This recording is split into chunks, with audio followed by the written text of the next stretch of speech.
welcome to my second installment of a pick a card reading.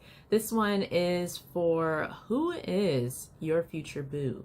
Who is your future spouse? Are you gonna be booed up this holiday season, this cuddle season, or even in the near future period? So very exciting. My first time doing this type of reading. I do plan to get very in-depth. But just to start off, my name's Tiara, and I am one of 3 of Bloom Room, this YouTube channel, which is an extension of our shellbloom.com crystal and wellness shop that I share with my mom and my sister. You can catch our socials in this video or in the description. TikTok and Instagram, it's shell.bloom. You can catch us in our live sales Friday through Sunday on TikTok. And also just check out our website. A lot of what you see in this video is available on our website, particularly the crystals and some of the cards. We have some cutesies like these, some more of the traditional crystals, and then some really unique ones. This is my favorite. We have a lot of new wands in the shop and more that we'll be releasing soon. This one's one of my favorite ones. And we also have like some astrology and tarot items, as well as journals if you're into tarot. This one's really cool. It's got these lovely clasps. And then we have, of course, the oracle cards and tarot cards. So that is my whole spiel. I want to go ahead and jump into this reading. So without further ado, we have group 1, 2, and 3. Here is a close-up of group 1's crystal. It is the Moonstone Heart. I'm facing the opposite way of the window, but it has a lovely shine. We have the Green Agate Flower Heart. Green Flower Agate Heart. And then we also have the Rose Quartz Faceted Heart for group 3. So again, 1, 2, and 3, you're just going to meditate on these 3 piles, and whichever one draws your attention more, calls to you more, that's what you're going to pick. The timestamps for each of these decks are in the description, and you should be able to fast forward or scroll through the chapters as well to get to your reading. I did mean to mention in each reading that I am creating a cute little preview of what the reading entails, what your messages were, and I will be showing a lovely image, movable image that kind of will give you a little hint as to what the messages that came through in your reading were, just to add a little pizzazz to the reading. So you'll see that at the start of each reading. But without further ado, if you need to pause, go ahead and pause if you're still choosing your group, and I will see you there.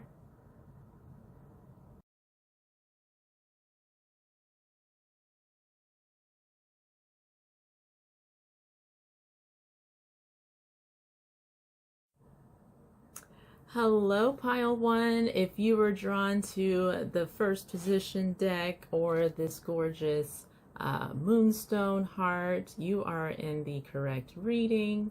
We are going to get into who your future boo is, your future spouse, what your first impressions are of each other, and just have a lot of fun here. Keep in mind, these are for entertainment purposes only, so take what resonates and leave what doesn't. But we're going to start off with these 2 oracle cards to get kind of an idea of what the energy of your union is going to be like, or possibly even what your energy for yourself has been like with love and your own experience. It'll kind of give us just an idea. And without further ado, let's take a look at your oracle cards. This first one is from the Rumi Oracle card deck.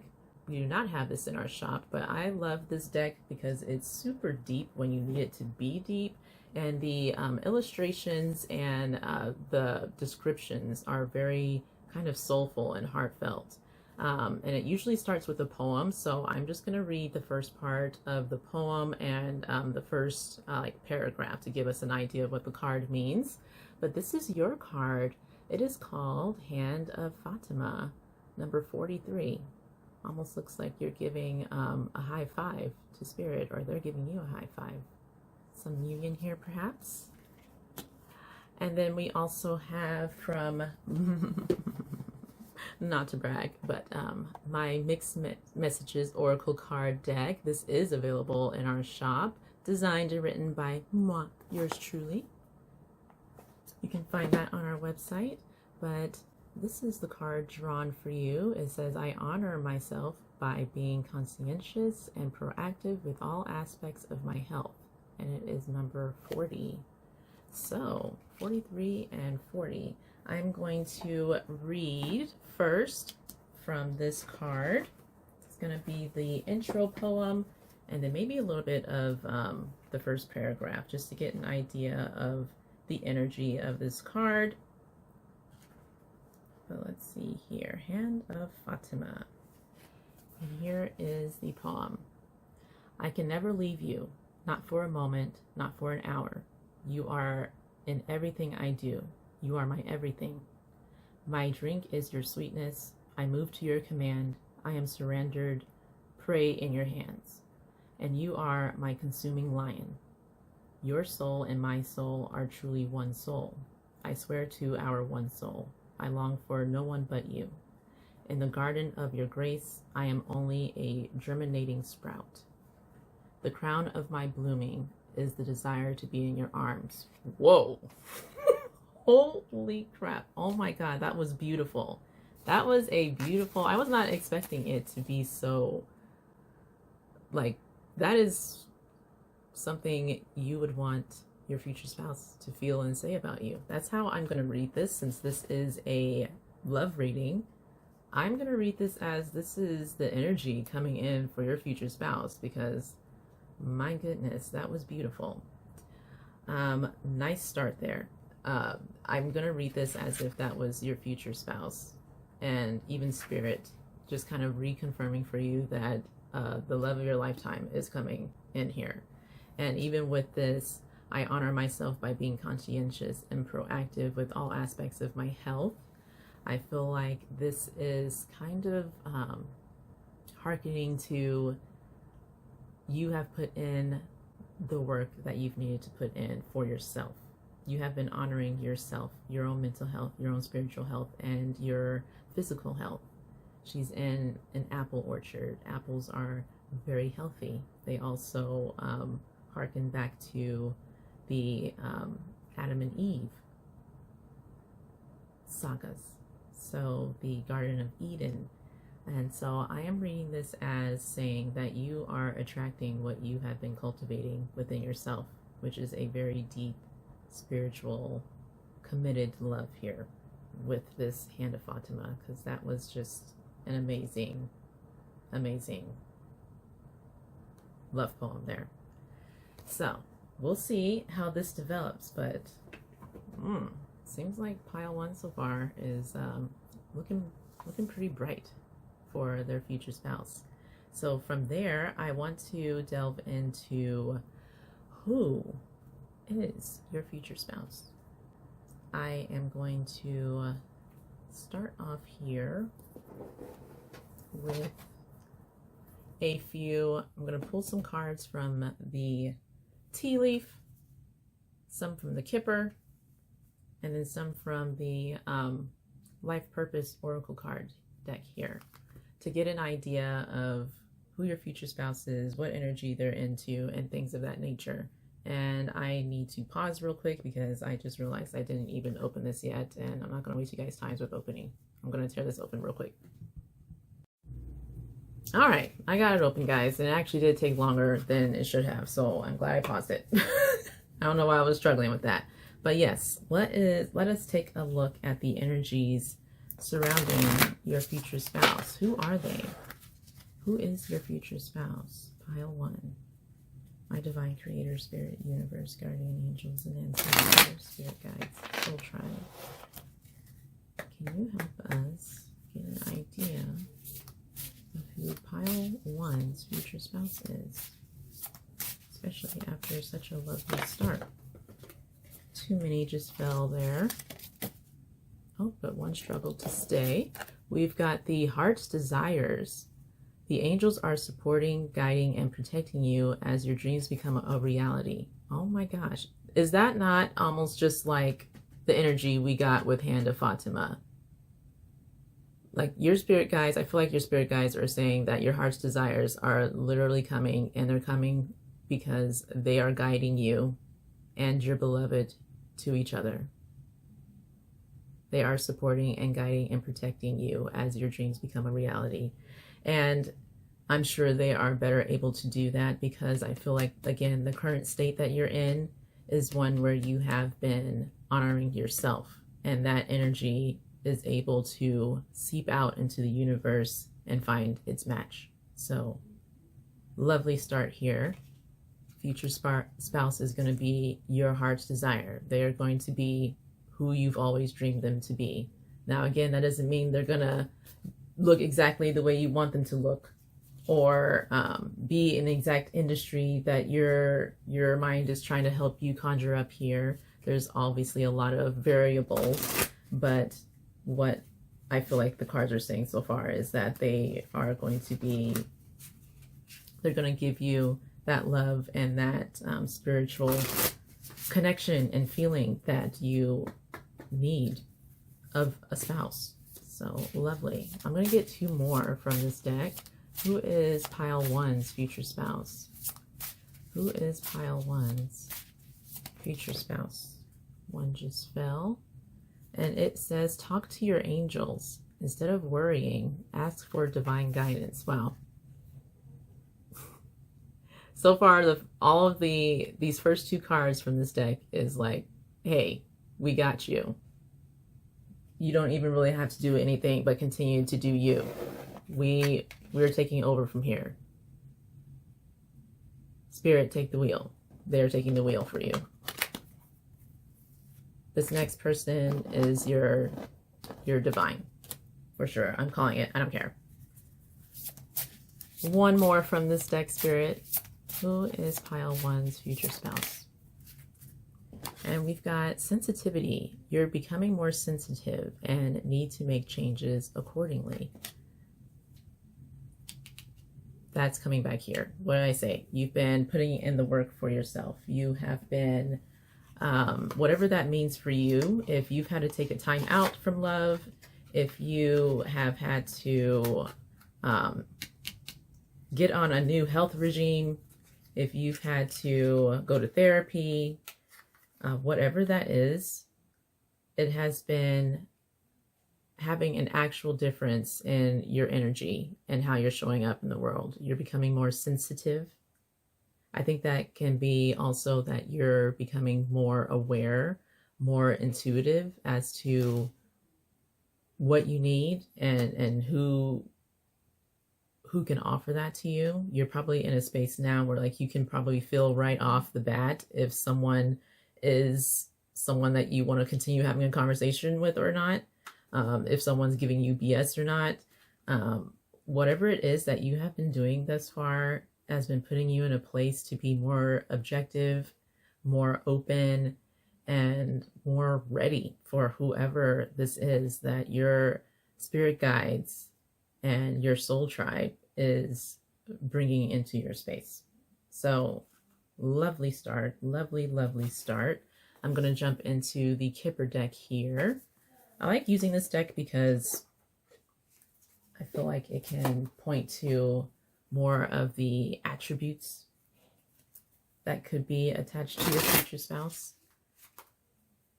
Spirit, what else can you tell us about who pile one's future spouse is? What clues can you give us as to who pile one's future spouse is? Please and thank you. Who is pile one's future spouse? Change. This could be that they're going to be a bit different than the people of the past, or who you thought was going to be, who you always imagined to be your future spouse. We have Thief. Don't freak out too much there. And then we have Mature Woman. Let me get one more too. So I just like these cards. I always like to take just one at a time. Oh my God. I always struggle. Oh, one just flew. And Message of Concern. Interesting. So we've got Change, Thief. Let me see if I can get this to where you guys can see it well. We've got Change, Thief, Mature Woman, and Message of Concern when it comes to your future spouse. So definitely with Change, this can mean that they're going to be someone a bit different than who you thought they were going to be. It could also be suggesting that there's going to be a huge change in your life, or you're going to be going through a change in your life at the time that this person comes in. Maybe you're moving, maybe you're starting a new position, maybe you're starting a new endeavor, maybe you're just going to a new restaurant or a new event, and that's where you'll meet this person. Could just mean that when you meet them, it's going to be like the next big change of your life as well. And then this Thief card, this card, it can seem scary, but since we're talking about your future spouse, I feel like it's kind of referring to how it might feel when you meet them. Kind of like an energy of this person just stole my heart, honestly. Because I feel like with the cards that we've gotten so far, it kind of feels like you've been honoring yourself so much. You've been just really taking care of yourself so well that you might not even be expecting this person to come in when they come in, and that when they do, the way that you feel is a feeling that you probably have not felt in a while, or didn't think that you could feel for a person. And it's almost like, well, what's going on here? What are you doing to my heart here? You stole my heart kind of energy. And it's right here next to Mature Woman, which I think is you again. And if you're not a woman, that's fine. This is just energetically speaking, you're in a mature place where you can be objective and correctly assess a person. You don't, this isn't puppy love energy. You're not just going to get starry and wide-eyed at someone because of just the way they look. And you're not just going to go chasing anyone. This is not an energy that you would typically associate with like someone who is falling in love for the first time in high school or in their early 20s. Like, those times are gone for you. And you could still be in those age range. You could just be a very mature person. But for this to be in the middle of Change and Mature Woman, I feel like someone would have to kind of come in with an energy of stealing your heart, because you're not one to miss things at this stage in your life. And for this person to show up the way that they're going to show up, with the energy they're showing up with, you're not going to really be expecting it. And it's kind of, I feel like it's kind of going to be like, whoa, what's going on here? And then it's going to kind of put you in a feeling of concern.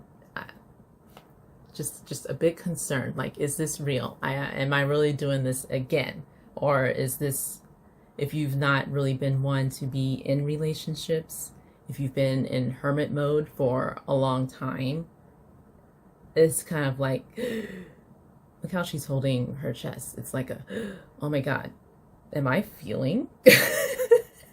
Am I feeling for a person here? That's weird. I didn't know that my heart had those kinds of connections like other people's hearts do. I wasn't expecting this. This is just how I'm feeling here. And the fact that your spirit guides are so present in what's going to happen here says to me that it's just divine. This is a divine happening. This is not something that just happens to you every day, because you're not that kind of person to be seeking this energy every day. Even I feel like maybe love isn't even something that you usually prioritize, and that's why it's going to feel like almost like, I mean, it's going to be a good feeling, but it's also going to be like, who's doing this to me? almost like you almost want to put your guard up a bit. But that's a little interesting because I feel like this would kind of be my energy, because I'm not someone to date really, and because it's not because I'm just resistant to it. It's just because other things fancy my eyes, other things have captured my heart, like creating oracle card decks and running this shop with my mom and my sister. I'm just very preoccupied with that. And if someone were to walk into my life right now, it would be a bit of like, what's going on here? I wasn't, what do I do now? So that's very, very, very beautiful. Beautiful start to this. Let's go ahead and get some of these tea leaf cards as well. Spirit Guide Soul Tribe, what can you tell us about pile one's future spouse? It's so hard to shuffle these. I am going to cut the deck and just shuffle a few of them here. What can you tell us, Spirit, about pile one's future spouse? Older man. That's pretty on the nose. Dealings or relationship with an older man. So this can mean that they don't have to be this old, okay? It doesn't have to be literal, but it could mean that they are older than you. They may be in the mature energy that you're in as well. It doesn't mean that you're both old. I don't even know what is considered old these days anyway, and it's obviously about perspective, but he's going to be matching your energy here because you showed up here as mature woman, and then we've got an older man. If you are a man, then vice versa. Mirroring energy here is what I'm seeing. And that kind of goes back to you putting out that energy into the universe to find someone on your level. And this is that energy coming in. Hand also fell out in my lap here. And it says, in need of help, assistance, or guidance. So maybe this is the energy of this person. Maybe they are someone who will be stepping in to assist you in some way, or you assisting them in some way, or maybe they're just kind of a helpful person. They've got that open kind of compassionate energy. Spirit, what else can you tell us about pile one's future spouse, their future boo here? We've got goldfish, increase in material wealth or spiritual growth. Wow. Okay, come on now. Come on. Whoever this person is, they are going to be mirroring you for sure. Increase in material wealth or spiritual growth. If you are someone who has just been on your internal game, your spiritual game, your but who am I really game? What do I really want really? And you may feel like you've leveled up, or even if you don't feel like you leveled up, you have leveled up. And that's why you're getting all of these gorgeous messages. And I feel like this person is on that level as well. And hey, increase in material wealth. This person might have some things going on themselves. They might be able to contribute to you in a material way, in a way that matches what you got going on, or might even be a little bit better. I don't think anyone is going to say, no, I don't want my future spouse to be rich. No one's ever going to say that. So he might have, the future spouse might be coming in with some money and help you level up. Let's see what else. What else can you tell us about future spouse for pile one? We've got carrot, opportunity, or windfall. Okay, come on. I'm going to take the one in the back too. Rooster, arrogant, boastful person you should not cross. This person might be a little bit more bold than you. The energy that they come in might be very noticeable. Since this is going to be your future spouse, I'm going to read this as if you're not going to obviously be attracted to someone that you're not into. So I'm going to read this as someone who um, is going to be kind of like a rooster, someone who's very in their confidence, very comfortable in their skin, and it's gonna, the way they walk, the way they hold themselves is going to say that. And maybe initially that is what the hold up, what the message of concern is, because maybe initially when you look at them or when you observe them, they're going to come off in a certain way to you as a certain type of person that you wouldn't associate yourself with. But perhaps through conversation or additional observation, maybe a conversation with them, the tides start to turn and it's like, wait, what's going on here? That's not who I thought you were initially. Interesting, interesting, interesting. And then I'm going to get a few more because I like the way this is going. This is kind of fun. What else do we got here from the tea leaf deck? We've got bat, take care, enemies are working against you. Something interesting might be going on with what's going on when you guys first meet each other. Maybe there is a bit of a situation going on that brings you two together. Enemies working against you. It could be just that you're in a position where you're being challenged a bit here, and when you're in this challenging position, your future spouse, that's when you meet your future spouse, this change energy. Whatever happens that day isn't your typical day. And maybe it's not the best day either. And maybe that's part of the shock of this whole thing. Maybe you are in a traffic jam and you're running late to literally everything. You're behind schedule on literally everything, and you're at the store now and waiting in line, which is also taking longer than it should, and you just want to get to where you're going, and it's feeling like it's not the scene that you would expect to meet your future spouse in, because things have not been going your way for that day. And maybe that is part of why this is going to feel like this isn't how I imagined meeting somebody. And maybe this is why your future or your spirit guides, your angels, are showing up here so strongly as well, because this is literal divine intervention here. Like they are putting you through whatever these challenges are in the day so that you meet this person. All of these delays in the day have been occurring so that you and this person will wind up in the same spot and finally be able to meet each other. So that is very interesting. Let's get just maybe two more. Turkey. Someone is behaving stupidly. Oh my God, what is this energy here? Let me get one more. And dogs, getting together with friends. So you're probably not by yourself, whatever day this is that you meet your future spouse, day or night. Maybe you're there with friends. Maybe it's your friends who are getting on your nerves. Or maybe they're with a group of people who aren't driving with your friends. Maybe you're at an event, a public event, and some discrepancy, some what do you call it?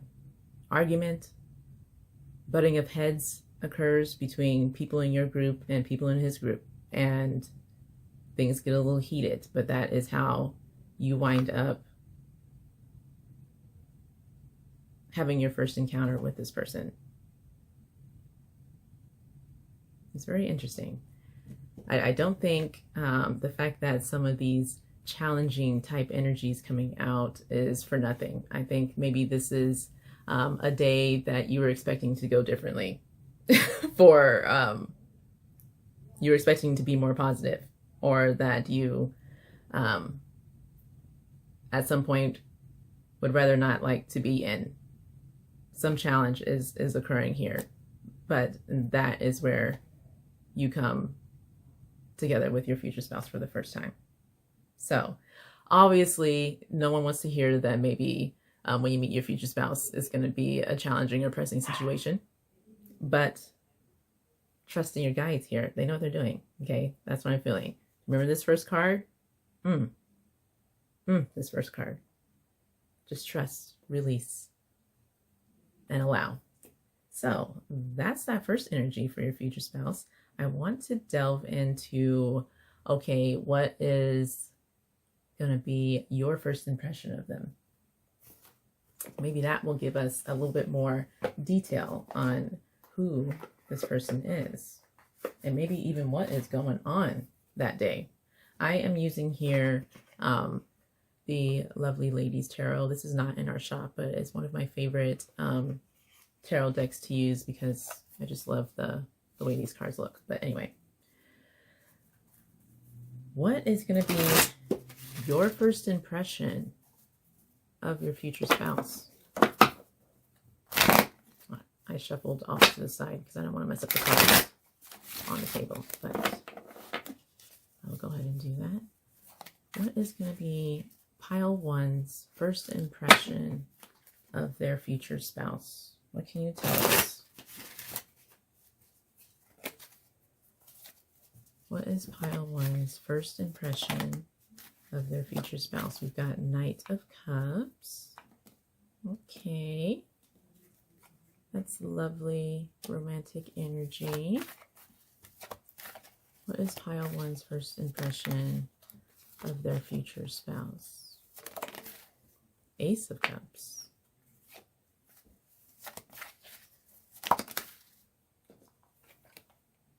The Moon. I'm going to go for 6. Pile one's first impression of their future spouse.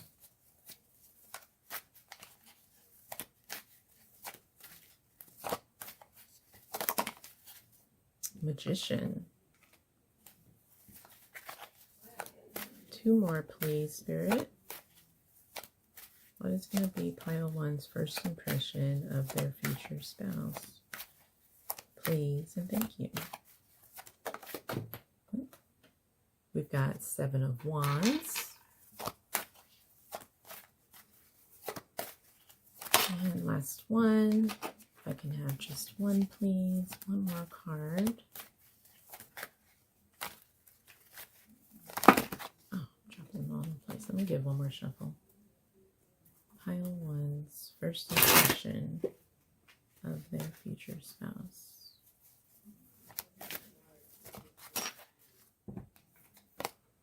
And Page of Pentacles. All right. So, Knight of Cups, Ace of Cups, the Moon, Magician, 7 of Wands, and Page of Pentacles. So, Knight of Cups, right off the bat with Ace of Cups. This is going to be someone who at least comes off as a sweetheart. Someone who isn't coming off. I don't see that you're looking at this person like they're the jerk of the situation here. To have the Knight of Cups, Ace of Cups, Moon, Magician, 7 of Wands, and Page of Pentacles. None of these are negative cards. So that's good news. Knight of Cups energy is kind of like a Prince Charming, really. But you're usually holding a cup, offering it to you. So he could be, or they could be, this person could be offering some support to you within the situation. They can be extending some positive energy to you. This is the Ace of Cups here. Is another kind of card of offering. This cup here coming in from the clouds is usually seen as like a divine offering of sorts, a new start, a new emotional start, creative start. So maybe this person is coming in to this situation that you found yourself in to help alleviate whatever this challenge is that's going on. Maybe they're looking from their point of view and it's like, that's not fair, whatever is going on for this person. Or Maybe you just need some assistance with putting your groceries in the car, and they're wanting to offer you something of the situation. If it's your friends getting into it with another group of people, maybe they're coming in here to just kind of mediate things in a way. But your first impression is Prince Charming energy. The moon is all about the unknown, mystery, confusion even, also deep intuition. So I feel like this could be saying more than one thing. I feel like this could be hearkening to how you're looking at them. Like, who is this person? You're intrigued by whoever they are because of what they're offering here. The energy that they're coming in with is soft. It's romantic. It's attractive, really. And there's a lot of mystery around this person. Like, and maybe that mystery again is that the way they look maybe isn't lining up with how they're presenting themselves to you now. We had that rooster here, an arrogant, boastful person who you shouldn't cross, coming in here, or with someone behaving stupidly. Maybe at first glance, they look like someone who wouldn't be a Prince Charming, someone who you typically wouldn't really want to cross. Maybe there's someone who looks like a biker, and yet they're coming in here speaking sweet nothings to you, or with like the gentlest of voice. And they're like, "Excuse me, ma'am, can I help you with this?" Or, "Excuse me, ma'am, do you mind if I just step over here?" It's like whatever it is about this impression that you're getting from them, it's different from these cards here. There's a change from what you were expecting. There's just that energy here of not what you were expecting. This isn't what I got up to do today. This wasn't what I thought I was going to experience at this event today. And yet here this person is now, coming in with this beautiful energy. Yet again, my heart is starting to flutter. And another thing here today that I was not expecting to happen. What is today? That is what I'm getting here. You also have Magician. Magician is someone who shows up in their own power. A magician is a resourceful person. You're usually, the traditional imagery of the magician is someone who is holding all of the items of the four suits of tarot. They've got a cup, a sword, a wand, and a pentacle, and they know what to do with it. They're very resourceful, and they're very kind of clever and intelligent. It's a card of Gemini as well, so maybe this person is encompassing that that energy. Whatever they're coming in with here, you're seeing them as charming, soft, loving, mysterious in their own way, because something may not be matching up here with maybe the way they look and the way they're presenting themselves. And yet resourceful. They are someone who is in their power, especially with the Seven of Wands here. This is still somebody, no matter how softly they're coming in here, you can tell others wouldn't want to cross. They're not a pushover by any means to have this Magician and Seven of Wands energy here. Then you also have the Page of Pentacles. This is also kind of like a new start energy, someone who's resourceful. Page of Pentacles is an energy of learning, of laying down foundations. It's kind of like a student card. So they could even be someone from your first impression who is observant and not quick to judge. Someone who looks at every corner of a situation before they decide what's going on with it. So this is someone who is grounded. That's a Pentacle card. You're feeling something about them is grounding. Something about them is calming here. Something about them feels almost safe. Yeah, that is your first kind of impression of them there. I do want to just grab some clarifiers for these here. For the clarifiers, I'm using another one from my personal collection, the Heavenly Bloom deck. Spirit, can you clarify the Knight of Pentacles for pile one's first impression of their future spouse? What is this Knight of Cups energy? Knight of Cups for their first impression. What is this Knight of Cups energy here? The Star. Wow. The Star coming out for the Knight of Cups. That's definitely just lovely energy. Oh, it's the Knight of Cups again. Literally, they're saying we said what we said. This person is coming off to you as the Knight of Cups. There's nothing else to be said here. Wow. Knight of Cups twice. This person is a Prince or Princess Charming. This person is coming in with this energy of very calm. Again, I'm just feeling like, especially with the Star here, this is like healing energy. This is hope energy, renewal energy. This is not difficult energy at all. So definitely not the same energy we're getting here. I do feel like more now, whatever this energy is up here, I still think they could be a mature person. Oh yeah, we did get the hand too. Like they're coming in to assist in some way. Yeah, I feel like whatever the situation is, it's challenging for you. It's an uncomfortable situation for you and your friends or whoever you're there with. And this person is coming in to offer assistance, to offer a hand with whatever is going on in this situation, possibly with someone who's being an idiot. You've probably encountered idiots, and this person is coming in to help you resolve this situation. Wow. Yeah. Knight of Cups.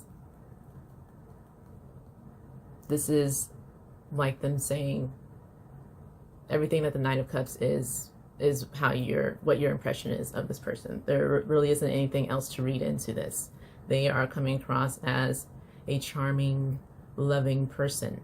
Someone that you feel comfortable with, especially probably amidst whatever the situation is. They may even be coming in again to offer assistance. Let me get this Ace of Cups here. What does the Ace of Cups mean for pile one's first impression of their future spouse? What is this Ace of Cups? Justice? And the Empress. Wow. More major arcanas in your clarifiers here. Yeah, I feel like this is an offering. Ace of Cups can be an offering, like I was mentioning.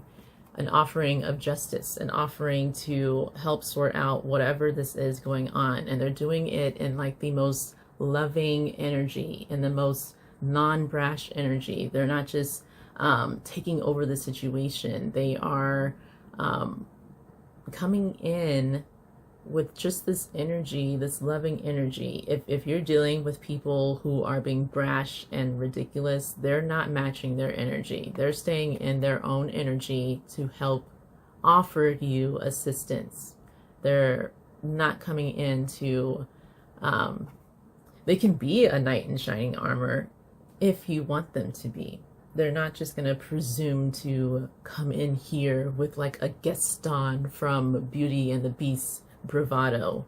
They are assessing the situation and they're going to come in to offer to help alleviate whatever this is for you, whatever situation is going on here. And they're doing that as an offering, not as a I'm here now, baby, watch me work kind of energy. I'm liking this. I'm loving this. Can we get some more information on the Moon, Spirit? What does the Moon mean for pile one's first impression of their future spouse? Ooh, way too many. What does the Moon mean for pile one's first impression of their future spouse. Too many. Can I get one at a time? Can I get one at a time, please? We've got the Hermit. And one more. Two of Swords. Oops. The Hermit and Two of Swords. And again, the Moon is relating to deep intuition. I kind of feel like that's what this is relating to have the Hermit here. This person is embodying someone who's deep, honestly. The Hermit is a person who is kind of like a lone wolf. The person in the original illustration is kind of like this. They're carrying like a book of wisdom, and they're being guided by starlight. Traditionally from the Rider-Waite tarot deck, it's the star that's in this lantern. So they are guided by their own intuition, their own emotional state. They're very someone who's not easily rattled, honestly, the Hermit, because they're in their own power. They're not reactive at all. And for the Two of Swords to be here, this usually is a energy of kind of like how this person looks. They're kind of blindfolded. In the traditional tarot deck, the person has like their eyes closed or they're blindfolded, and like the two swords across their chest. Like they don't know which way to go. They don't know what's going on here. So I kind of feel like for this to be your first impression is that, who is this person coming in with this whole other set of energy to this situation? Who is this deep person who, amidst all of this commotion that's going on, is stepping in their power, unaffected, and offering to assist you? I just feel like, yeah, this is like, who are you? Oh my God. This is something like out of a movie. For where did you just come from? Energy. This is like mystery man or woman energy. Something about this person is like someone that you don't just run into every day. This is a unique individual. What does this Magician mean for pile one's first impression of their future spouse? Two of Cups. Oh, come on now. Now we're getting Two of Cups here. Clarifying the Magician. Let me get one more.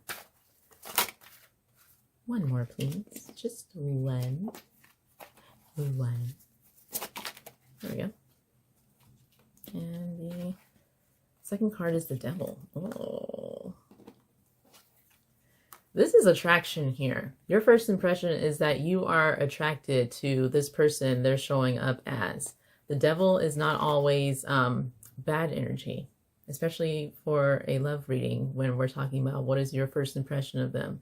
The Devil can also symbolize like deep attraction, something that feels like, oh no, here we go, here it goes. And with the Two of Cups too, this is like, I mean, look at the image. Two of Cups is like divine union.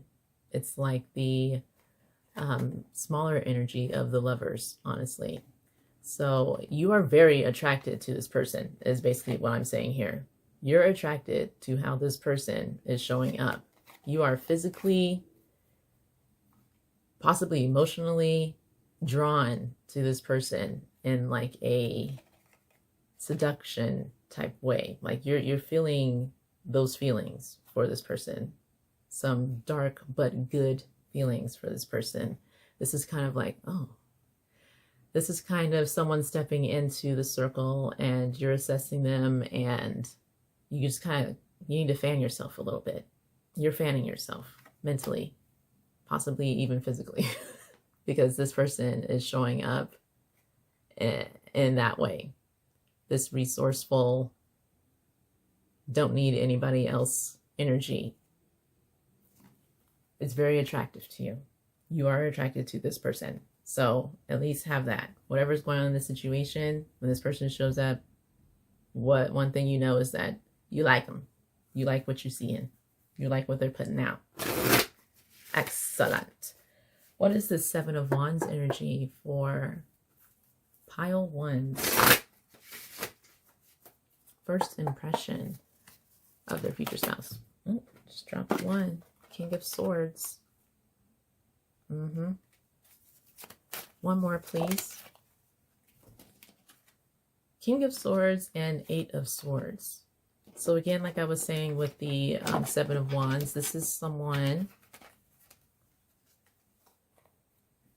who's in their power. These other ones here are usually like obstacles or like challengers coming after the person holding the person in the Seven of Wands imagery, and they're kind of like ready to duke it out with anybody. This person isn't afraid that they're outnumbered at all.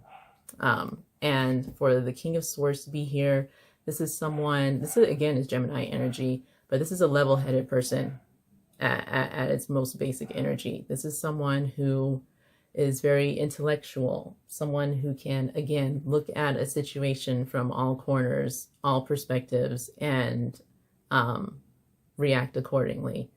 This is not someone who is just out of their mind. This isn't someone who's immature. This is not immature energy at all. And for the Eight of Swords to be here, this is usually an energy of not being able to see a situation clearly, not understanding, not having all the information, feeling restricted, like you don't know where to go.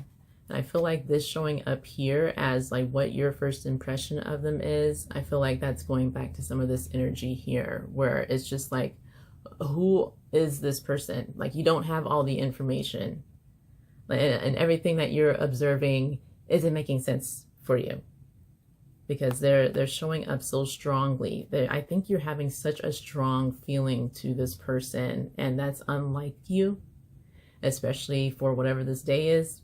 Again, this was not what was on the agenda.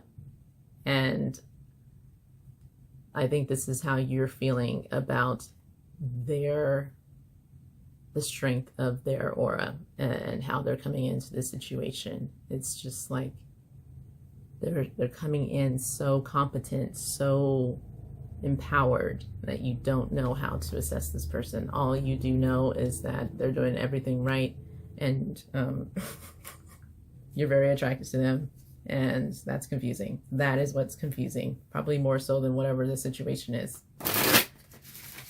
And then last but not least, we have the Page of Pentacles.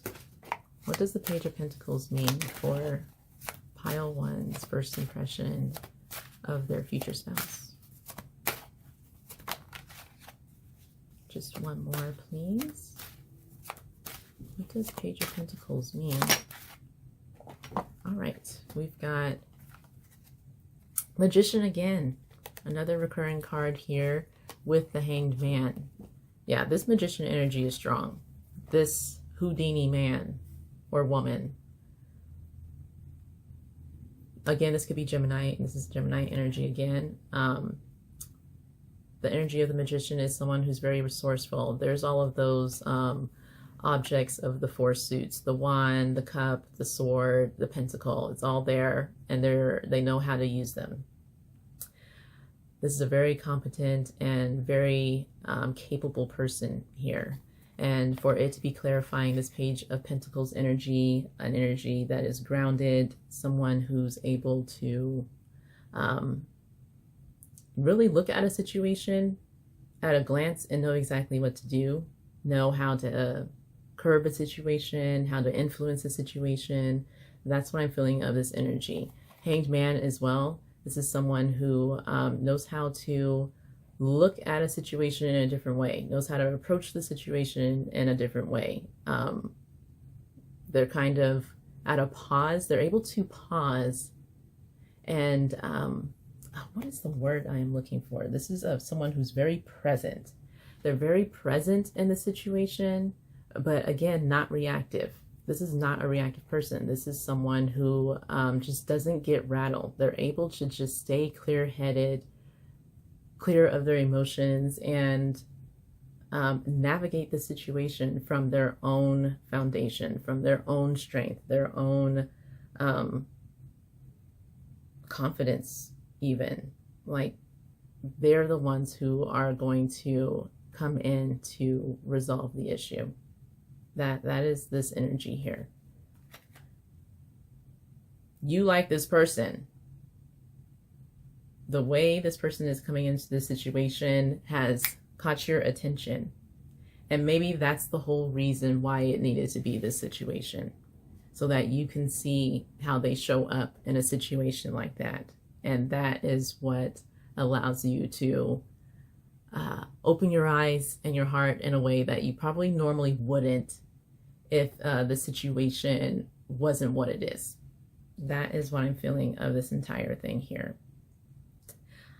We're going to do what their impression of you is next. It's getting dark in here. So I'm going to just pause the video so I can get up and turn on a light, and we will continue this. I'll be right back. All right, pile one, I am back. We are going to do what your future spouse's first impression of you is. I went ahead and cleared out the tarot cards, and let's get into the shuffle. What is pile one, future spouse's first impression of them? Had to turn the light. We've been going for a little while. I hope you guys are cozy and that you're enjoying this reading so far. I did mean to light this too. So I'm going to go ahead and light it because you guys definitely deserve it. This has been quite a reading. Ooh. Ooh. That flame is big and flickering. It usually doesn't do that. I've lit this thing before. But okay, there we go. You know what I think this is saying too? Whatever the situation is, like, tensions start off hot. Like something is going on in this situation with you and your future spouse. And I feel like that energy we saw of them, of your first impression of them, they're coming in to temper situations here for you. They're coming in to help you in some way. They're offering something to you of the situation. Oh my God. Their first impression of you. And we've got the Lovers out already. Ah! This is... I love it. I love it so much. I just keep going. Everyone calm down. Calm down. Okay. This person is like so into you. Oh. Just keep going. Just keep going. We're going to get 6 cards, you guys. We're going to get 6 cards. One at a time, please, Spirit. What is their future spouse's... Oh, no, that's more than one. What is their future spouse's first impression of pile one? Ace of Pentacles. Oh. What do we have here? Knight of Swords. 2 more, please. I can't stop smiling. Can't cheese it like it's me. You think what of me? Come on here. Anyway, stop. 9 of Pentacles. Oh my God. I'm really over here blushing like it's me. Okay, this is pile one. What does their future spouse think of them? What is the first impression here? Oh, the Tower. Oh my God. On the bottom. I should have showed the bottom of the other ones, but High Priestess. You guys.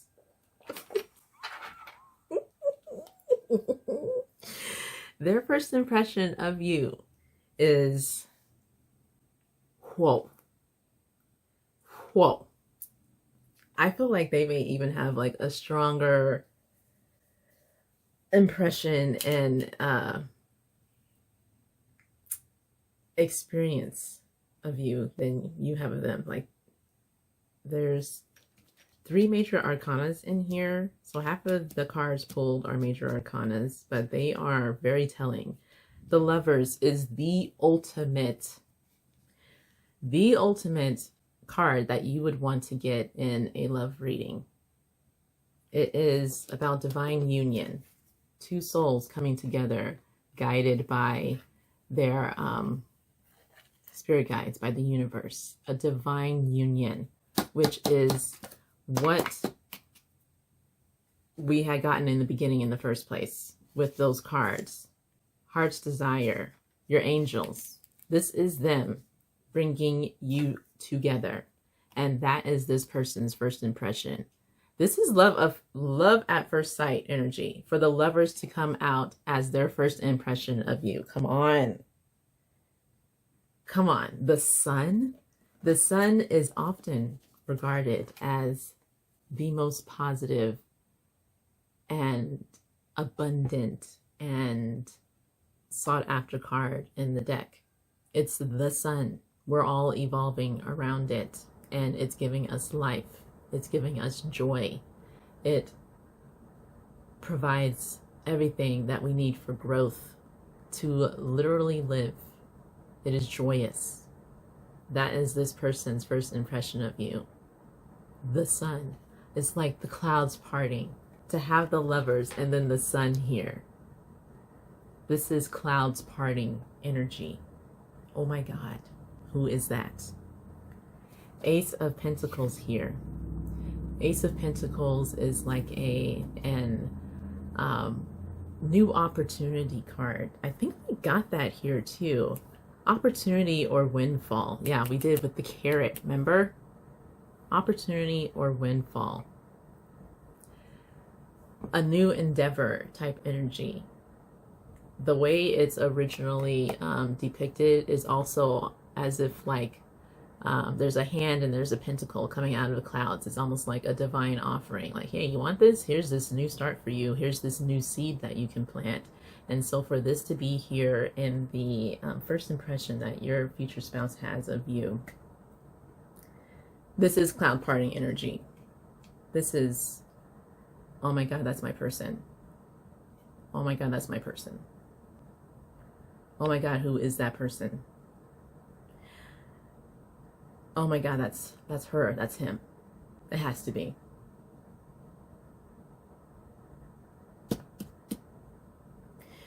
Then we have the Knight of Swords. Knight of Swords energy is from the sword suit. So the swords is the intellect, the thinkers, the writers. You have the cups, that is for the heart, the emotions. The pentacles is grounded energy, material wealth. Swords is for the intellectuals, the mind. Gemini, Libra, Aquarius from the zodiac. And for it to be the Knight of Swords, this is someone who, this is an energy of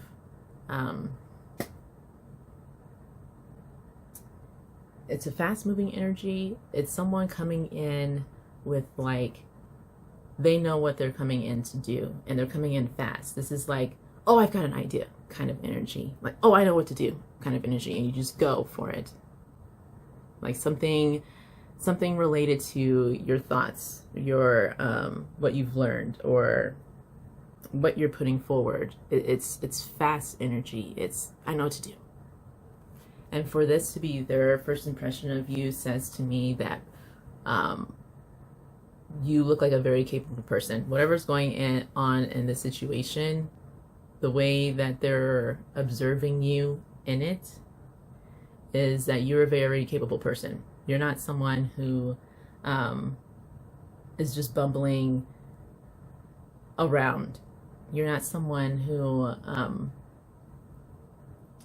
you are coming across as someone with a very sharp mind. I think that's where I'm going here. Very sharp mind, very sharp tongue. You're not someone to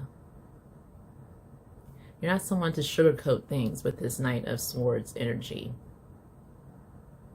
And that's very attractive. It's right next here to the Nine of Pentacles. Laurels in this card deck. Laurels is pentacle in this card deck. And the Nine of Pentacles is usually always depicted as a woman just taking a waltz through the garden that she has cultivated. She is very independent. She is self-sufficient. She grew that garden of her own efforts. She didn't need anyone else to get her there. She doesn't need anyone else. If you're a man watching this, again, don't apply the genders of these cards to any specific gender. This is the energy we're looking at. This person is looking at you as a very capable and independent and self-sufficient person. You are someone, the way they're looking at you, who doesn't need the assistance. And remember what I said in the beginning of your impression of them? There was the Knight of Cups and the Ace of Cups. And there's like this energy of them not charging in and taking over. They are offering. And I think they are offering because they know you got it. But they want to offer it because they because they like you. Because they want to help you. Because you have parted the clouds and all they can see is you. And whatever the situation is that's going on, how could they not? You're coming across as love at first sight. And they want to help you. They want to be in union with you. So let me come forward and see if there is even anything that I can offer, anything that they will allow me to offer in this situation. Can I help you? Can I come in here and offer something here? What can I offer here to a person like this? Then here's the Tower. The Tower is usually a scary card because it means it's all falling down. Whatever structure was built is usually depicted as a tower that is being struck by lightning and two individuals are falling out of it. And it's usually looked at as divine intervention. Like things are falling apart and it's not comfortable, but it's because it's needed. Because you're done with that structure that you were trying to hide in, that you were holding on to. Get out of there and get to the next part of your journey, basically, is what this energy is. But in this first impressions reading, and I love that it's this one from this card deck because we have it as a person. They kind of have the Tower here. It kind of looks like the Tower in the middle of their chest, their torso, still being struck by lightning in the chest. However, he's got his eyes closed and he's being struck by lightning in his chest. We could say in his heart. This is a very, oh my God, energy again. They are being struck by lightning. Their first impression of you is, oh my God. Like this is a very apparent, this is not any little feelings here. This person is feeling like their walls are falling down, like the world around them is falling down. The clouds are parting. And they are just so very drawn to you. This is like the ultimate first impressions that anyone would ever want their future spouse to have of them. Just bewitched. Strucketh. Everything that you see in the movies where everything slows down and nothing else matters anymore. Everything that you weren't expecting to happen. There it is in that person. High Priestess at the bottom. Again, I feel like that is going back to how they see you. This is also a card of mystery. Someone who's mysterious, mystique. For that to be on the bottom as like an overall, like they are very intrigued by your essence, your being, how you're showing up here. And they need to know more. They want to know more about you.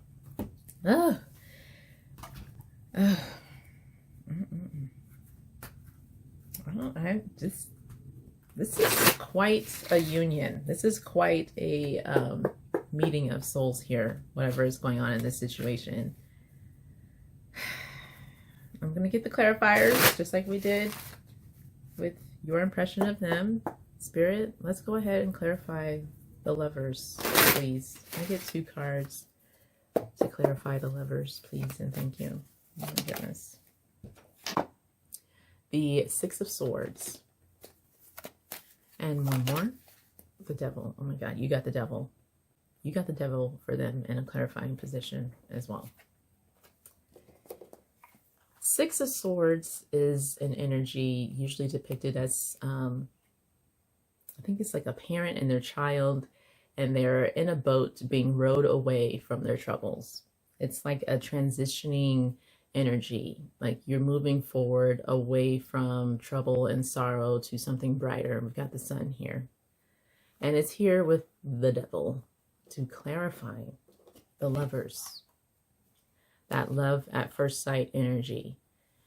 I feel like this is saying like this is just reinforcing that feeling of being so very drawn to you. The Six of Swords, you are just drawing them in. Like they find themselves navigating to you without even realizing their feet are moving towards you because of this feeling that they're having in this first impression. And the devil, again, like I mentioned before, it's an energy of attraction, primal, sexual attraction. It could be physical too, just like you are affecting them in that kind of way. They are so very drawn to you. But in this case, it's not in a like weird, dangerous way because of all these positive cards we got here. It's your future spouse, by the way. Your future spouse of someone who we've already established you as someone who is a mature woman and is conscientious and knows their worth. This is not someone who is going to get one over on you. And so for this energy to be here, I think is speaking to their very deep level of attraction to you. The way that flame started off here when I lit it, it is fireworks. This is fireworks energy here. Let's get let's get 2 cards to clarify the sun.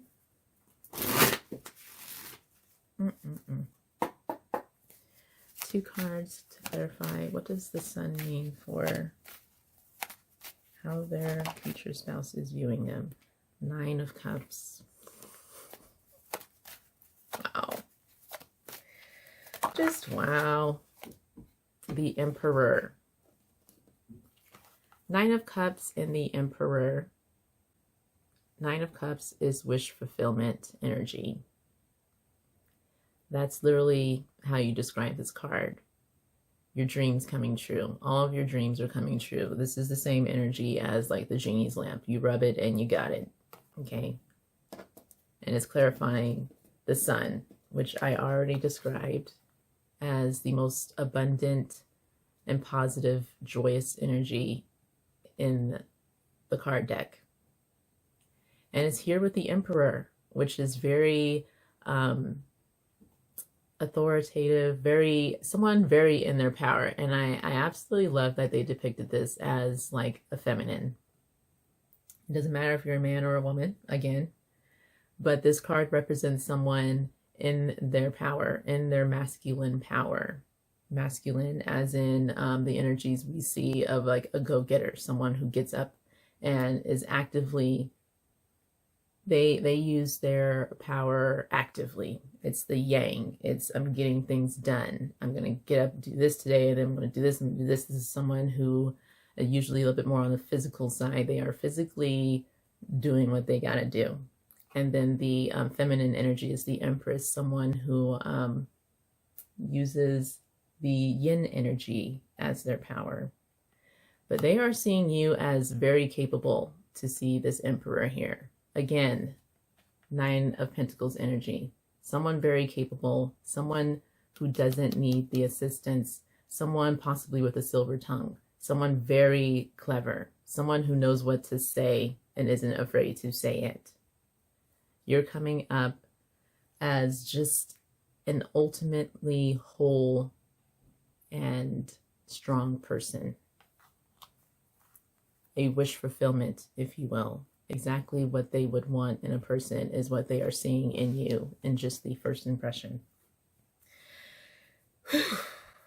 Ace of Pentacles, please. Can we get to 2 clarifying cards for the Ace of Pentacles? Thank you. Can this be my story? I'm taking this one because it's the one that flew out. It is Judgment.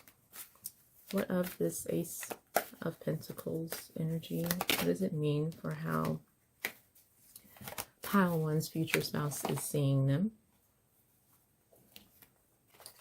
the Star. You got the Star for them as well. We're seeing some similarities here in how you guys are viewing each other. So again, Ace of Pentacles is this card here.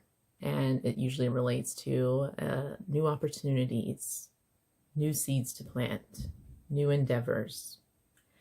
And it is coming in here with Judgment. Judgment relates to a higher calling. This angel is blowing this trumpet, and traditionally the imagery shows people who were previously not paying attention, unaware, or dead in a way, rising to life again by this trumpet.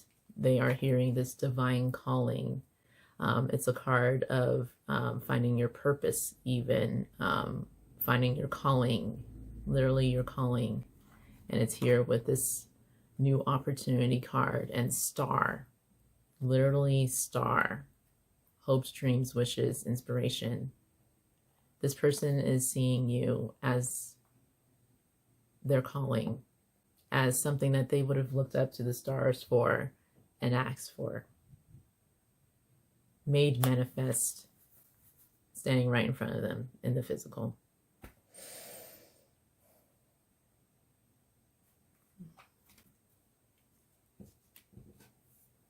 Okay, there's really nothing else to say about that. You're getting so many major arcana cards as their first impression of you. You understand? This is awesome energy. Oh my gosh.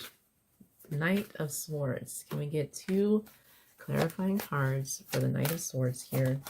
Please and thank you, Spirit. The 10 of Wands. I'm not surprised to see it with the Knight of Swords. Ow. Can I get one more? What does the Knight of Swords mean for pile 1's impression? Hierophant, another major arcana. So we talked about this Knight of Swords card as someone who is clever. Someone, when they get an idea, they go for it. They are, and it's a fast energy. This isn't someone who stutters. Silver tongue energy here. And it's here with this 10 of Wands, which traditionally is like carrying heavy burdens. Someone who is nearly at their finish line, though. Traditionally, the image is of a person carrying these heavy 10 wands, but like there's a home in the distance, which is like the stopping point where they're trying to get to with all of these burdens, all of these things that they're trying to just keep holding on to until they get there. And you have the Hierophant. This is an energy of tradition, an energy of mentorship. The fact that this is just showing this one person here, when traditionally it's a person in this stance and then 2 others looking up at them. So it kind of relates to this person mentoring others, kind of being a role model. It can relate to traditions, institutions. To have this here with the Knight of Swords, 10 of Wands, and Hierophant says to me that, again, this person is seeing you as someone who's just divinely in their power.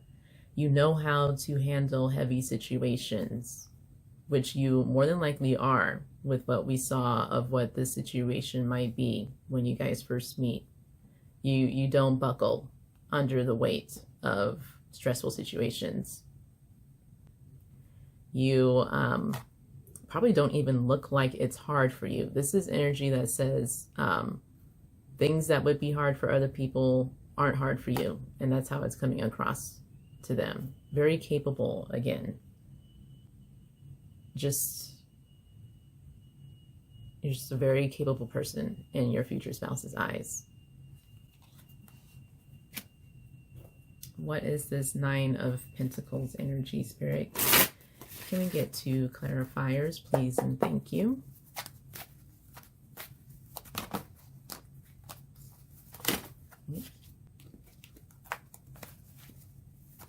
What is the 9 of Pentacles energy? We've got Temperance, another major arcana. Ace of Wands. Temperance and Ace of Wands here to clarify that Nine of Pentacles. Why can't I pick these up? Why can't I pick them up? Okay. So again, self-sufficient boss energy here. She cultivated her own garden and now she just strolls through it with her eagle. With her hawk on her arm. Just enjoying life, enjoying the fruits of her labor. And here's the Temperance card. This is a card of patience, of moderation, of assessment even. This person is pouring the juices within these two cups back and forth, looking for a happy medium. And then we have the Ace of Wands. This is very passionate energy, very creative, fiery start energy. So for it to be clarifying this Nine of Pentacles, this very sufficient individual says to me that they are seeing you as this very sufficient and successful individual because of how you're coming across. This Temperance energy, nothing is, whatever's going on when they meet you, when they observe you, is that you're very level-headed about it. You're not being rattled by the situation at all. You're staring this situation head on and with a torch of confidence even. Like you are just not, this person sees you as just so divine, so amazing. And this card can also relate to fiery attraction, particularly for males. If we're going that route, the imagery.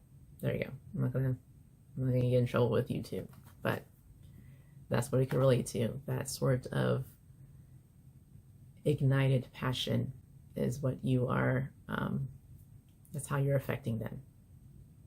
And it's because of the way you're showing up in their eyes. So level, so chill, so kind of like how you were seeing them too, the way they're coming into this situation of just like, wow, this is going on. But then there's you and there's them. Clouds parting and clouds parting type energy. This is that moment in the movies where like things are happening all around the two characters, but then they catch eyes and like it pauses, like the slow-mo starts while everything else is still all over the place. That's how you're seeing each other here. Your first impressions is that you don't match what's going on here. Let's get the Tower, please. We are towards the end of this reading. Pile one. Lovely, lovely energy here. What is the Tower, please and thank you? What does it mean for pile ones? That's too many. What does it mean for pile one's future spouse's first impression of them? What does the Tower mean? We've got the Two of Wands and the Three of Wands. Interesting. 2 and 3. Got some progression here. Two of Wands is kind of a planning energy. It's a next steps energy. Usually we have the wand that's behind the person and then a wand in front of the person and they're holding the world in their hands. So it's basically like, I've already done this. I keep pointing the wrong way because of the camera, but I'm looking at it from my screen.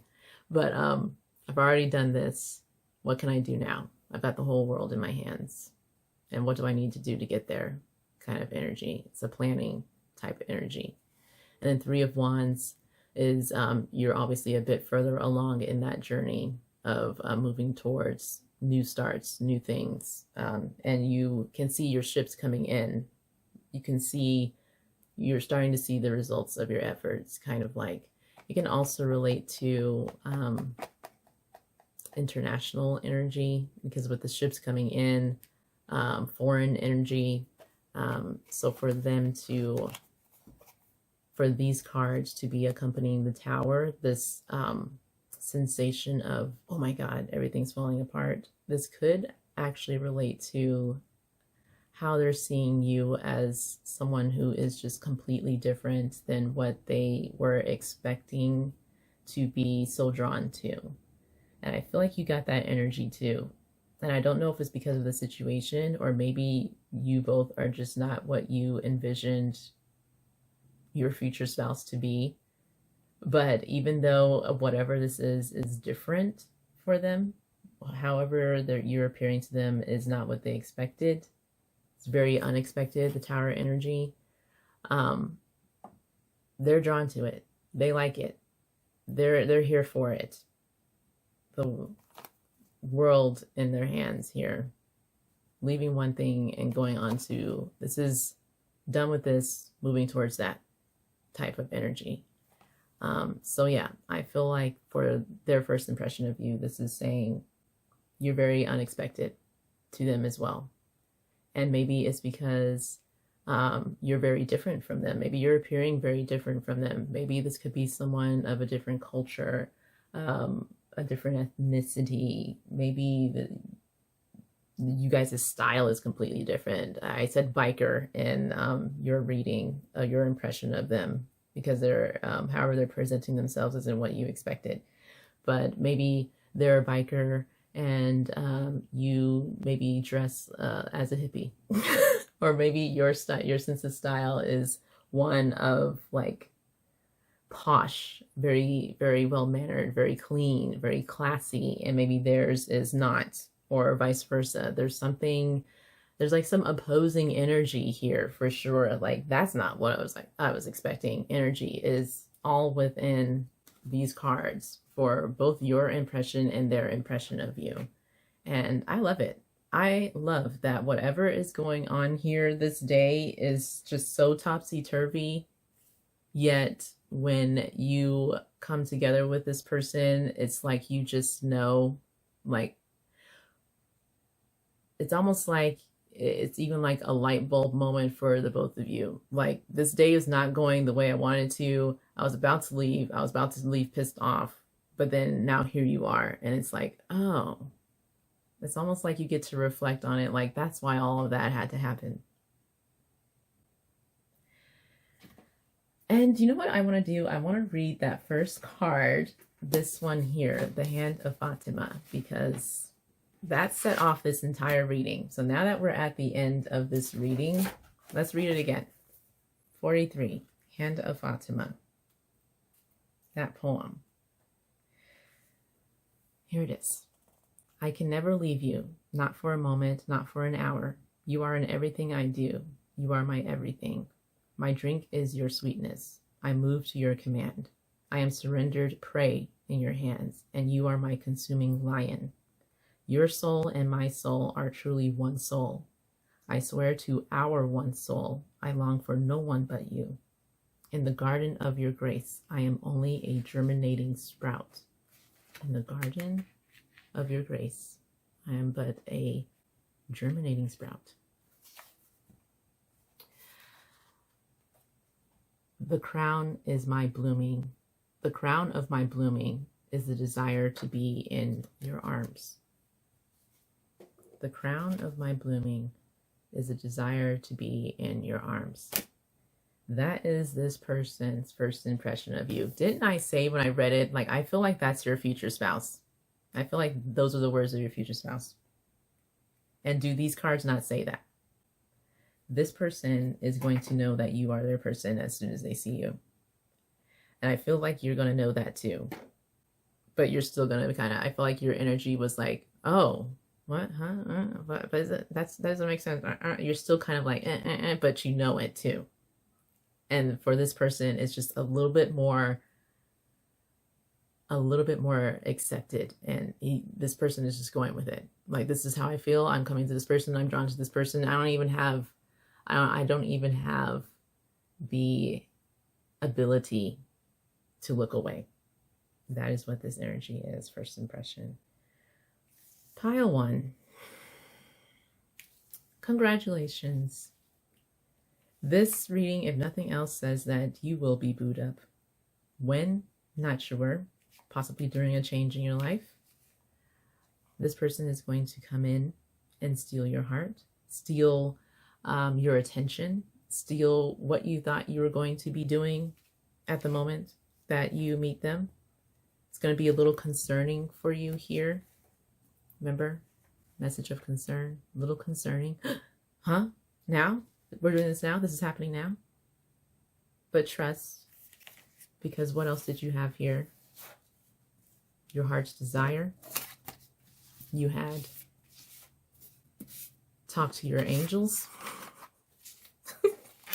Now that I'm looking back at these messages, now I kind of feel like that is exactly why.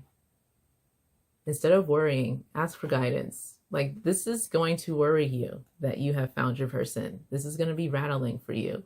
You're becoming more sensitive and need to make changes accordingly. This is going to rattle you, pile one, this future spouse coming in. Even though you want it, obviously that's why you're watching this reading. Some part of you would love to have a future spouse, one that matches your energy again. Not just anybody, because you're past that stage. But once they finally come in, I feel like it's so like, oh, whoa, I wasn't actually expecting it to happen. I wasn't expecting it to happen like this, that you're just needing to be reminded to go within, speak to your spirit guides, feel what you're feeling, but also realize that you're feeling it. And that's not for nothing, because you're not someone who just falls in love with people.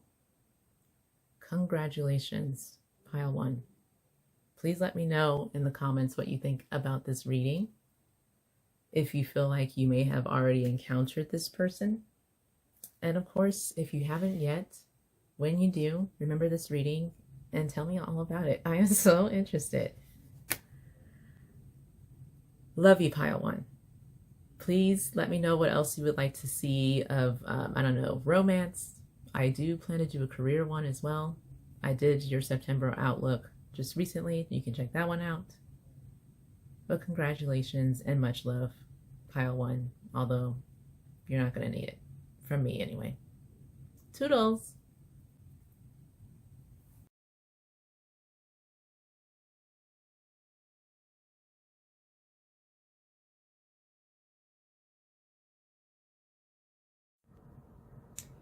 Hello, pile two. Welcome to your reading, all about who your future spouse is. Will you be booed up this winter season, this cuddle season, or in the near future period? We are going to be looking at who your future spouse is, your first impressions of them, and their first impressions of you. We have here 2 oracle cards, and of course your crystal, the green flower agate. If you were particularly drawn to this crystal, then you are at your correct reading. So these 2 oracle cards are going to kind of give us an idea of the initial energies. It could relate to the energy that you're in at the time that you meet your future spouse. It could be their energy, a combination of both, or just something related to your union with this future person. So I'm going to flip these over. And you've got here number 27, the Angel of Rosbar. I love the illustrations of this oracle card deck. This is actually the Rumi oracle card deck, not available in our Shell Bloom shop, but I highly recommend it. It starts off with a lovely poem, and then it goes in very deep into your oracle message for each card. So if you like something a bit more extensive and deep, then that is the one for you. I highly recommend it. But I am just going to read the poem, the initial poem that comes with this card, as well as maybe like the first paragraph of the message, just to get an idea. And then we also have, okay, lovely start to a future spouse reading. I love and allow myself to be loved. This is from yours truly's card deck, the Mixed Messages Oracle card deck from T-Era, designed and written. Yours truly, available in our showbloom.com website. You can see some of the reviews on this Oracle card deck on that website as well. So I'm not going to give you any spoilers, but it's popping. People love my deck and it fills my heart with joy. But anyways, back to your reading. So let me start with the Angel of Rosbar. I am going to open up the Oracle card deck guidebook here and read the first passage to get an idea. So, 27, Angel Rosbar. Tell me the truth, I asked Love. What are you? I am the everlasting life, Love said. I am the recurring joy of living. And the first paragraph here says, divine contribution is offered to those who wish to contribute to the world. The great beloved sees what is in your heart, what it is you wish to offer, and is saying yes. So you are being empowered to serve, to assist, to offer a genuine spiritual contribution to this planet, to become a sacred hand at work for the will of heaven. Such is the capacity bestowed upon the soul that is wise and filled with love and therefore desiring to serve. So then, do not doubt yourself, beloved. You have been blessed with this by the Master to find the precious jewel of your own soul and claim it. Cast your doubts aside. So that is the first message here. We're getting this message of you asking Love, basically, what is love? That song, what is that song from? Night at the Roxbury. Basically asking you, what is love? That's what you're asking, and it's answering, I'm everlasting life. I'm recurring joy of living. I'm the reason why people want to live. I'm the reason why anyone wants to continue, basically. And is that not true? And then you get this message here of what it is you wish to offer is being given a big yes by the great beloved, the universe, the God that you worship to or that you turn to. They're saying that is a huge yes, and to cast your doubts aside. So maybe you're someone who, at least within your love life, need that reassurance at this time, because maybe you haven't been getting what you're looking for out of love in general, and you're just trying to figure out what even is love. What do I even want from love? What does it mean to love for me? What am I looking for in a partner? And maybe you've kind of entered this sort of hermit mode where you're trying to sort that out. Maybe you are at a point where, or at the point you meet this person where you may have your guard up a little bit. You may not be searching for love or offering it up, because this card here, I love and allow myself to be loved. It's almost like it's encouraging you to be in that state, which means that maybe there's some hesitancy when it comes to love, some doubt when it comes to love and what you want from it. And yeah, that message that we just read, that beautiful message, is saying that what you're wishing to offer in this lifetime, you're getting a big yes from the universe for. They are here with you to usher that in. If there's a certain idea or dream, fantasy, something that you hold in your heart as far as what you see of yourself when you see yourself with a future spouse, that is getting a yes here. And maybe you're getting a nudge here to continue to love the way that you love, and also allow yourself to be loved. So I feel like there's this calling here to open yourself up to the idea that you can still get what you want. You can still give in the way that you want to give, and it be reciprocated. So there is our first initial message here. From there, I wanted to delve into the life purpose oracle cards. This is the travel size version. It is available in our shop. And what I want to do is ask, who is pile two's future spouse? I like to use these cards because they kind of give like ideas as to maybe what this person is into, maybe what occupies their mind, their attention, hobbies, things like that. So that is the question I am asking of these cards. Who, oops, did I do that right?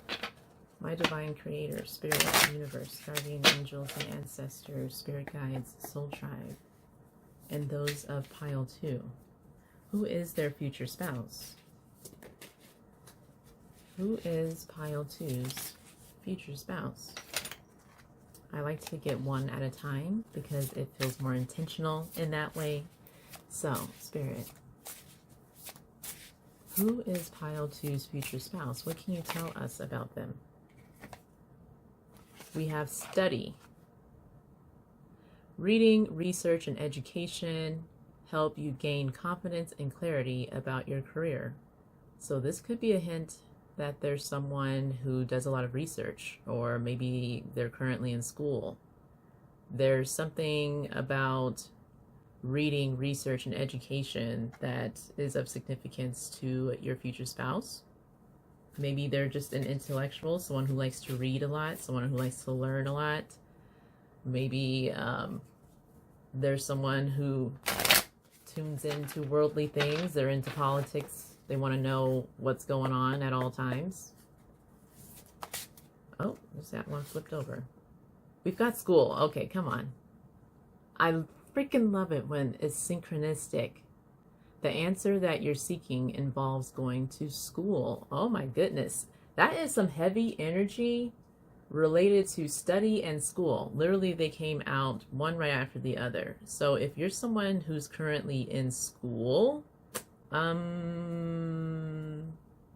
do you think? Might be someone who's in your class, might be someone who's going to your school. You meet them at an event. And it doesn't have to be traditional school. Maybe you're taking a course that's not related to any degree of sort. Or maybe you go to a training of sorts. Maybe you go to maybe you get a new job and this person is in training with you. There's something here where maybe you're both learning together. This one just fell out as well while I was talking and rambling. Writing. You heal, inspire, teach, and entertain with the words that you write. So maybe this person likes to write. I mean, this is a lot of like studious, head down kind of energy. Look at these two people. Their heads are down in the books. There's something related to that. Writing, communication. Maybe they're a writer. Maybe they're even a someone on social media who uses a unique way of communication to communicate their ideas with their audience. Maybe they are more so in a teaching respect. Maybe they're on social media and something they like to do is like unique tips and tricks or fun facts, things you didn't know. Yeah, there's something about like teaching and learning that is definitely associated with this person. Let me get another one. Thank you, Spirit, for this right off the bat synchronicity. I'm going to get one more. Crystals. Your connection to crystals and gemstones is a channel for healing energy. Interesting. So maybe this person, whatever they're into, whatever their like study is, or whatever their talent is, whatever their expertise is in, maybe it has to do with healing energy. Maybe they're into helping people improve themselves in some way. And maybe it is directly related to crystals. Maybe your future spouse has some significance or like some affinity or a love of crystals.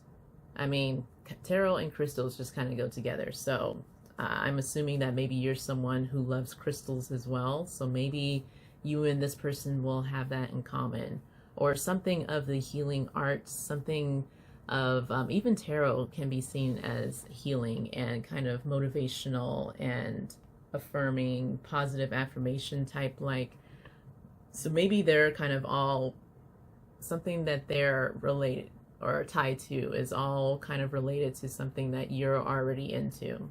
That's very lovely. Very lovely start to this reading here. And I think that's so interesting and how it kind of touches back to this first card. It was kind of talking about you having something to give to the world, and you wondering if you're ever going to be able to give it, and like the universe saying yes. So maybe you're in the same kind of realm as them, where you want to give in some way, or you've been attempting to put something forward in some way, and you're wondering if it's ever going to take off. Is anyone ever going to see your art? Is anyone ever going to recognize what you have to offer? And they're saying yes. So I think that card is kind of two-sided there. Both yes to whatever your aspirations are for your love life, and yes for whatever your aspirations are for yourself as well. And maybe that is kind of where you'll meet this person. Lovely, lovely. I'm also going to pull cards from this Kipper deck, because I kind of feel like some of the cards in this deck can be specific as to what a person could be into as well. So I'm going to ask the same question. Pile 1 actually only got 3 of these, so don't say anything. Spirit, what can you tell us of Pile 2's future spouse?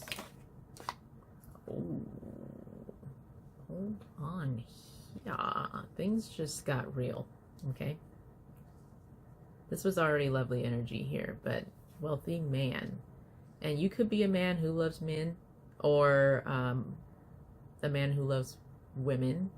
And if we're talking about your future spouse, then whoever you're attracted to, this is their energy. They have the energy of a wealthy man. This person might be well off. And well off doesn't have to mean Mark Zuckerberg. It could mean like this person can take a vacation whenever they want without worrying about the cost of it. Official person. That one just fell out. Someone maybe with an official title. Maybe a professor. Someone who's made a name for themselves. Someone who has definitely put in the work into their craft, or whatever they do to make a living. Like, they've earned their stripes for. They are an official person in their league. Excellent. There's another. Poverty. Interesting. Isn't that interesting that poverty and wealthy man? Oh, my camera is like taking me in 2 different directions. I'm looking at the monitor and I'm talking, but it's sending me in different directions. But anyway, wealthy man and poverty. These cards are particularly sensitive to which cards they're touching. So if your future spouse is in this official person energy, it could be that whatever they have now, they did not always have.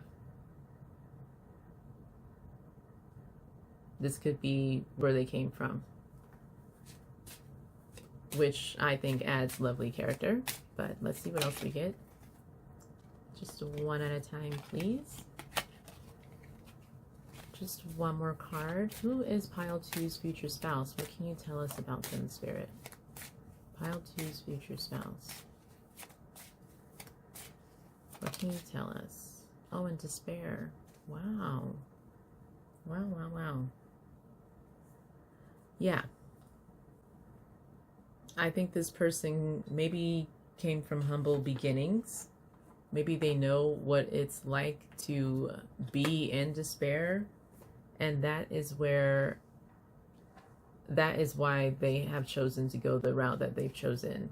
This study, this school energy here, writing, crystals, healing energy. I feel like they either went to school to do something, to study something that would allow them to be of service to people who were in their same position at one point, to uplift those in the same situation that they were in. That's what I'm seeing here. And I feel like that's like a huge part of their story, is where they came from and how they built themselves to where they are now. Because this is a lot of effort and focus. Like, they're passionate about what it is they do here. And for this, I'm glad I took another card. Your connection to crystals and gemstones is a channel for healing energy. I feel like if that's not being specific, then all of this here is tied to healing, the healing arts, or wanting to help people improve in some way. That is the energy of your future spouse, which is lovely, of course. Definitely lovely. I want to get this to where like all the cards aren't covered, completely covered. Can I lift this? Struggling here. Okay. All right. Excellent. Excellent. Excellent. And honestly, I forgot to do this with pile 1 too. So again, don't tell them. But I had a lot of fun in pile 1. They had a fantastic reading. So I don't feel bad about you getting extra cards or me for having forgotten to pull a certain deck. But these are the who, what, where. These little miniature Oracle Love cards here. Kind of give us a few extra details about your spouse. So I'm going to shuffle these up. What else can you tell us about pile 2's future spouse? There's one. Called you the other night. So maybe this is someone you already know. Doesn't have to be exactly the other night, but why did I just put that back in here? I meant to put it on the table. Called you the other night. Okay, let me see if I can find it, but I'm also going to see what else falls out. Called you the other night. Owns their own home. I bet they do. I bet they do. So that's good. I'm sure they can take care of themselves with that wealthy man card. It's always nice when there's one less person you gotta worry about. Grew up in a better than average household. Interesting. This one fell out. Their first name begins with a vowel.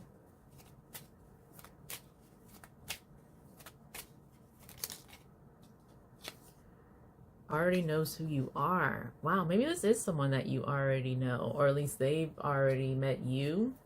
At the time that I'm filming it's beginning of September, so maybe you just started a semester somewhere if you're in college, and you're just meeting everyone in your classes.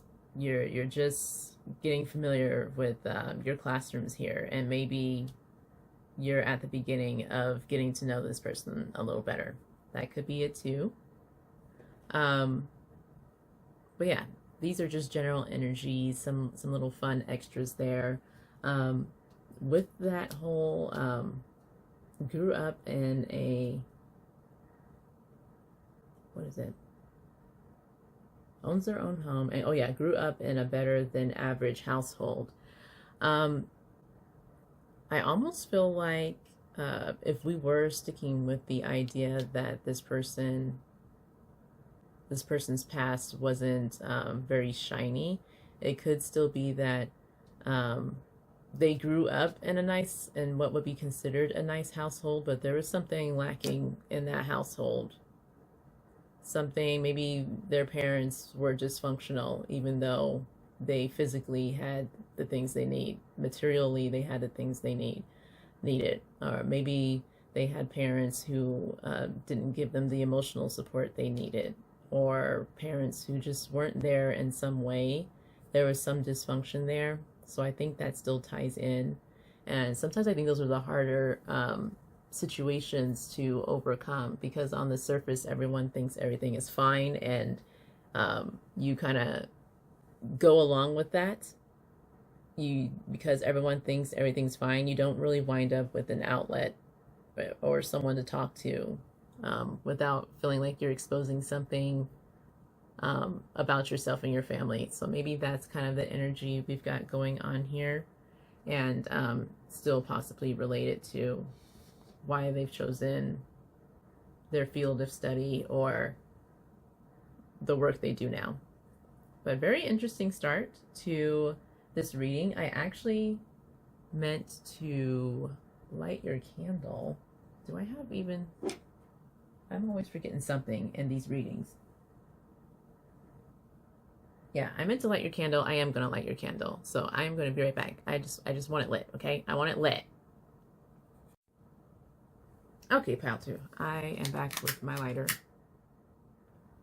And let's light your candle as we get into your first impressions of your future spouse. That is the segment we're getting into here now. Now that we have an idea of who they might be, what they might be into, what draws their focus. We started with what feels like your energy. If not now, then the energy you'll be in when you meet them. So I would like to delve into what your impression is of your future spouse when you come into contact with them. And really anything can come out. It can be like a literal interpretation of your impression of them. In pile 1, we got some ideas of the situation that might be going on at the time. So I'm interested to see what comes out here.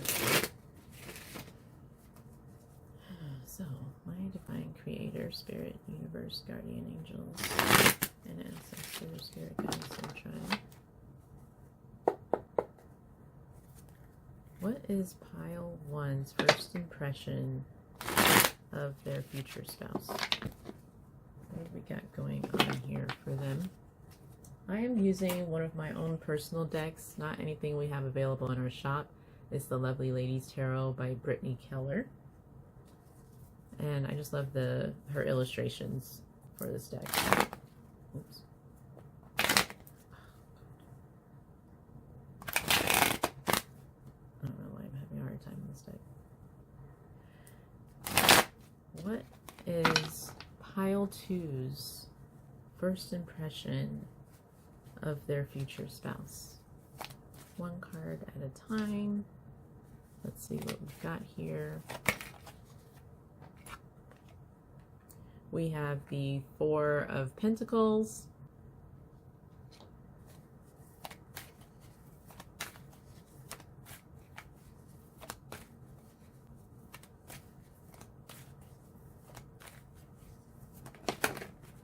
Too many. What is pile 2's first impression? We've got the 8 of Wands. What is pile 2's first impression of their future spouse? We have the 9 of Wands. Oop. One fell out. We have the 7 of Swords.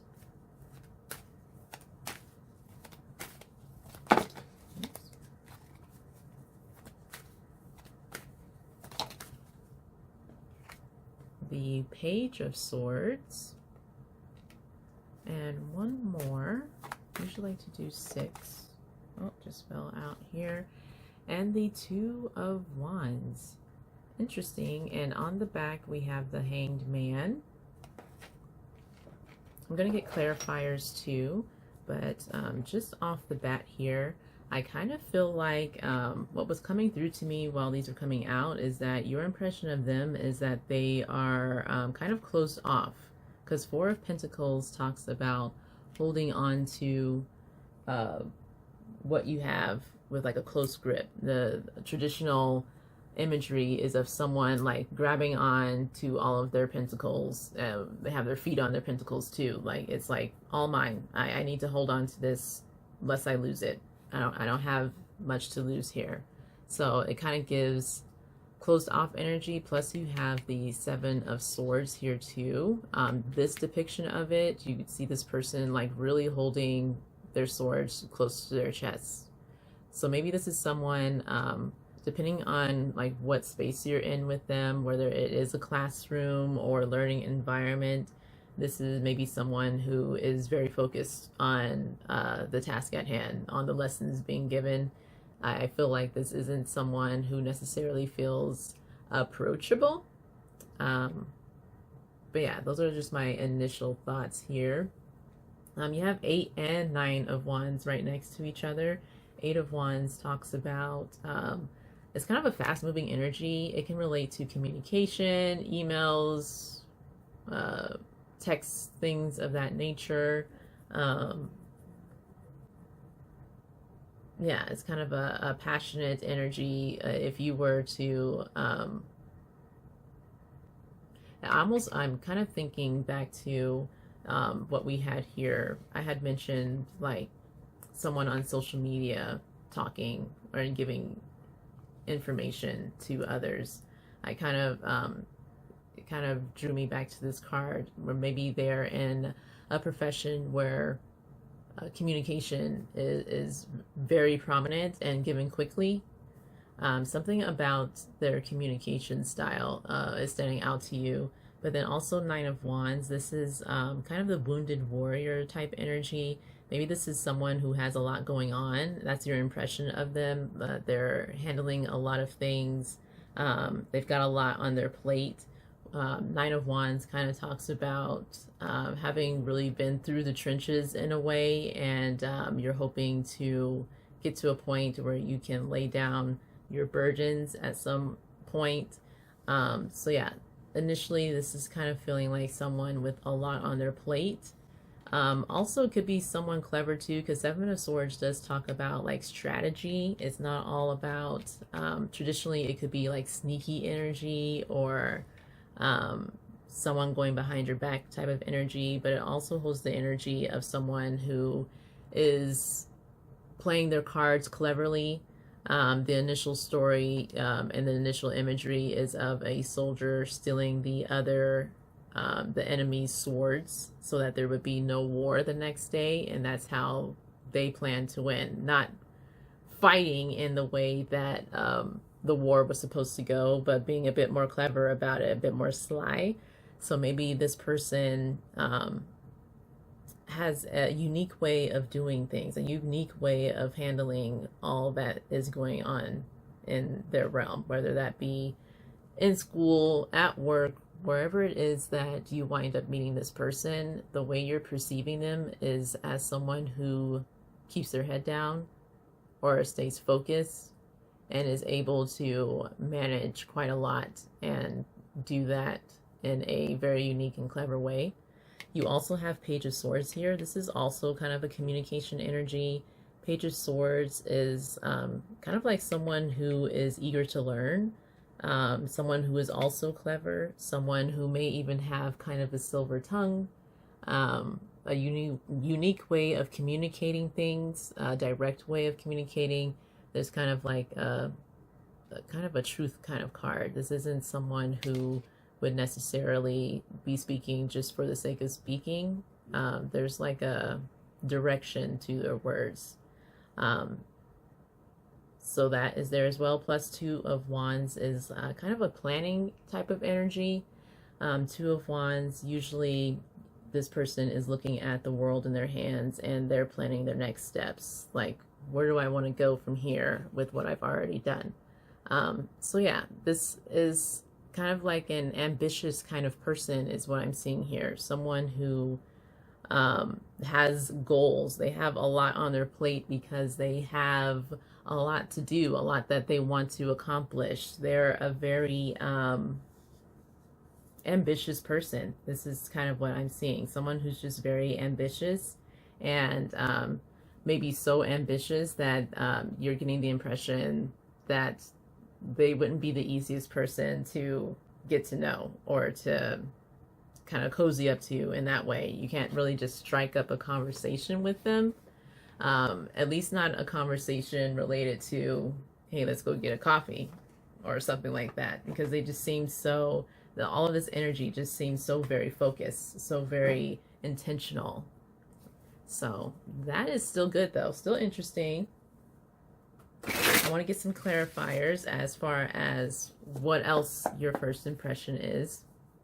And again, just keeping in mind, this is the first impression, not necessarily who they actually are, or who your impression from the first impression can always change. Because usually first impression, you may not have had too many conversations yet, especially if it's someone that you don't know that well. So, but this is interesting, first energy. This person just seems so very motivated and got their life on track here. Spirit, I would like to clarify the Four of Pentacles. What else can you tell us about this Four of Pentacles energy for pile 2's first impression of their future spouse? What does Four of Pentacles mean? We have King of Swords. Too many fell out just now. There we go. We have King of Swords and Six of Wands. Wow. Yeah.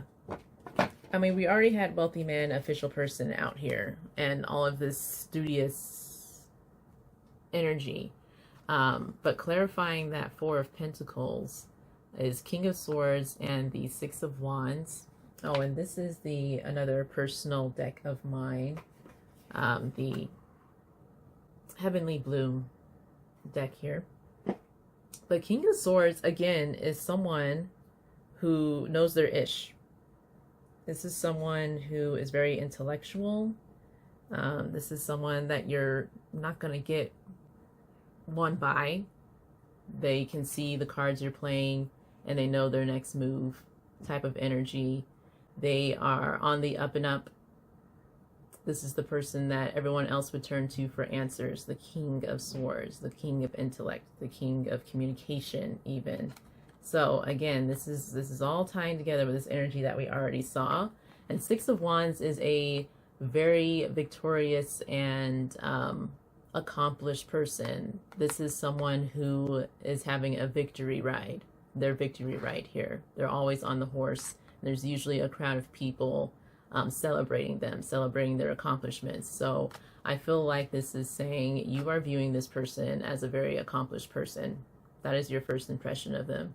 And maybe this Four of Pentacles energy of holding on tightly to everything, or someone who's a little closed off. Maybe that is actually also relating to someone who has it all together with themselves, within themselves. They've got everything they need and they've got a hand on it. They know what's going on all around them. Their stuff is together. They got themselves together. That's the energy I'm seeing here. This is a very successful person, is what I'm gathering here. Very good. Very good. This person has accomplished something in their life. And that's what you're seeing right off the bat. What is this Eight of Wands, Spirit? Nine of Pentacles. What does this person do? What's the second one? And the Eight of Swords. Interesting. Let me pick this up. With the Eight of Wands. So, Nine of Laurels, that's the Pentacles suit in this deck. So we got Nine of Pentacles and the Eight of Swords to clarify the Eight of Wands. So Nine of Pentacles, that is just saying everything that I've been saying already. Nine of Pentacles is someone who is very accomplished in their own right. They've gotten there by their own means. They are self-sufficient. The original imagery is of this woman just walking through her own garden that she cultivated, basically walking through her own abundance and just adoring it, just enjoying it. She needs for nothing. And that's the energy of this person here. Someone who needs for nothing because they're so accomplished. And with the Eight of Swords being here, Eight of Swords is a card of restriction. It's a swords card, so that's of the mind. So restriction of the mind, restriction of thoughts, feeling tied down. So I almost feel like maybe this is saying your impression of them is that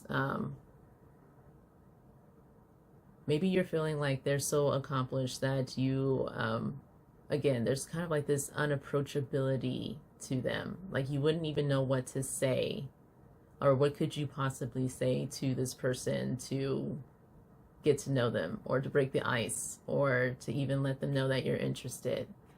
And then like this energy here of a lot going on, fast communication. I almost feel like that's the energy surrounding them, is that there's such a busy person, there's such a busy accomplished person that what could you're feeling restricted. What could you possibly say to them? Or maybe you even feel like they don't see you, or they don't, maybe they're not even open. If they even wanted to be open to a relationship, they couldn't be because of all that they've got going on. How could a person that accomplished have time for that, for love? Very interesting. What is this Nine of Wands in energy, spirit, for pile two's first impression of their future spouse? What is this Nine of Wands energy? Oh, let me get this all in my hands here.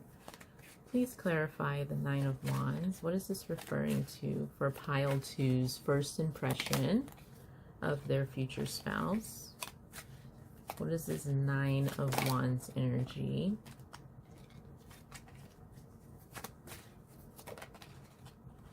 Queen of Pentacles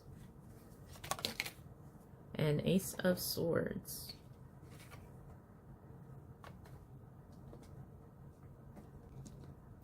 Oh gosh. Okay, so yeah, Nine of Wands energy again is like wounded warrior energy, but still standing strong, been through a lot, tired, fatigued by everything that you've been through, but you're still standing strong. And then we've got the Queen of Pentacles card, which kind of holds the energy of the Empress. This is basically a step up from the Nine of Pentacles. This is also someone who is very abundant, cultivated their abundance, and is actually now in a more nurturing energy, in an energy where they can give back because of all that they've cultivated. And then the Ace of Swords is, again, energy of the mind, of intellect. It can speak to breakthroughs in thought, grand ideas, new ideas. Usually the original imagery is of a hand coming out of the clouds with the sword. It's almost like divine thought, like when you get struck with a grand idea, it's almost like it came from the heavens sort of energy. Ace of Swords there. So I kind of feel like this is relating to maybe you are seeing them in this Nine of Wands energy because of all that they are giving to others, all that they're giving their attention to, this busy kind of energy. And all that they have to do, all that they are manifesting, is giving you the impression that this person probably doesn't have enough time, or it must be tired. There's something here of like, how do they even do it all? They're doing it all, but how do they even do it all? That's kind of, this is kind of repeating energy here, just in different ways for me, of your impression of this person. Can I also get 2 clarifying cards for the Seven of Swords, please and thank you? What is the Seven of Swords energy for pile two's first impression? 5 of Wands and the Chariot.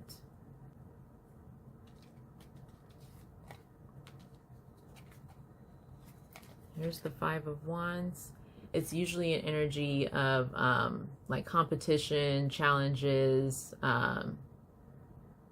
coming head to head with others, battling it out, but with wands. So it's not like serious. You're not like trying to kill each other or anything, but it can be conflicts as well.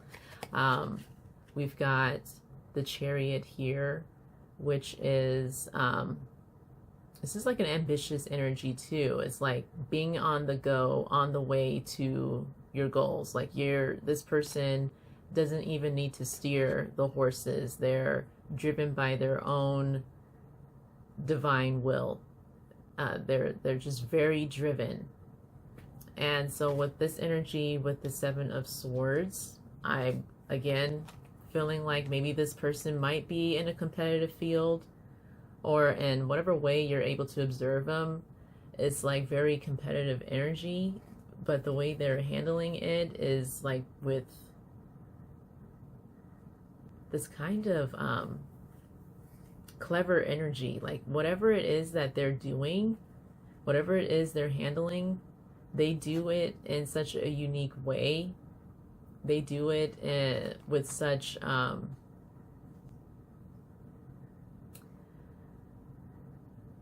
confidence, such assurance. It's like boss energy to me. Like, it's almost like those people that you see, political commentators, the streamers, like they say things with such confidence. The things that they present to people is in such confidence. And they're less worried about who's coming for them with the things that they're telling people. It's very, yeah, I don't know. It's just very confident energy. Just very, this is someone who doesn't back down from others. This is someone who doesn't easily rattle at all. At all. This is an official wealthy man type energy. Like, bring it on energy. Yeah, I've got a lot to deal with. I take on a lot, but it's because I can. It's because I do it well. It's because I win. I win in this energy. That's what I'm seeing here. This is some kind of badass here. That is at least your impression. Can I get two clarifiers for the Page of Swords? What does this mean for pile two's first impression of their future spouse? We've got Ace of Cups and the Ten of Wands. So again, that Page of Wands energy, again, the intellect. This person is very smart. This person is very accomplished. This person is not afraid of or overwhelmed by a lot of information, about doing a lot of research, about taking on a lot of tasks.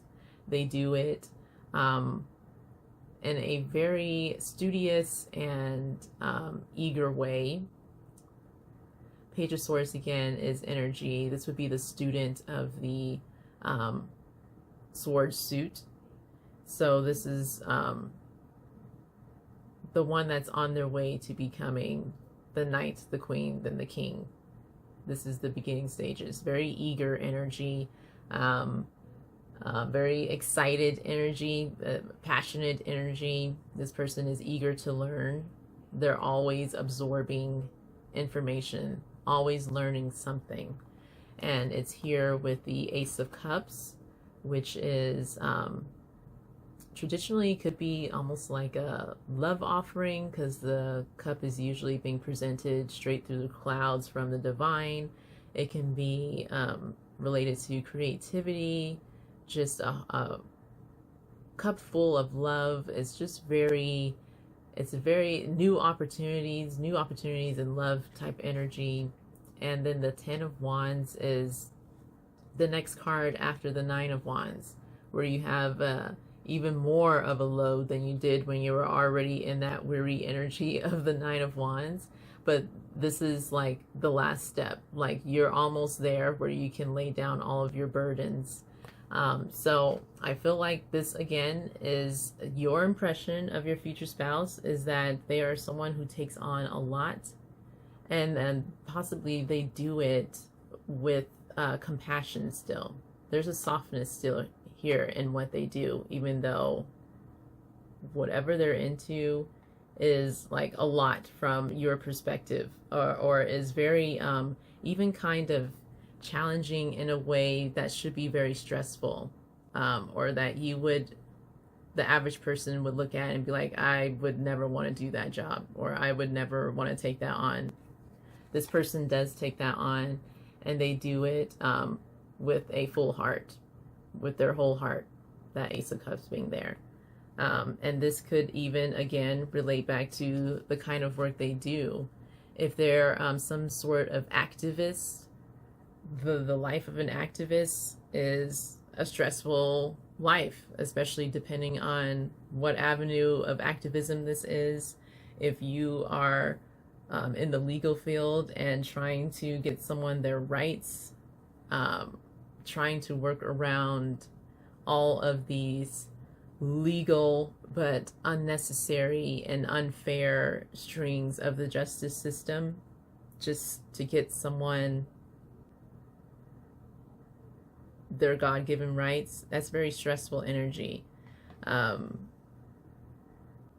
that's kind of what I'm feeling. Like having someone who's in the job of helping the disenfranchised, like that's a heavy load. That is constantly coming up against opponents, Five of Wands, that you are constantly needing to be more clever than, that you are constantly needing to be 2 steps ahead of, so that you can bring this justice, this healing in for someone who is disenfranchised, possibly in the way that you used to feel. That is kind of what I'm getting here. Like whatever your future spouse is into, you're just like, whoa. And maybe the average person would be like, whoa, hats off to you, because I couldn't do that, but I'm glad you're doing it kind of energy. What is this 2 of Wands energy for pile 2's first impression of their future spouse? We've got Hanged Man. Well, did this fall out? This had to have fallen out. Where did the 8 of Cups come from? Okay, I'm just going to go with it. I didn't even see it come out. But we've got 8 of Cups here. And the Hanged Man with the 2 of Wands. And again, the 2 of Wands is like planning type energy. Looking forward. The world is in your hands. And you're kind of looking at, what do I need to do to go to the world, to conquer the world kind of energy. And you're in the planning assessment stages here. And then you've got the 8 of Cups here, which is a card of walking away from what is no longer serving you. Traditionally, this is an image of the person in the card walking away from all of the cups, and those cups are kind of symbolizing everything that they used to be into, everything that used to fulfill them, no longer fulfilling them, and they're walking away from that, which is kind of like the same energy of the 2 of Wands. Traditionally, this stick is behind them, and they're looking forward to a new stick here, a new ambition. And then here is the Hanged Man, which is all about pause. This person is tilted on their head, kind of symbolizing getting a new perspective on things, kind of pulling back and looking at things from a different lens or another point of view type energy. So maybe that is what you're seeing of them, because maybe whatever this new endeavor, this new ambition that they have is why they might be in the class with you, at the new job with you. They're wanting to take their successes in a new direction. So they're in a learning energy for sure. They're progressing on to something else. They're looking on to something else, adding in something new type energy. So that is very interesting. Pile 1. Pile 2. I feel like your first impression of this person has a lot to do with what they do, what you're able to witness, what you know about the work that they do. Maybe this is even in a work environment where maybe your coworkers, maybe they're official person is here. Maybe they're an authoritative figure at work, and you're looking at all that they do in that higher position, and it's just like, wow.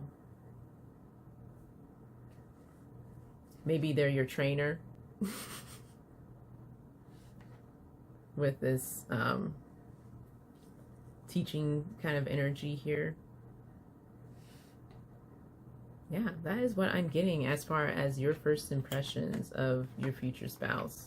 And still something here about what they do, serving others, and a service type. Something they do benefits others. Very interesting. I find it also interesting that this energy is so related to what they do, what you're able to observe of them, and less about like their looks and whatnot. So that is very interesting to me as well.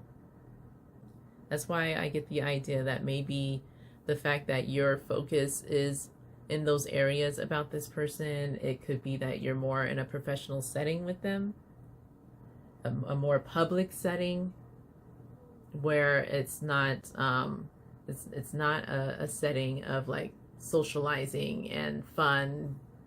I'm at a concert, I'm at a fun event, I'm at a restaurant type energy.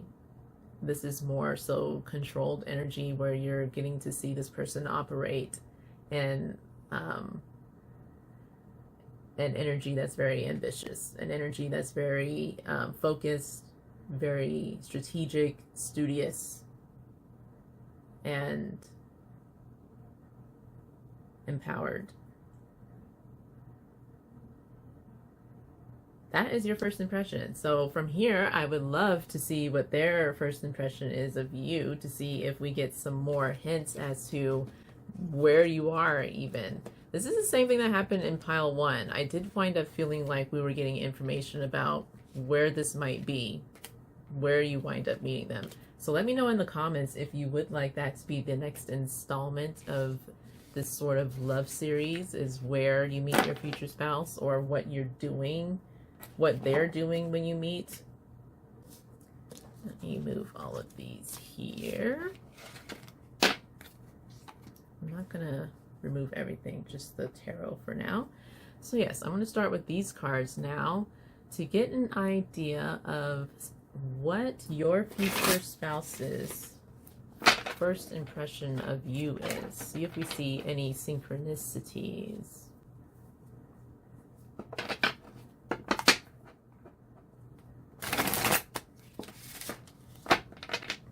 Divine Creator, Spirit, Universe, Guardian Angels and Ancestors, Spirit Guides, Soul Tribe, and those of pile 2 especially. Please come in. And please tell us, what is pile 2's future spouse's first impression of pile 2? What is their first impression of pile 2? We've got the 5 of Wands.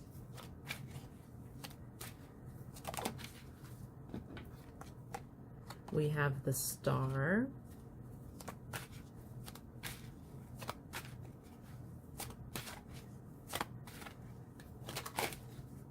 Too many here. What is pile 2's future spouse's first impression of pile 2? What do they think of pile 2 when they first see them or meet them? If I can get one card at a time. Of course, you're going to keep giving me more.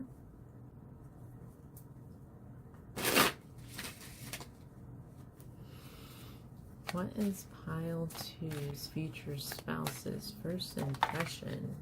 We've got 2 of Wands. Some repeating cards here, just from the different deck though. We got the 2 of Wands as your impression of your future spouse. We've got Knight of Pentacles here. We've got the Fool. And one more, please.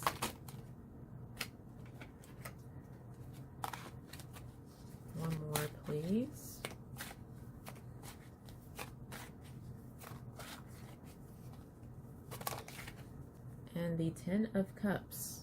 On the bottom is the King of Wands. Very interesting. I don't feel any negativity, so of you guys' first impressions of each other. So that's one good thing. Five of Wands, again, that is competitive energy, needing to fight your way to the top energy. Can even be energy of conflict with others, but it's right next to the Star, which is hopeful, inspirational energy. It can even relate to standing out, being sort of a star. We've got the Two of Wands energy, which again is someone assessing their next steps. It's ambitious energy. Usually it's a little world that this person is holding, and they've just got it in their hands, which means like endless possibilities. Knight of Pentacles is like steady, progressive energy. It's kind of a slow energy as well. It's kind of like planting your seeds as you go. One foot in front of the other type energy, but you are progressing, you are learning, and you're planting seeds along the way. You're making progress, steady, grounded progress. The Fool energy, this is energy of taking risks, of kind of being a light energy. Traditionally, this person is ready to just leap off of the cliff there with their little companion. Just kind of being carefree. It's a carefree type energy. It's looking at the glass half full. The world is at your feet. Again, this kind of energy here. And then Ten of Cups is like ultimate fulfillment. Ten of Cups usually traditionally is two people, two partners looking at their family and what they've created together with a huge rainbow over all of them. It's like complete whole happiness here.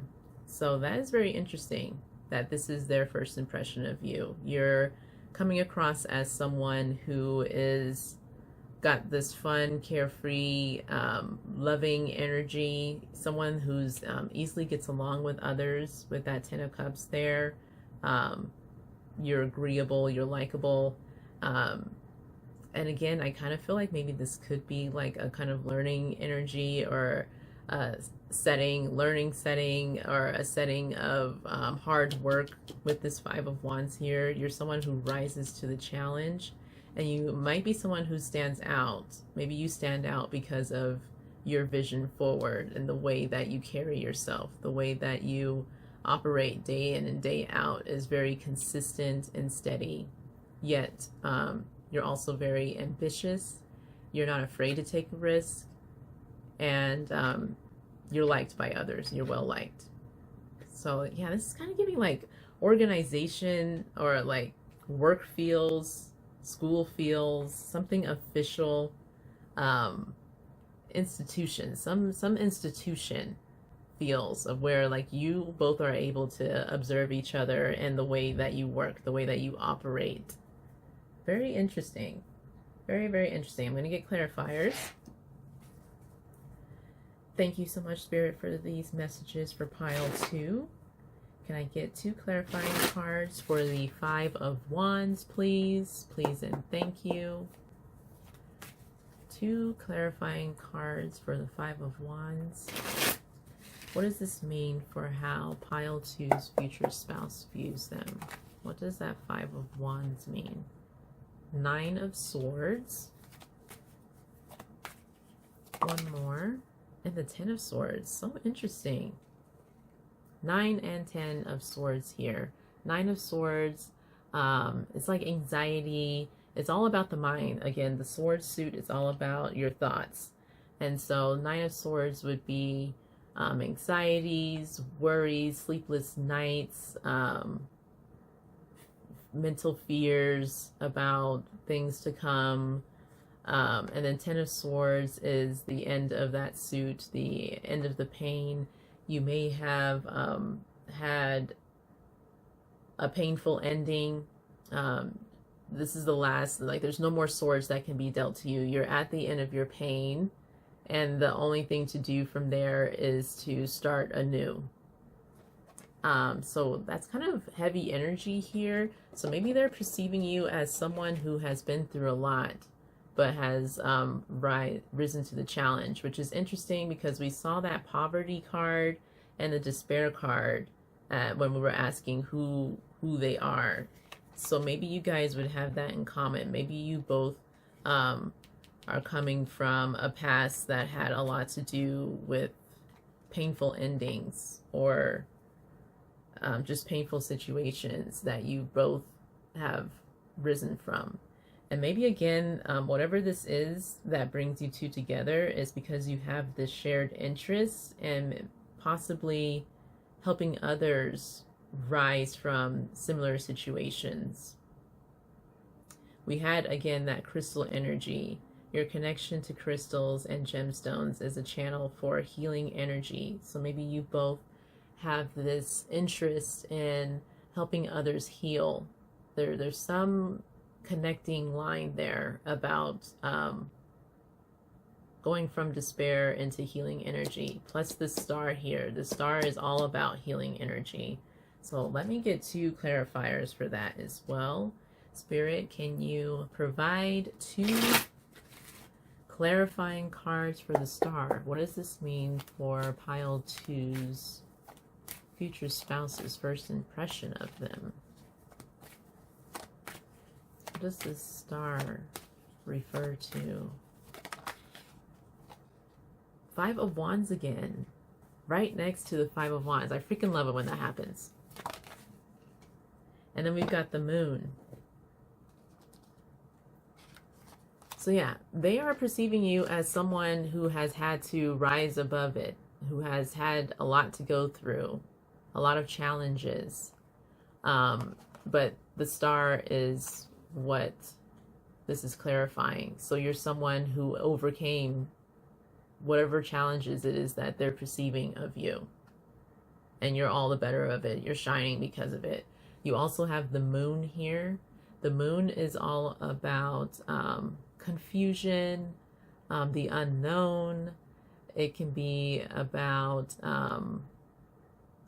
deep intuition, kind of allowing yourself to be guided by your intuition, because there's some obscurity with this energy, this unknownness, kind of walking in the dark and just kind of allowing yourself to be led by intuition type energy with the moon. So yeah, I kind of feel like this is all saying that you had to, this person is perceiving you as someone who had to endure quite a bit, endure more than most, possibly all on your own, or possibly in a situation that not many others have to go through. Possibly you had to go through it yourself without any support, but you have come out as the star on top of it all. That is very interesting.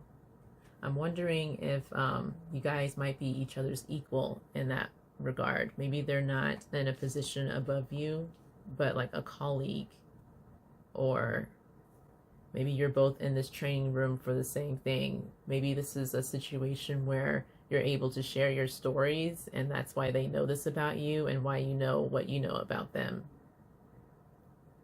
Very interesting. Can I get 2 clarifying cards on the 2 of Wands?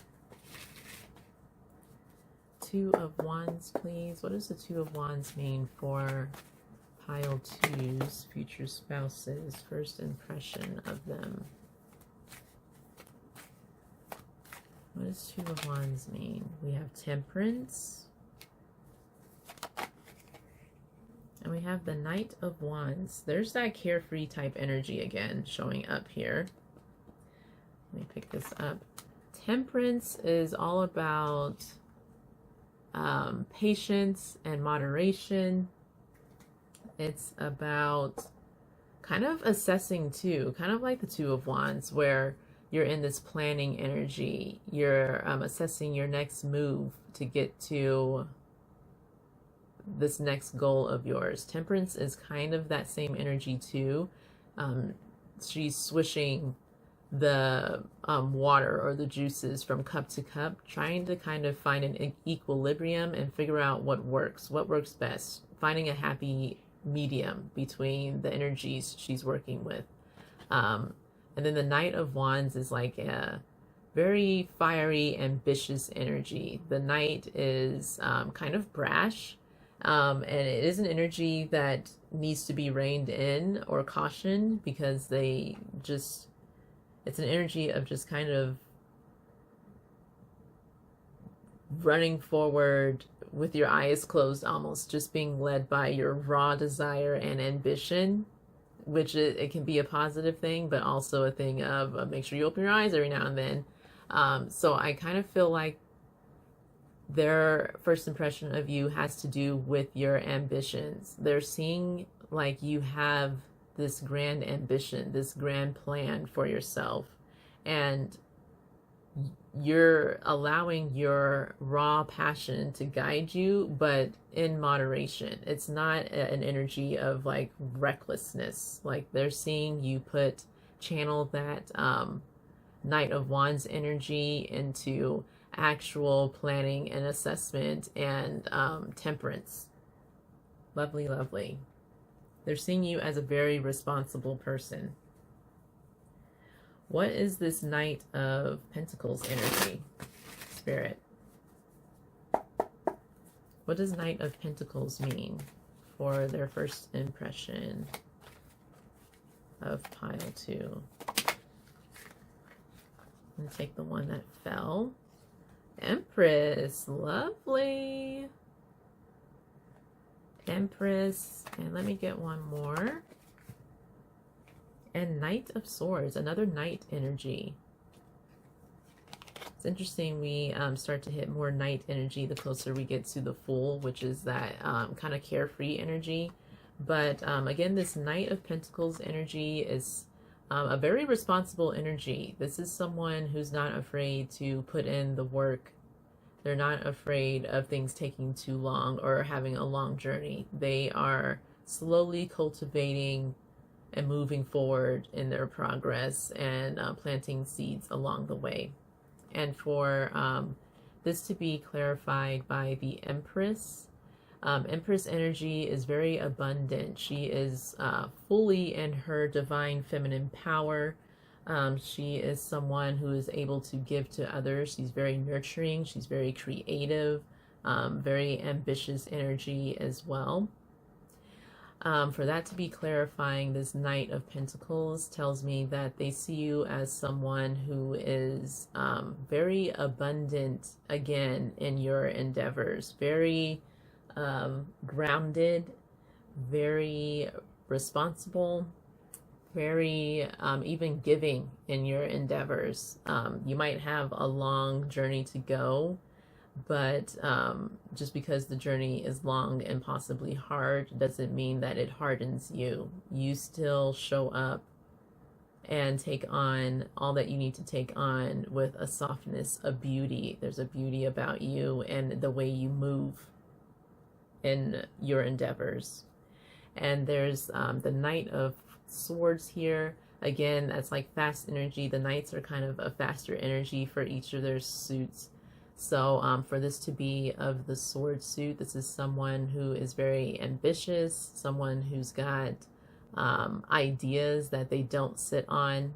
This is someone who, once they get strucketh by a grand idea, they move forward with all of their energy and ambition. They put their money where their mouth is, basically, and aren't afraid. There's no fear here in this Knight of Swords, and no doubt either in what they're doing. So that tells me that this person sees you as someone who's very self-assured, very confident in yourself and what you're doing. Very lovely. They're seeing you within the strength, within your own strength, within your abundance, Whatever strengths you have, they're on full display for this person to see. Can I get 2 clarifying cards for the Fool? What does the Fool mean for their future spouse's impression of them? Pile 2's future spouse's impression of them. We have 6 of Swords. Oops. Way too many. What does the Fool mean? Oh, and Hierophant. I kind of had a feeling like the Hierophant was going to show up at some point with all of this studious energy. And it just so happens to be showing up in their impression of you. So, okay, we have the Fool here. Again, that was that carefree energy, taking a leap of faith energy here. Not so much worried about what could go wrong. You're in the energy of what could go so right. And then the 6 of Swords is an energy of moving towards calmer waters, possibly coming from a past that was a bit uncomfortable, a bit rocky, which I feel like, again, harkens back to this area here. For some reason, they have been able to witness you overcome quite a bit and enter this healing energy.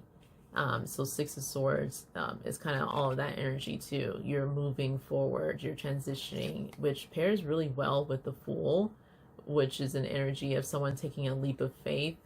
You're moving forward towards your goals, towards where you're going with complete abandon about what has happened in the past. The past is not holding you back, at least not the way their impression is of you. And then the Hierophant here, this is, again, very responsible energy. This is an energy of mentorship. Traditionally, there's 2 other people in the image, and they're looking up to this person who is kind of like in a teaching position. So it could be mentorship. It could be kind of like what I've been feeling here. It could be school. Maybe you're in a position to mentor others. Or it could just be that you have mastered a certain area. People look to you as someone with expertise. It's also an energy of tradition, but I feel like with the cards that these came out with, this person is watching you move forward, put yourself forward to be more of an authoritative figure in whatever field you're in, the field that you both might be in. So we're going from beginning stage, you're possibly starting something new, but from a position of already having learned a lot, already having come from a lot, accomplished a lot as far as difficult energy. This is an energy of overcoming. You've already overcome a lot, even though you're starting anew, possibly. And you're in this carefree energy about it. It's almost the energy of someone who has been through so much, conquered so much, that they're living in this energy of like freedom. Because what else could possibly happen to me? Not like everything bad has happened to me, so nothing else can happen to me. But all of these challenges I've overcome allows me to live in an energy of I'm not afraid of anything, because I already know that I can overcome it. That is what I have learned of myself. That is who I know I am, which is very strong energy, very attractive energy. It's someone who does definitely stand out for just living in that energy of confidence. It's like a confidence type energy. You walk in a room, your head is up high. You're not someone who needs to be the center of attention when you enter a room, but you draw eyes just because of that aura that you carry. It's like kind of a quiet aura, but very powerful. What is this 10 of Cups energy, Spirit? Can I get 2 clarifiers for what 10 of Cups means for pile 2's future spouse? we have the Seven of Swords, which came out for your impression of them. Ooh, almost. And the Tower. The Tower and the Seven of Swords, clarifying like one of the happiest cards in the deck. The Ten of Cups is like ultimate happiness.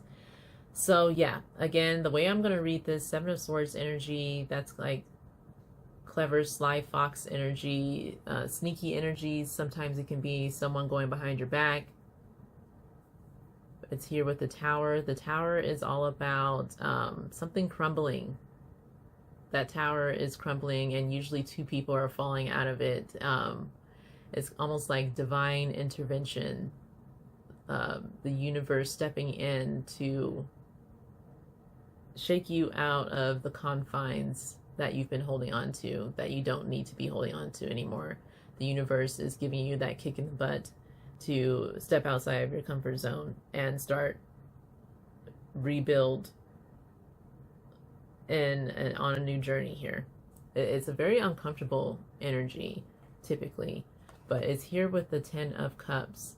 So I feel like for their first impression of you, this joyous type energy, I was interpreting it as being well liked, being well loved, kind of being in a very positive energy overall. With the Tower and the Seven of Swords clarifying this, I almost feel like their impression of you is that, again, a lot of the happiness you have now, a lot of the people in your corner, people in your circle love you the way they do because of where you came from, possibly with them or what you helped them through. These are usually two kind of difficult cards here, and for it to be clarifying a very positive card kind of tells me that all of this positivity was not something that was always available. All of this, like the sun that you have, the rainbow that you have all around you, is because of how dark maybe it used to be.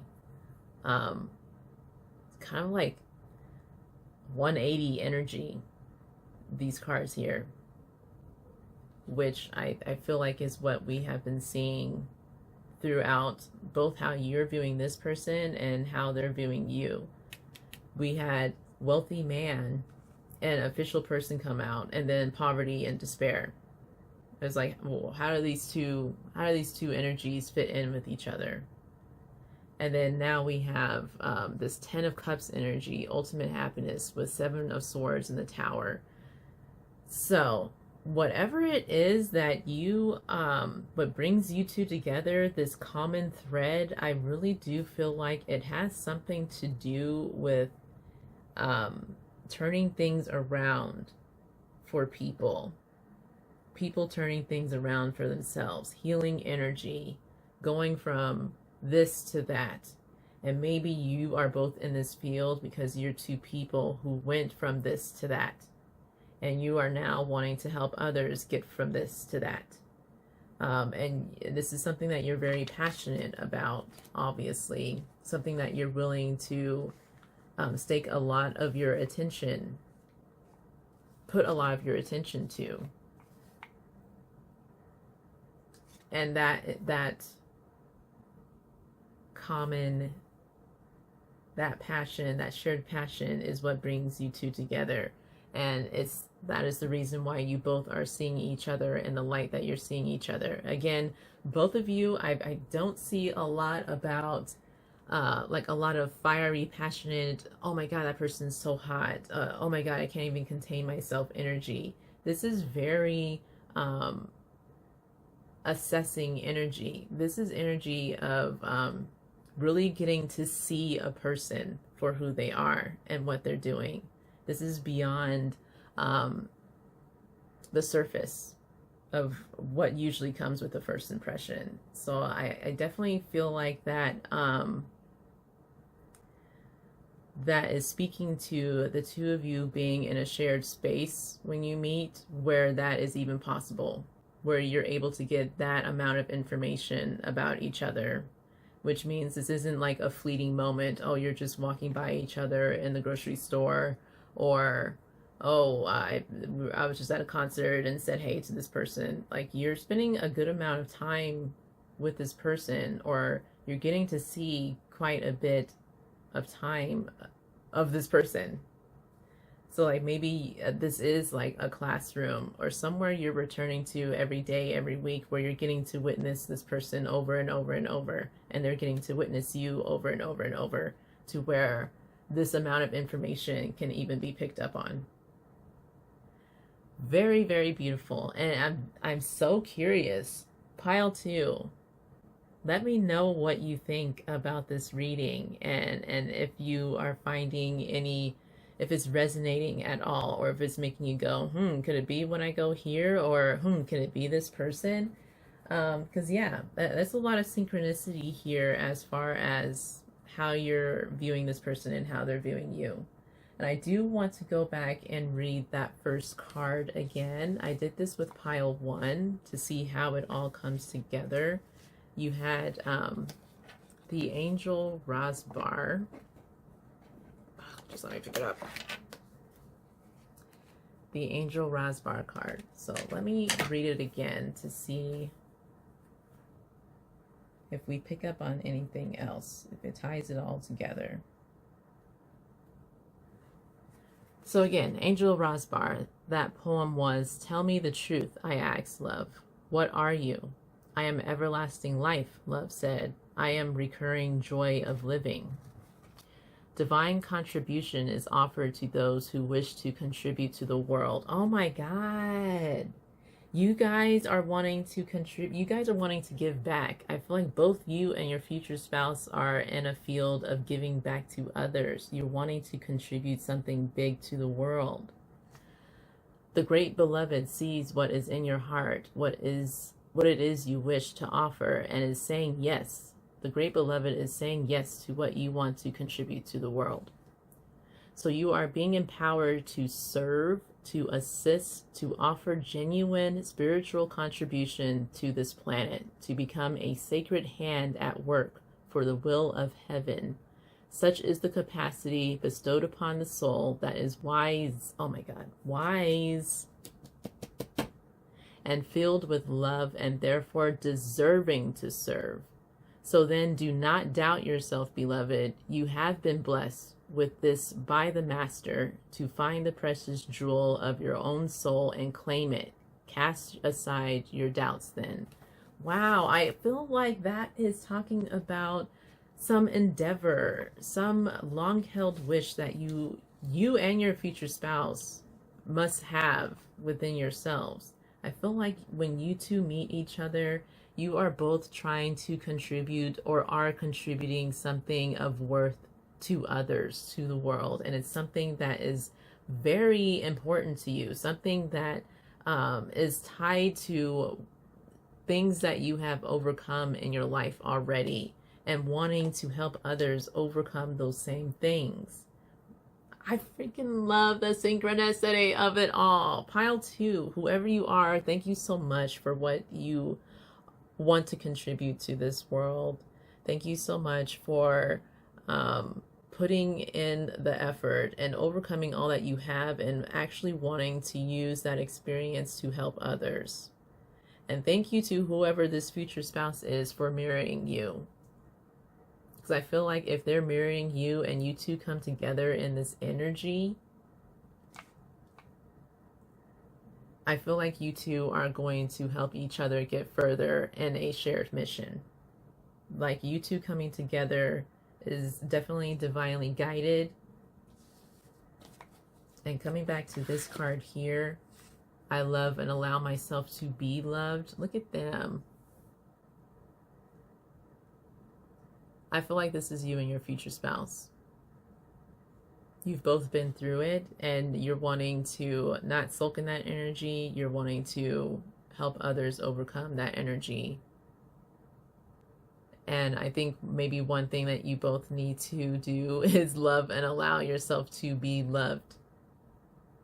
And I think that might actually wind up coming easy with what you're able to witness of each other, with these first impressions you had of each other.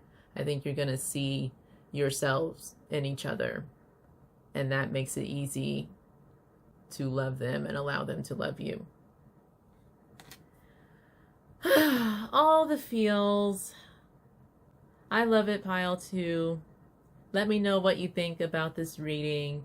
Let me know if any of it is resonating. If you haven't come into contact with whoever this person is, keep this reading in mind so that when you feel like you have, you can come back to it and read it from all different perspectives at that point. And let me know if you do wind up coming into contact with this person, or if you felt like you were being spoken to in this reading, if any of this matched your life. And of course, let me know what you would like to see next of the readings. I just did your September overview. It was a much shorter reading. But let me know if you want to see more love readings, what type of love readings. I am going to do a career one. Just let me know what type of readings at all you would like to see from this channel. And thank you so much for allowing me to do this. This is kind of my first time doing these readings, period. So thank you so much for allowing me to read you, and I look forward to seeing more of you. Thank you so much. Love. Bye.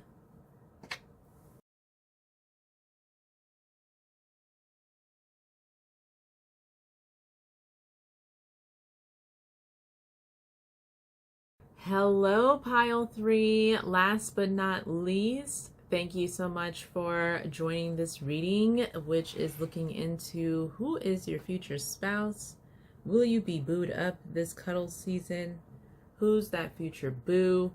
So if you chose this rose quartz faceted heart, you are in the correct reading. And I want to thank you so much for joining me. This is my first time doing these types of readings. This is definitely my first love reading. And I've had just like the most fun, more fun than I thought I was going to have doing these with the last 2 piles. So I am very interested to see what your cards will hold. We've got here 2 oracle cards from 2 different decks. This can serve as like your current energy, or the energy you'll be in when you come into union with your future spouse, when you first meet them.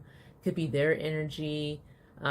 For pile 2, it did wind up being a bit more of the energy they and their future spouse are in when they meet each other.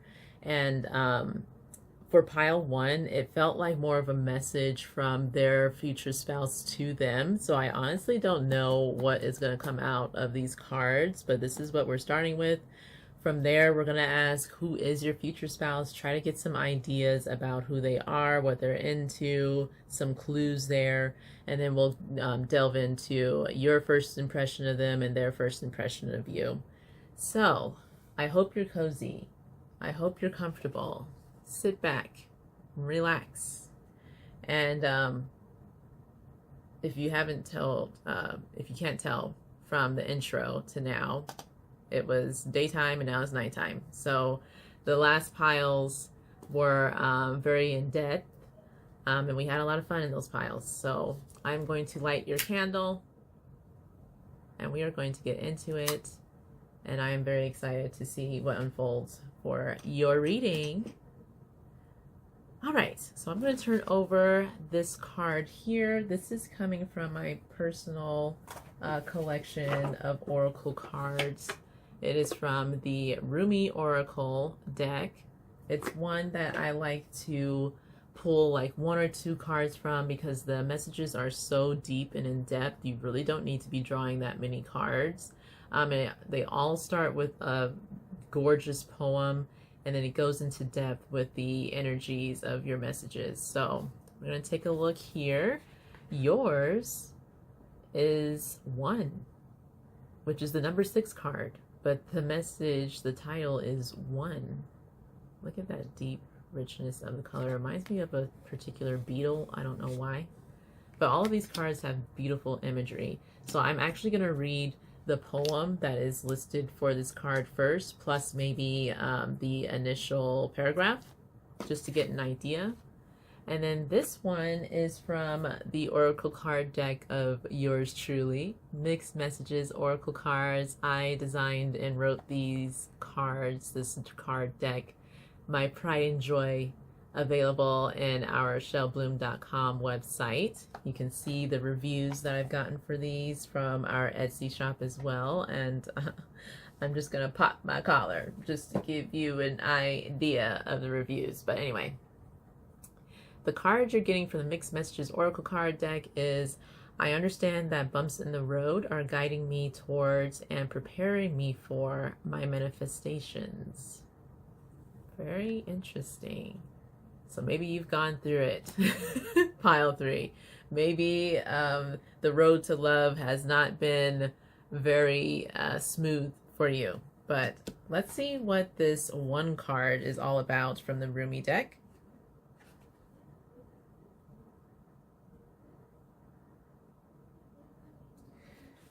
All right, so here is the poem. I have abolished duality from myself. I have seen the two worlds as one.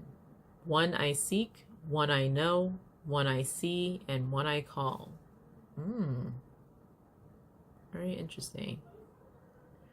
And the first paragraph says, like molten gold poured from the furnace of divine love into one-of-a-kind mold, you are created uniquely and of divine essence.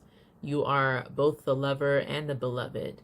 There is no aspect of your life separate from your spiritual journey, and there is no aspect of you that is not of divine origin. So then, why the frowning, the fear, or the questioning? Let me share a sublime secret with you. Let me whisper it into your heart. There is nothing to fear. All is unfolding according to the divine genius, and there is a sweet shift in store for you. No matter how dire circumstances may appear to be or despairing you may feel, there is still an avenue through which fulfillment and resolution will be granted. This will happen. That is because the divine seeks wholeness of the one. That means anything and every part of existence, and that includes you, and all aspects of your being and life is claimed by the divine. Your return to the divine is demanded. Every part of you, every life circumstance. The divine keeps rigorous, flawless accounts. Therefore, nothing shall be left unaccounted for, not even that which seems to be outside divine attention and grace at the moment. Wow, I feel like these two actually really speak to each other really well. I feel like this was an in-depth message of basically this. It's telling you not to fear of what is unfolding, because divine genius and a sweet shift is in store for you. Which is kind of what this is saying here. I understand that bumps in the road are guiding me towards and preparing me for my manifestation. It's kind of this idea of, yeah, I've been through a lot. Yeah, things haven't gone my way, but it is always going my way, even when it's not comfortable. You are always making progress, even if the outcome you were going for isn't where you arrive. Because if you are always putting your best foot forward, you're always moving forward. Even if there's some twists and turns that you encounter. That's very interesting. I think this might be your starting energy, or at least maybe it's your outlook on love at the moment. You might be in an energy of like kind of not being hopeful, or not wondering if what you want is ever going to come to you. Kind of being not suspicious, but what is the other word I'm looking for? Skeptical. you're skeptical at this point because of what you've been through so far hasn't delivered the results that you've been hoping for, and you're wondering if maybe what I want isn't for me. Maybe I'm never going to get there. Maybe I'm just taking all the wrong turns, and maybe it's just not for me. But this is very apparent, very assuring. It's telling you that there is no aspect of your life separate from your spiritual journey. There is no aspect of you that is not of divine origin. You are one with divinity. You are one with your divine ruler. You are one with what you desire, no matter what is going on. It's almost like it's saying it's not possible for you to not have what you desire, because it is you. You are tied to it within your soul, within your spirit, no matter what outside circumstances are showing you. So fear not.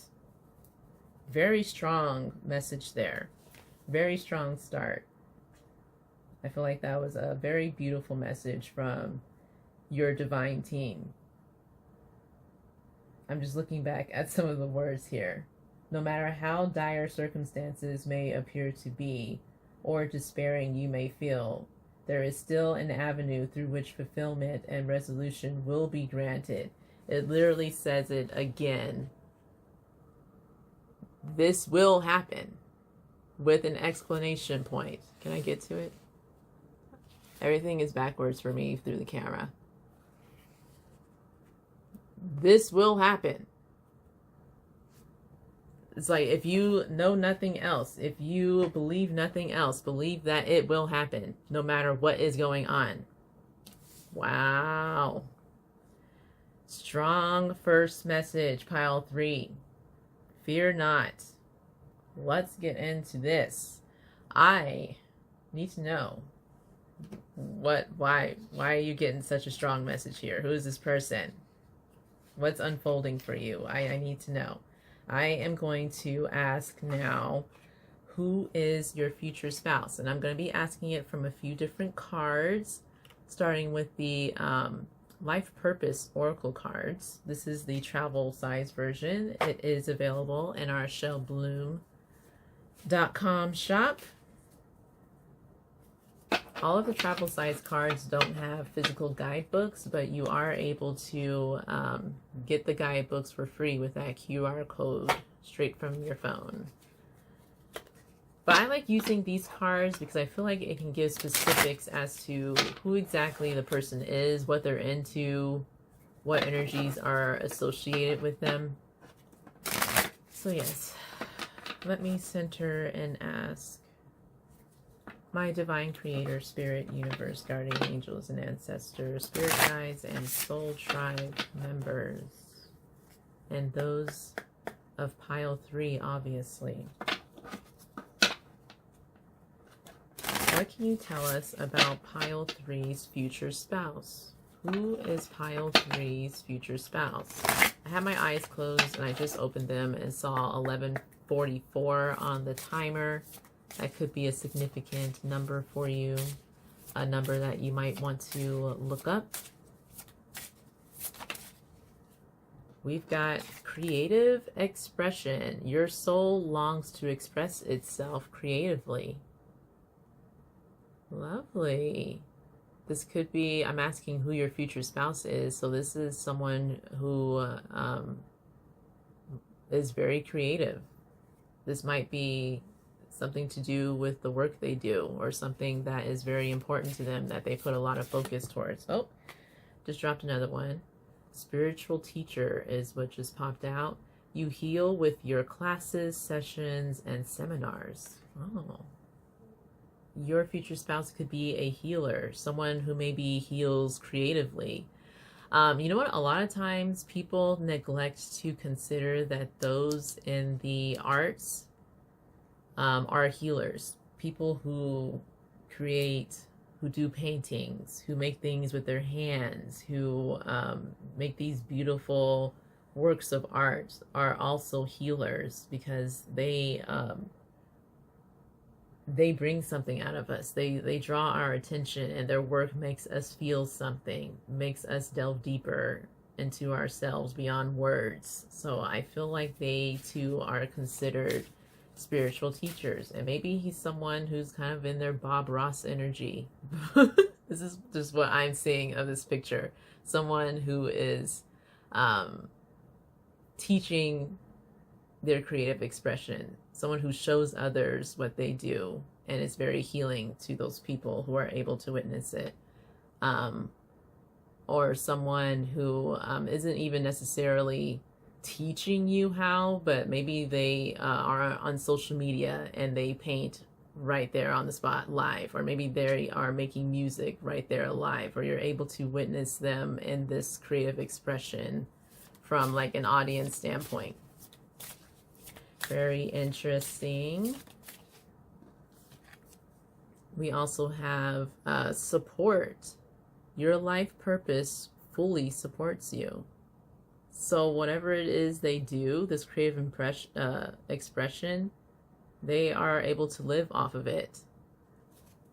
That is cool. I mean, because I think the general consensus is it's very hard to be an artist because it traditionally doesn't pay much. But this seems to say to me that they are able to make a living with whatever this is that they do.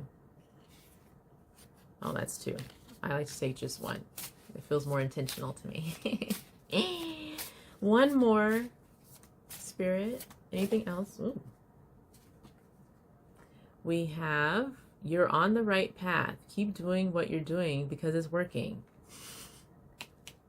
Did we just go through this, pile 3? Is there a different way that Spirit can tell it to you so that you'll accept it? Pile 3, you're on the right path. Pile 3, don't worry about what it looks like right now, about how far away you feel that you are from getting to where you want to be. It's working. Whatever you're doing, it's working. Just keep doing it. I feel like if you take nothing else from this reading, your spirit team is like, take that, please. Small interruption here. This could also even relate, I feel like this could even be a bridge to whatever it is that your future spouse does, and whatever state of mind you're in right now, it's about to come together.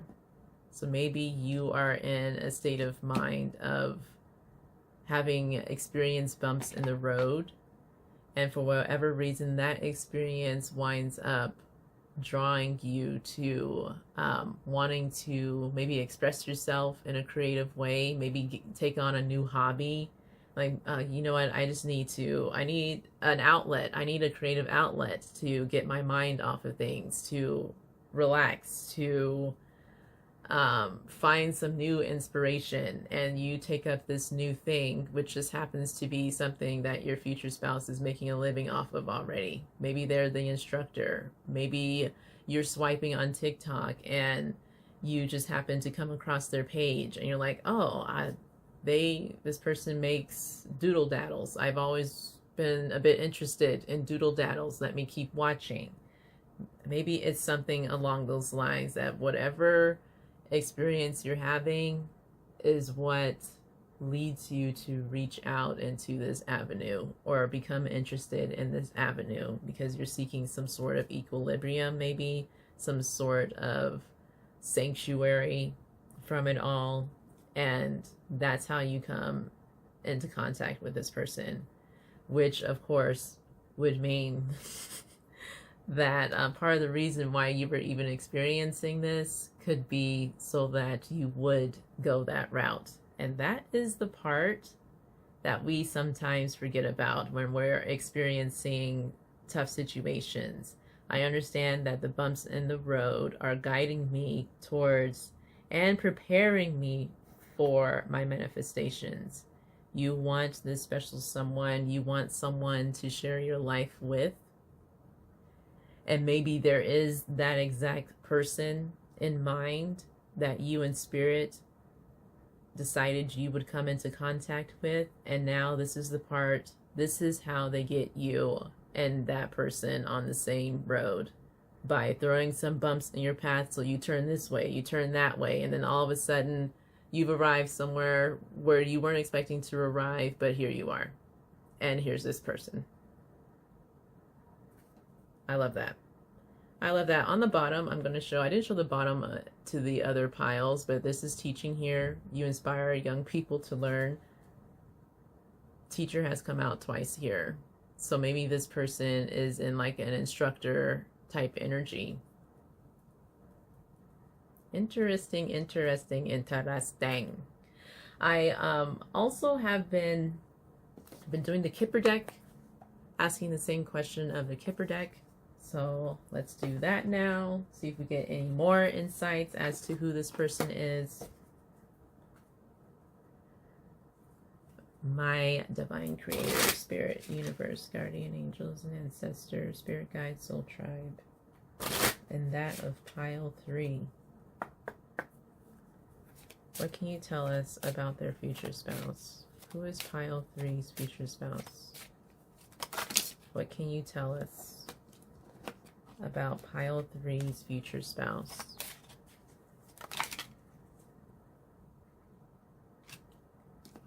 That is 2 cards, but I will keep an eye on them if they come out again.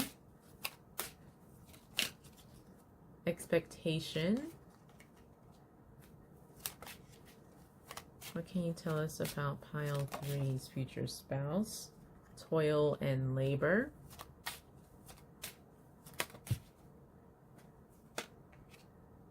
Lovers.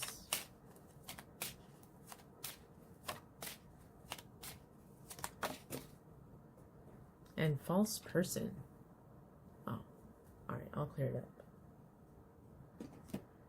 Expectation, toil and labor, lovers, and false person. Expectation is a card of exactly what it says, expectation. Maybe this is, this could be saying that who you expect, maybe you have certain expectations of who your future spouse is.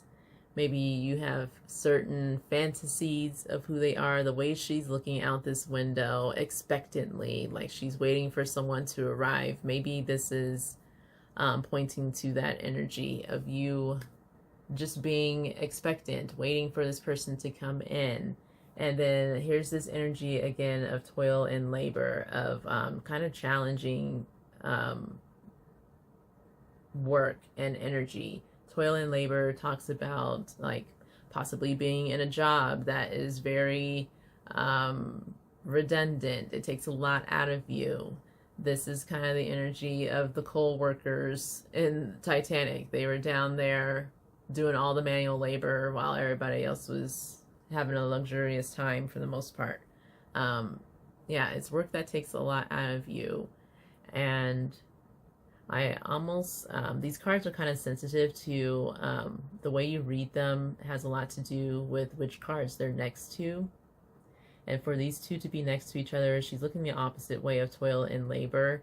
I kind of feel like this is talking about you having daily challenges. Maybe you're in a field that is very challenging. The work you do is very challenging. You have a lot of responsibilities day in and day out. And your escape is to kind of envision a different life for yourself, one where you're with the love of your life and things are just a bit smoother, that there's just a lot of love in your life. You're with your divine lover. And then here's false person here. False person is what it sounds like too. Someone who is putting on a face, someone who is presenting one way but are actually another. It's kind of Seven of Swords energy. It's tricky energy. Someone being not very upfront. So with asking who is your future spouse, I almost wonder if these cards are kind of relating back to some of what you're expecting to encounter for some reason, or what you've already encountered.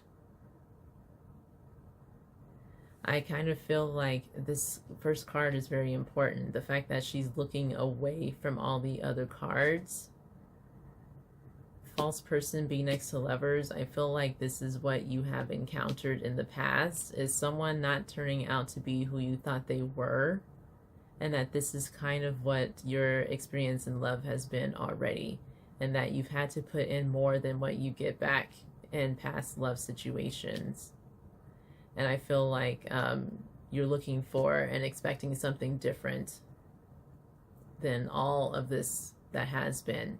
And since we are asking who is your future spouse, I feel like this is saying they are different than all that has been, all that you've encountered already. It's not going to be the same situation all over again. Fear not. Fear not. You will have what is already destined for you, what is already one with you.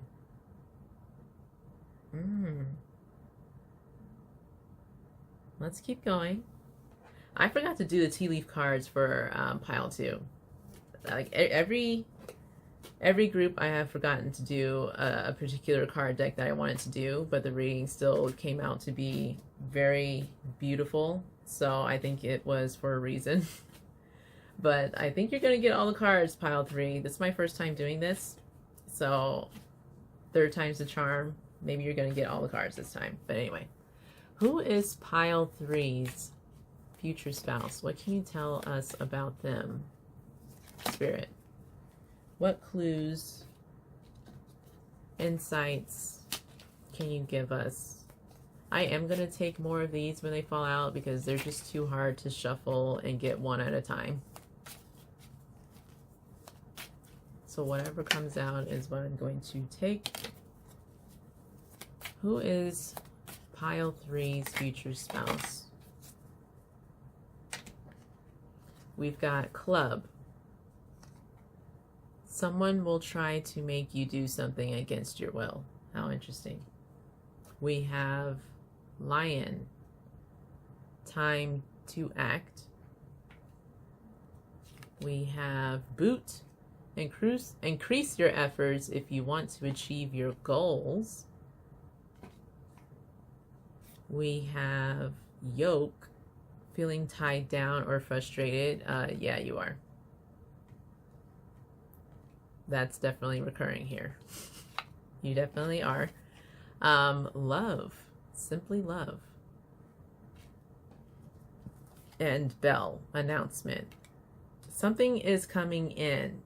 I would say, if nothing else, these cards are confirming that you have a future spouse and they are coming in. Fear not. Love is available to you. Love is coming. Grand announcement. This is the grand announcement.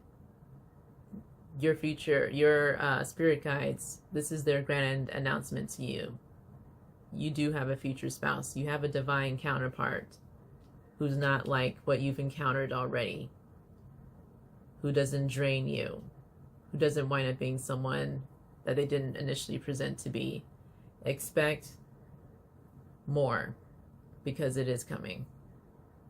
Expect something different, because that is what's coming. Someone will try to make you do something against your will. Time to act. Increase your efforts. That's very interesting.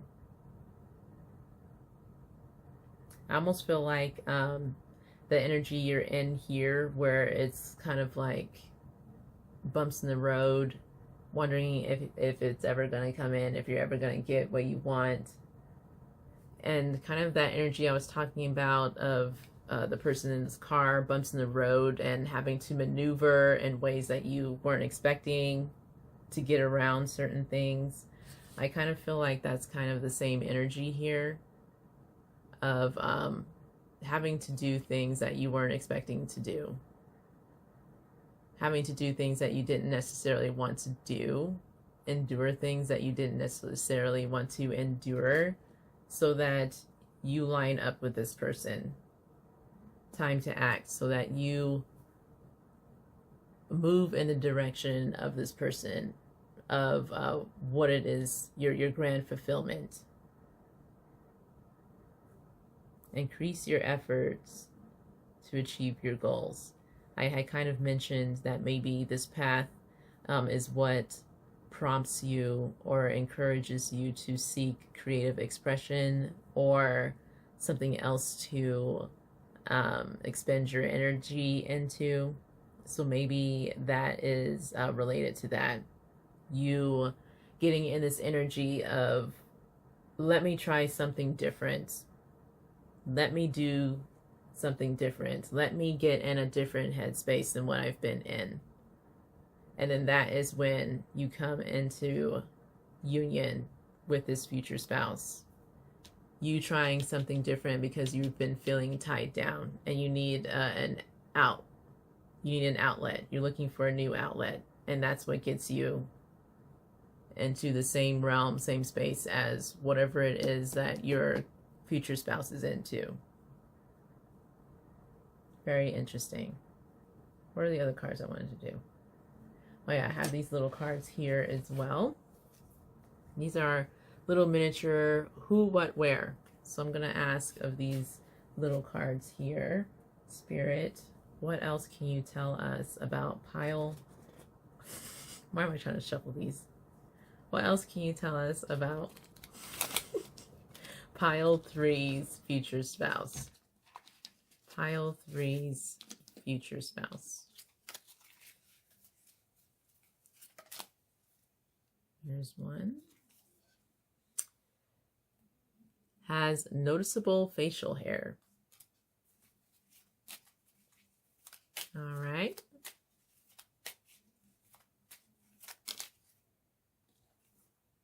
Your paths will cross when a holiday is in season. Oh. What else can you tell us? Oop. Way too many.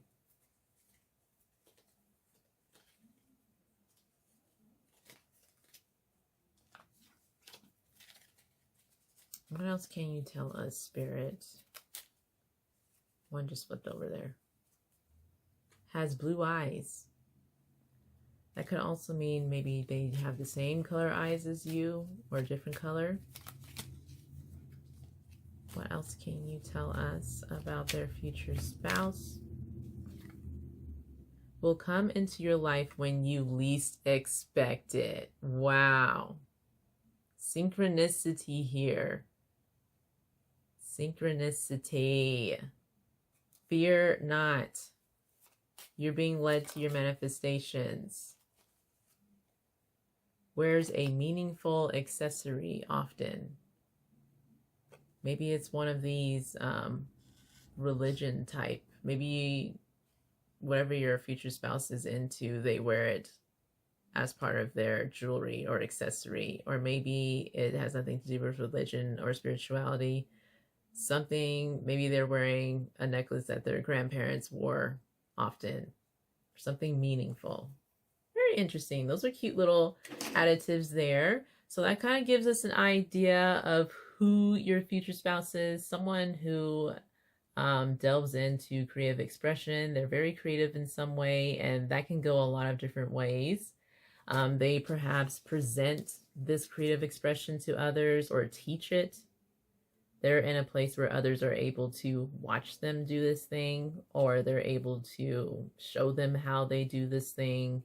And your life, this life that they're living, whatever it is they do, this creative thing, it's able to support them. And then on the bottom of that, we had teaching again. So I feel like they're in some sort of instructive energy, instructor energy or showing energy. And then we had that message again of you're on the right path. Keep doing what you're doing. They're going to come into your life when you least expect it. That's what we know. When you least expect it, they are going to be different than what you have endured before. This is going to be a new experience. Expect something different. That's what you can expect for now. Not that that's telling you a lot. I know you're looking for like a lot of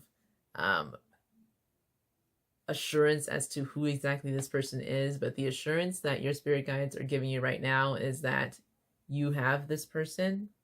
You are meant to experience more. You are meant to have the love of your life, the love of a lifetime that's not draining and laborious.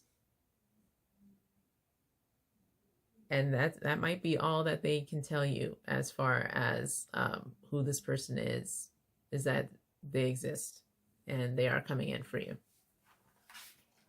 All right. And that they're creative in some way.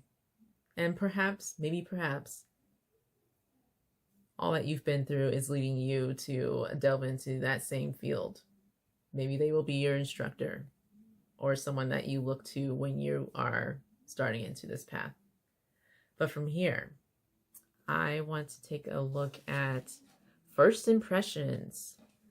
I like to know first what your impression of them is, and then we'll end it with what their impression of you is. I'm just going to try and make some more room for all of that here. All right, and I'm going to use some tarot cards. This is another deck from my personal stash. Oops. The Lovely Ladies Tarot by Brittany Keller. Not available in our shop, but I highly recommend. I love her artwork for this deck. So, my divine creator, spirit, universe, guardian angels, and ancestors, spirit guide, soul tribe, what will be Pile 3's future spouse's impression of Pile 3? What will be the future spouse's impression of Pile 3? What will they think of Pile 3 when they first see them, meet them?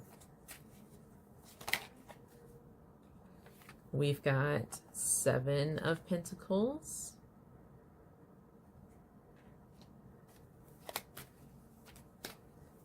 What will they think of Pile 3? We've got the Chariot.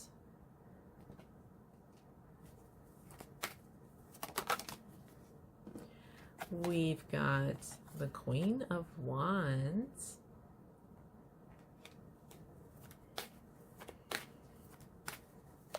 We're going to get 6 cards. The Emperor. Ooh. Oh, these come out pretty quickly. The Knight of Pentacles. And one more, please.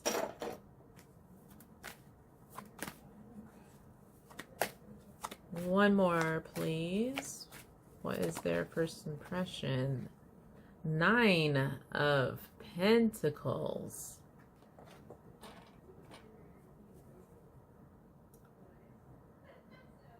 This is your impression of them. Or did I say this was your impression of, how did I say it? I meant for this to start off as what your impression of them is, but I think I wound up saying it differently. I'm going to look back and see what I said real quick. Okay, no, yeah. I just looked back at the video and I had initially meant to do your impression of them, but as soon as I started shuffling, I turned it around and said, what's their impression of you? So these are the cards that relate to their first impression of you. And these are beautiful cards. I want to jump right into it. We've got the 7 of Pentacles here, which is an energy of a card that means seeing the fruits of your labor kind of start to take bud here. Like you've got the bud coming out of the ground of what you've planted. It's not in full bloom yet, but it is, you're seeing the signs of your progress. You're seeing the signs of that your efforts are taking root here. You're seeing them in the physical, and kind of like this picture, she's got a budding belly here. She's not at the end of her term, but it's on the way. And that's kind of the energy of this card. So their first impression of you is that you're someone with a plan. You're someone with an idea of where you're going, of what you want in life. And you are someone who's willing to put in that work for what you want. And you're someone who does it carefully, meaningfully, mindfully.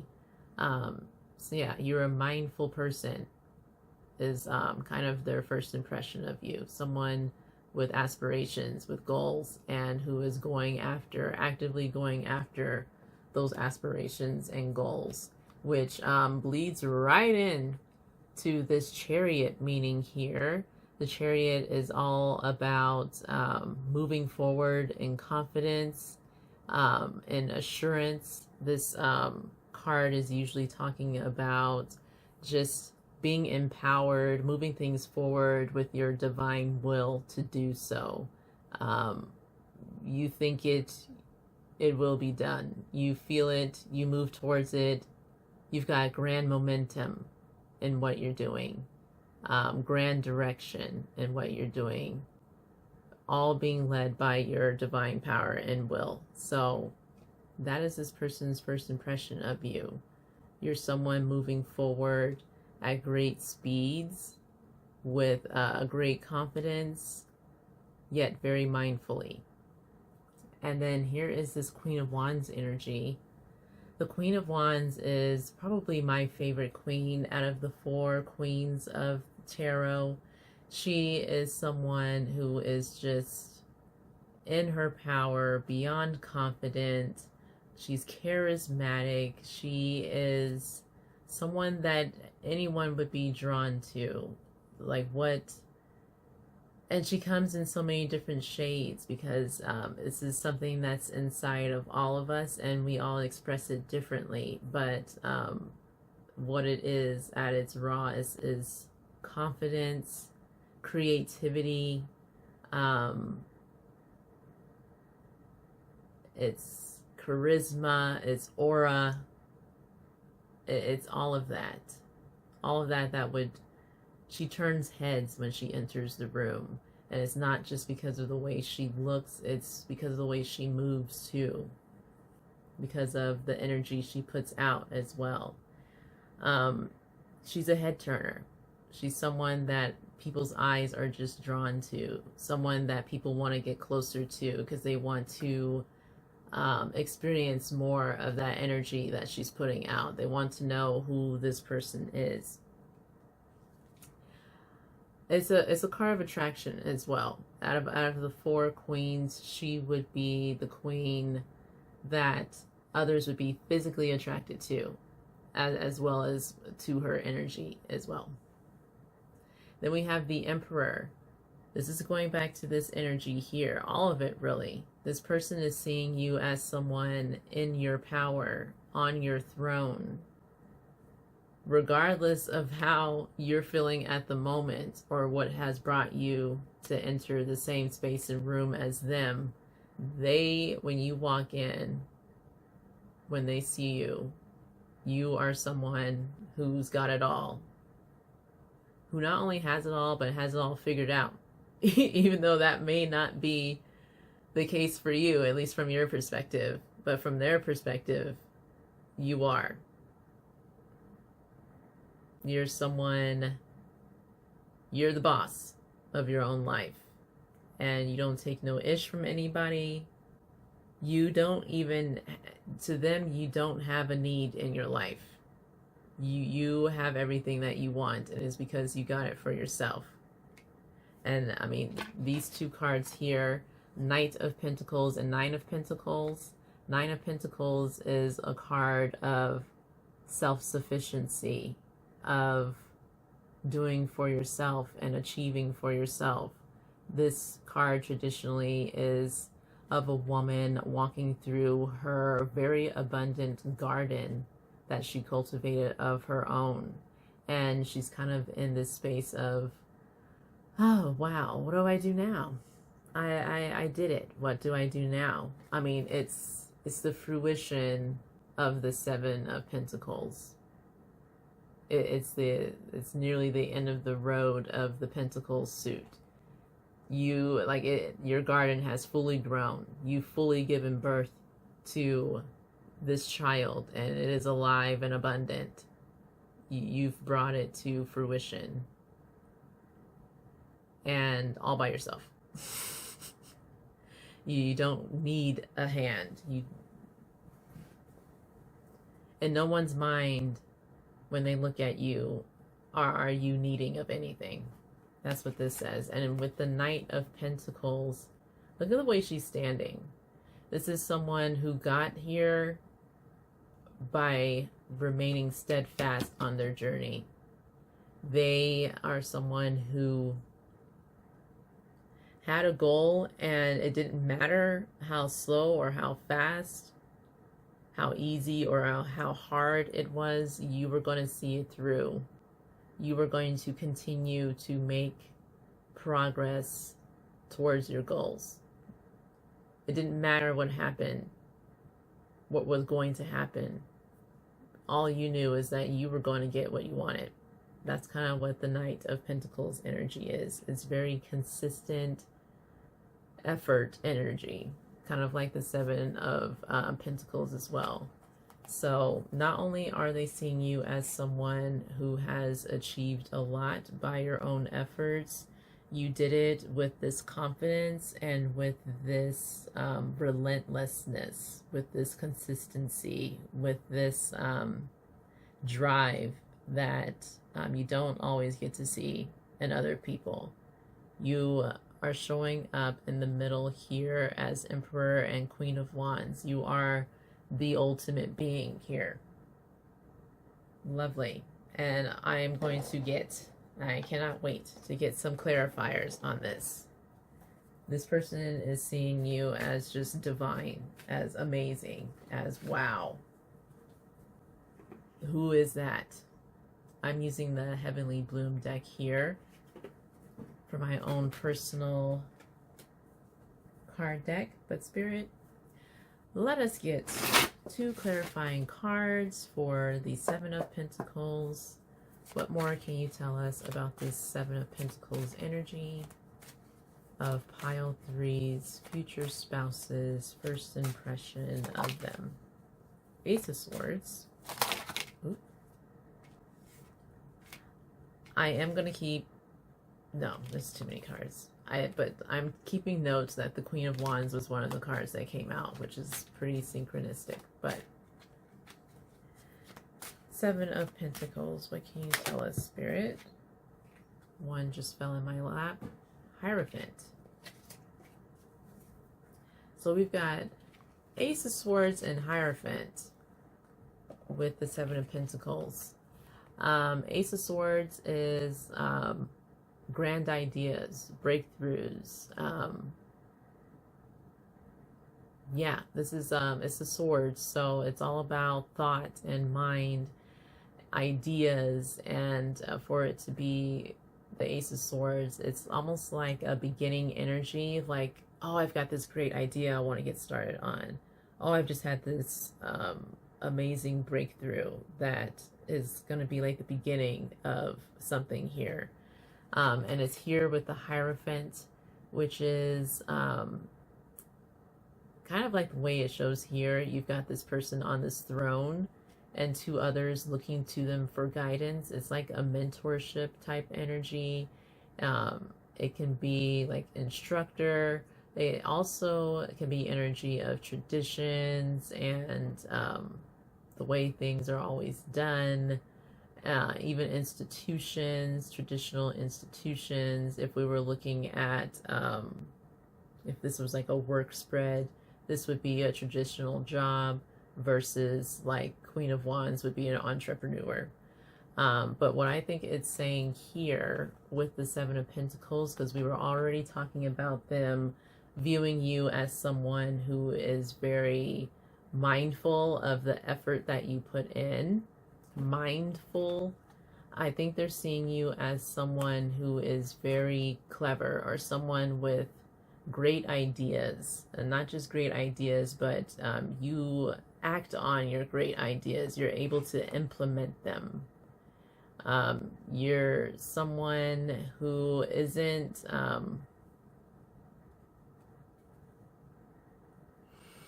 you're someone who doesn't just talk the talk, you walk it too. Like you actively seek to bring your ideas to life.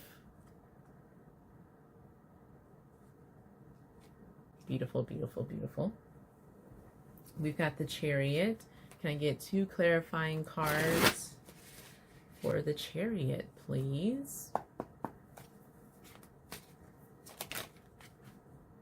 The Emperor, again, got a repeating card.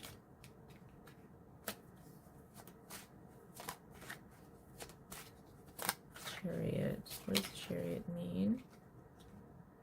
And Queen of Pentacles. Oh my God, this person sees you as so self-efficient. Someone who is just, who has built everything they have.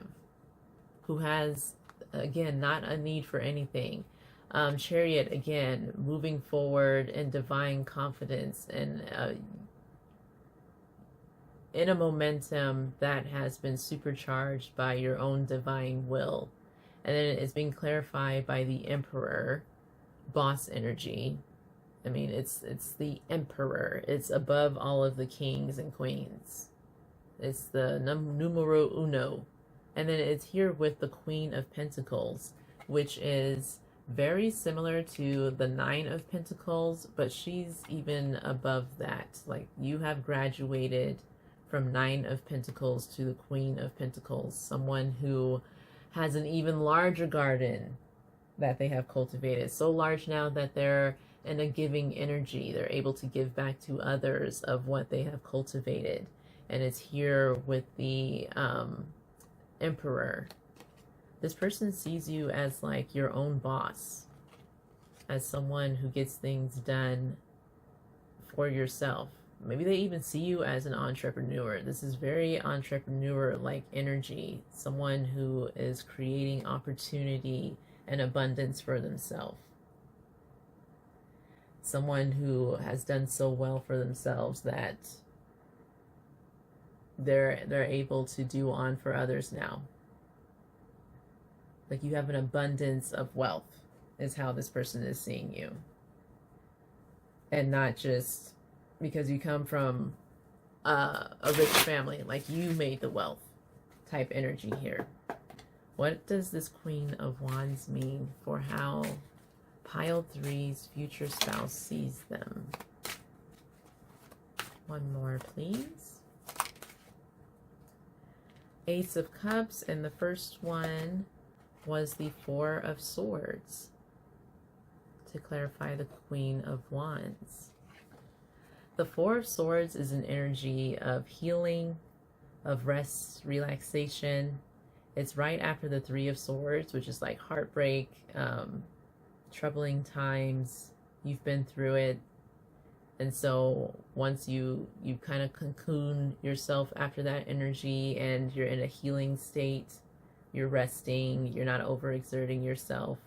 And that is here with the Ace of Cups, which is an energy of kind of like the Ace of Swords. It's a newness energy, new opportunity, but it's led by matters of the heart through creativity and everything associated with the heart chakra. That's kind of Ace of Cups energy. It can even be looked at as an offering. But for this to clarify the Queen of Wands kind of tells me that the reason why they are seeing you in this Queen of Wands energy, this charismatic, almost larger than life, eye-drawing person, is because it's coming from an energy of being super chill, just kind of relaxed and laid back energy I'm feeling from these two. You don't have to try hard to draw attention. You gain attention just by being your own natural, relaxed, and laid back self. Like that is what the allure is that you are just so down to earth about it. You're so grounded about, there's a groundedness about your charisma and your confidence. It's just like very self-assured. It doesn't matter if anyone pays you the attention or not. You're existing in this energy alone with others. It's just natural and authentic. Lovely, lovely. Let me get clarifiers for the Emperor, which is out here twice now. Spirit, can you give us some more information on this Emperor energy? One at a time, please. Emperor energy. What is this Emperor energy, Spirit? One more. Oh my gosh. King of Pentacles and the Knight of Swords. King of Pentacles is kind of the same energy as the Emperor. The King of Pentacles is super grounded. He is someone who has cultivated a life for themselves by their own efforts, by their own grounded energy. They are abundant. This is a card of abundance because pentacles relate to material wealth. So they're someone very rich of their own efforts again, and they're able to now bestow their experience and learnings onto others. They're able to sit back and look at the fruits of their labor and literally not have to do anything else, but now share what they did with others. And that is here with the Knight of Swords, which is an energy of someone who, again, just isn't just talk. Like, they take action on their grand ideas. The Knight is someone who pursues their ideas with vigor, with a lot of energy and speed almost. A lot of times the Knights, the caution is that they need to slow down and make sure they don't move too fast. But it's here with the grounding energy of the King of Pentacles, which says to me that that's not the concern here. You're showing up in this Emperor energy because of how decisive you are with your ideas, with your ambitions, and the success of those ideas and those ambitions that you have put forward. You're coming across as someone that your future spouse should be turning to, or that they feel like they could learn something from, gain something from, because you're at the top of your pinnacle, you're at the top of your mountain. Even again, if you don't feel like you're in that energy initially, I almost feel like this is why you got this card here. You're on the right path. Keep doing what you're doing because it's working. I think you might be a little critical of yourself and like the progress you've made when others around you, or at least your future spouse, is like, holy crap, you're doing things. Like, what are you upset about? How could you be upset with what you've got going on? And maybe that's why you wind up running into them when you do. Maybe you need a fresh set of eyes on the journey you're on and what you've been through. But let us clarify this Nine of Pentacles. Spirit, give me 2 clarifying cards for the Nine of Pentacles, please. What does this mean for pile 3's future spouse's impression? The Fool.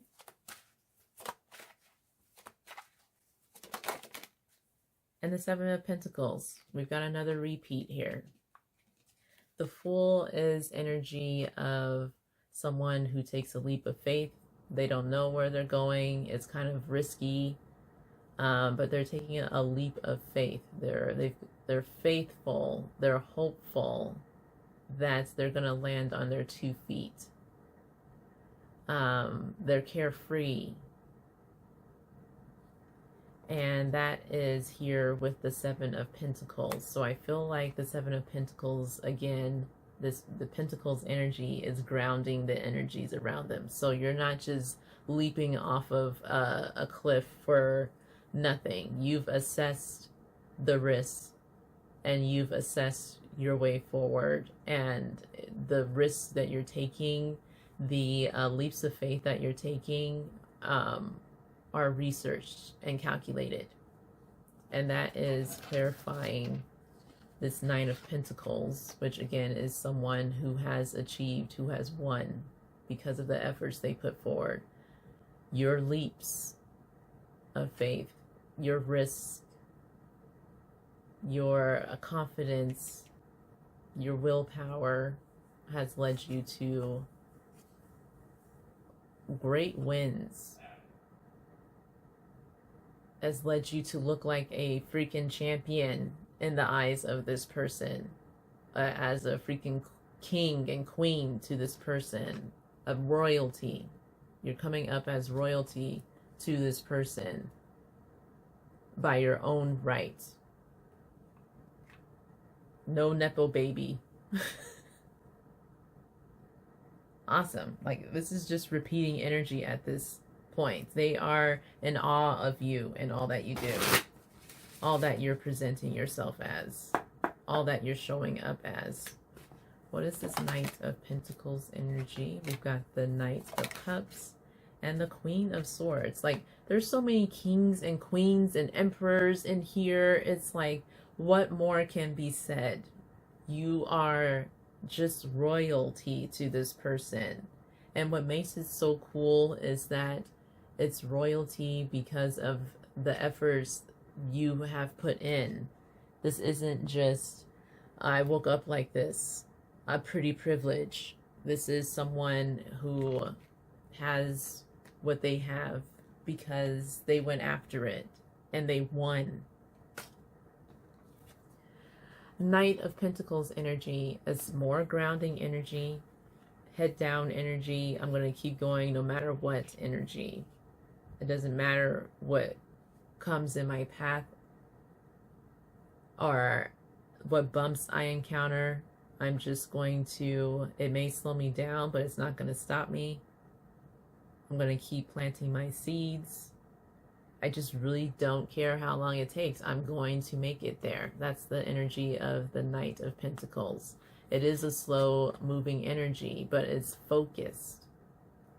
It's unwavering energy. And it's here with the Knight of Cups. The Knight of Cups is a romantic type energy. It's a princess charming type of energy. It's an energy of like creativity and fantasy. It can even be a love offering. And it's also here with the Queen of Swords. She is a queen that you cannot get one over on. She is the smartest of the queens, the most intellectual. She can cut through BS like it's butter. You're just not getting one over on her. And it's here with this beautiful, soft Knight of Cups energy and clarifying the Knight of Pentacles. So I feel like as far as their first impression of you, you're someone, again, in your queen energy, you're very smart, you're very creative to this person, and you have longevity with this Knight of Pentacles. Like, you're going far. Your intellect and your creativity is taking you to faraway places.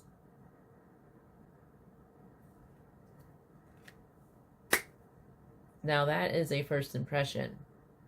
If you weren't feeling yourself before we got to this point, I don't know, pinch yourself at this point, because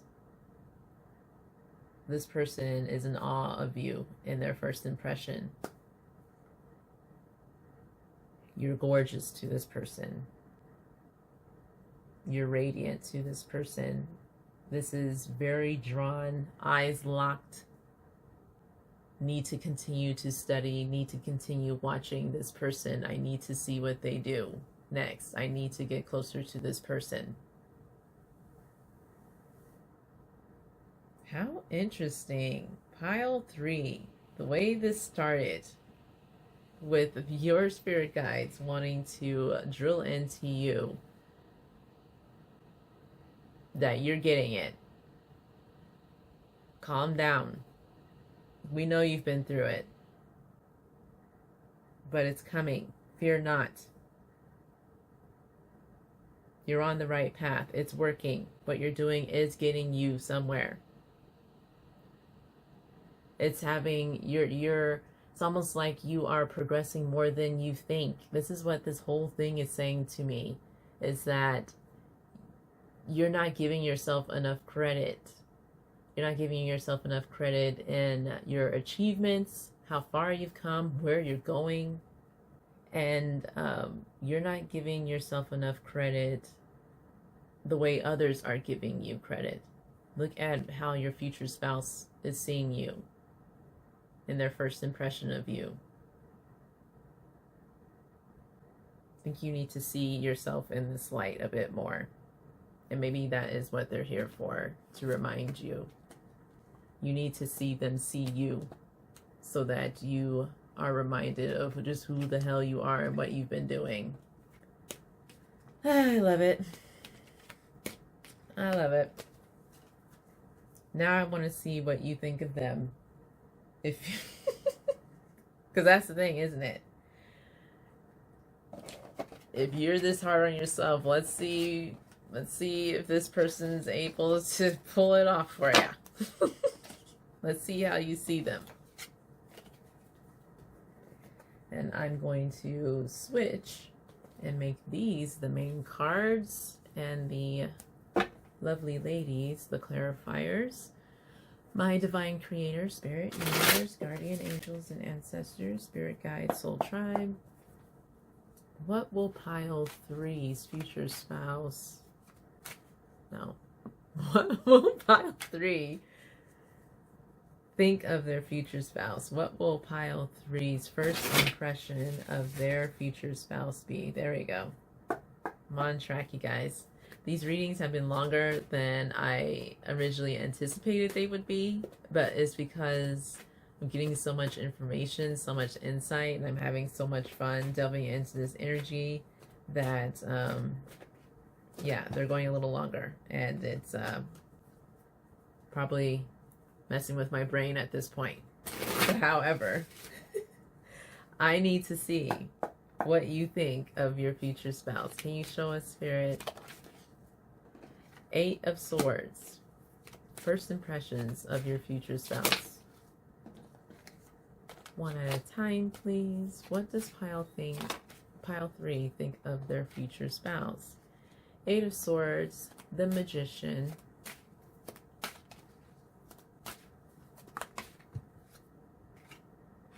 Knight of Pentacles, some synchronicity here that showed up for you and how they saw you.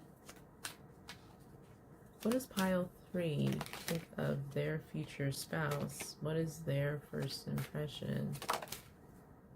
5 of Pentacles.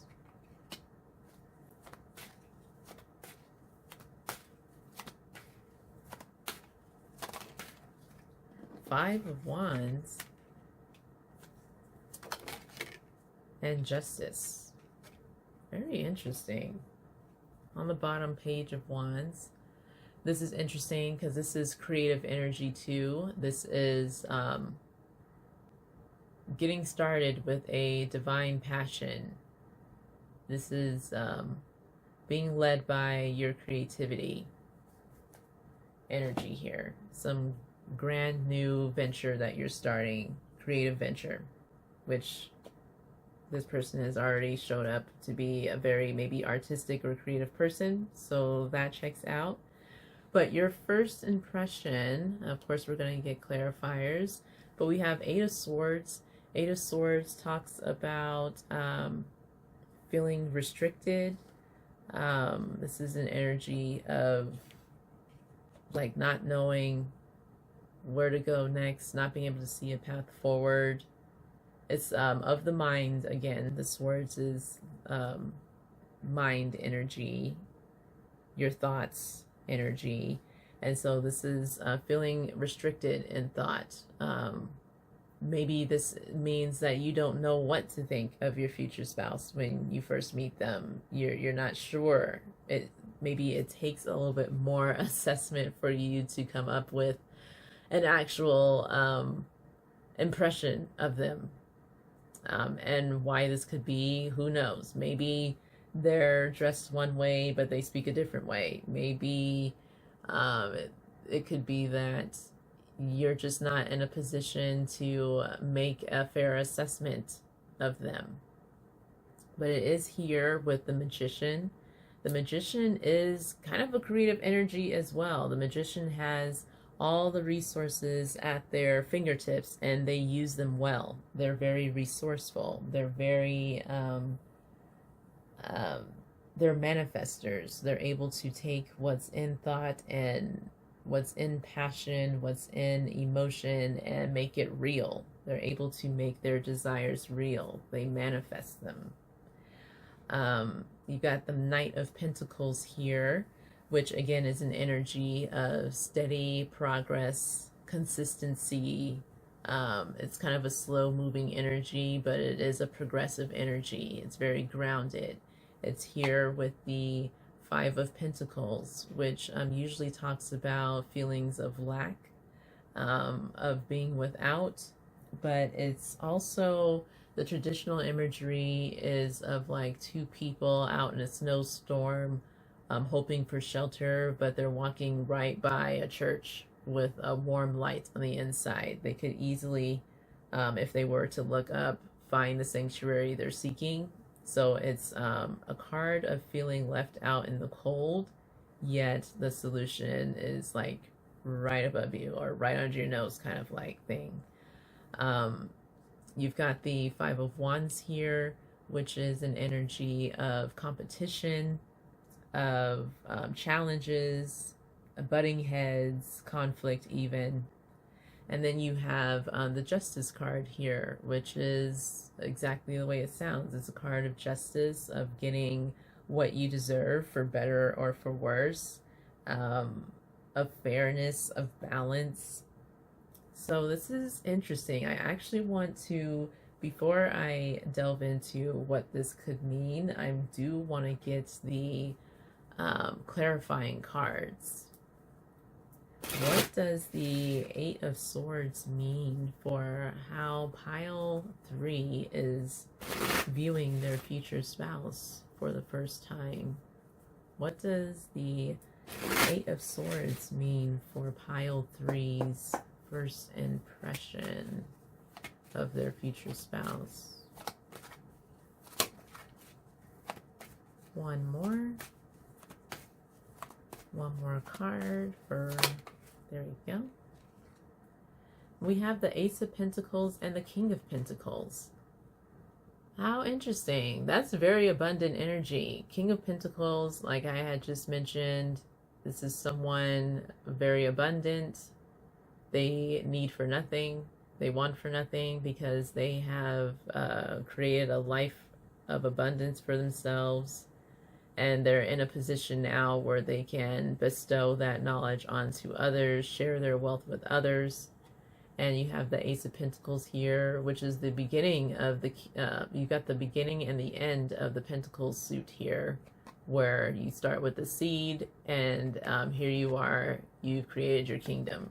And that is here clarifying the Eight of Swords. So maybe this confusion you're having with your impression of your future spouse is like you're just kind of like, how did you get all of this? Wait, you paint pictures all day and it affords you this house? Okay. So wait, what is it you do? There's some confusion here between what all they've cultivated and what you're seeing them do. That's what it feels like. It's like, huh? What else do you do? I don't understand. How is this happening? Or maybe it's even along the lines of like someone with a lot of money, but they're living humbly. And it's like, wait, I thought you were a millionaire. What are you doing in this tiny house? Or I thought you were a millionaire. Why are you living? Why are you being a nomad and don't have a house. There's some like, there's some blind spot here, something that's not coming together for you with your future spouse, this first impression. How funny. I wonder what that is. Let me get clarifiers for the Magician here. Spirit.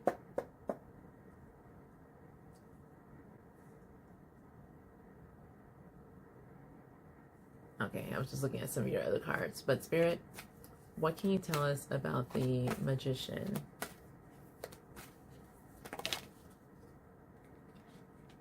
Okay, now here's one of the rules I have about when cards fly out. I always do keep them only if they're already on the table. So I'm not going to keep these because the Chariot nor the Six of Swords is out, but I'm keeping in mind that they did see you as the Chariot. So if it comes out again, I'm going to keep it. But anyways,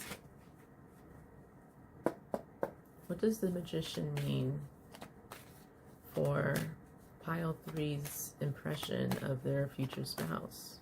What does this Magician energy mean, Spirit? Empress and Page of Pentacles. So you're seeing them as pretty in their power and royal as well. Empress, it doesn't have to relate to a woman or feminine energy. The Empress energy is traditionally an energy of abundance, of love and creativity. It's very Venusian energy. You like nice things. You like to feel beautiful. But the fact that it's coming out when we already have so many cards related to this person being a creative person, and it's clarifying the Magician, someone who manifests from like their inner self. They can see a thing and make it real. That's very artistic type energy. And it's here with the Page of Pentacles, which is an energy of laying foundations, getting started on like a new journey. It's after the Ten of Pentacles, it's on the way to the King of Pentacles. So it's like the student of the King of Pentacles. You can kind of think of it that way. But this speaks really well to the Magician energy. You're seeing your future spouse as someone who is able to successfully create. Someone who can successfully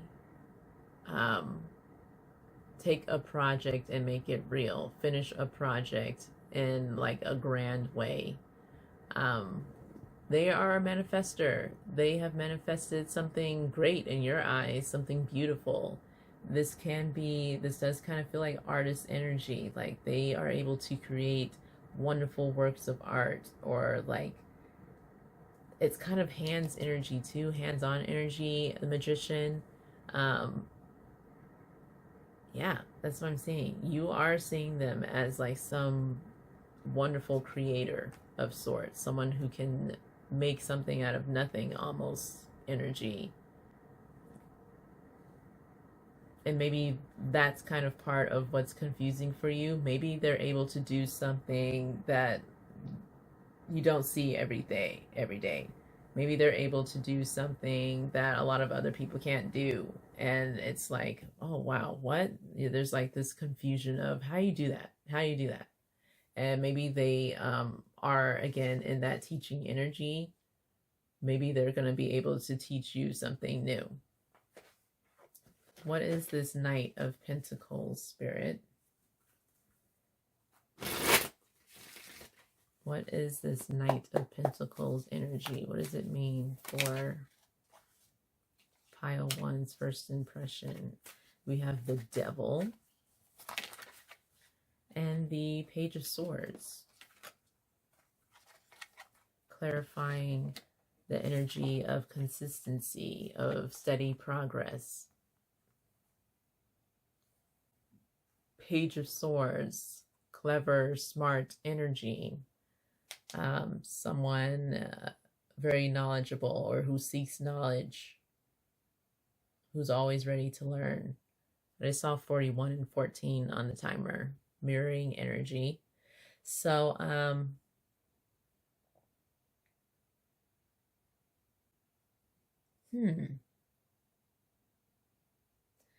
I feel like with the devil here, the devil can be related. It can kind of be a dark energy. It can be related to obsessions, addictions, attachments, like unhealthy attachments. It's like the card of all of your challenges, of all of the bad habits you have, is all wrapped up in the devil.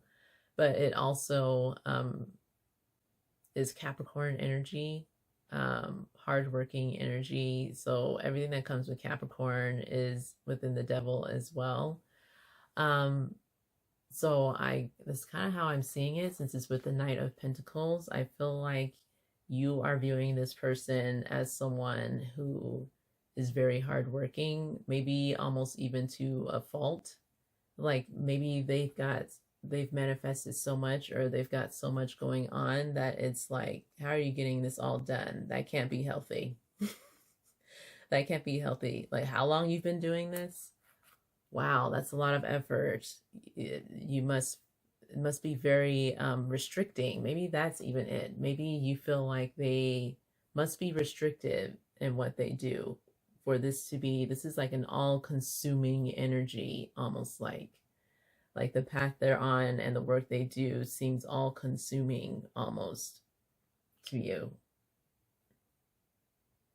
Yeah, that's what I'm seeing with these.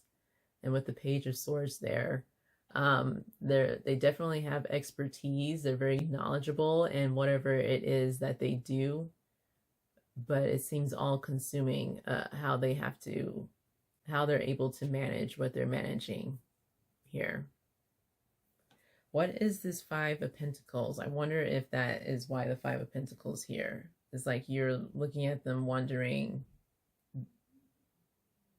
you've got to want more than this. Or, I mean, like, they're successful. You're seeing that they're successful, but it's like, is there anything, do you even have a personal life outside of all of this? Is kind of like the energy. But let me see. Can you clarify the Five of Pentacles? We have King of Cups. What does this Five of Pentacles mean? And the Moon. King of Cups is an energy of being very emotionally intelligent, very emotionally stable, compassionate, very empathetic type energy here. And then the Moon is energy of confusion, the unknown, obscurity, also great intuition. The Cups is and relates to intuition as well. So it being here with the Five of Pentacles, which traditionally means feeling lack or feeling left out in the cold. I wonder if maybe you're feeling like what they're lacking is something more on the emotional scale. Like they've got such an empire here, or whatever they do is takes up so much of their life that you're almost wondering if they are missing out on love as well. Like the way this character here is clenching their chest and their heart, it's like a grand aching, like my achy breaky heart. Like I just wonder, especially with the King of Cups being here, I feel like maybe you're wondering about their love life because of whatever reason. Maybe what's on display for you when you see them is their work life, or their hobby, their entrepreneurship, whatever business they're into. And it's bringing into question, what does the rest of their life look like if this takes up so much of their time? I wonder if they're lonely, kind of energy. I wonder if they want more on like a personal scale. What is this Five of Wands energy, Spirit?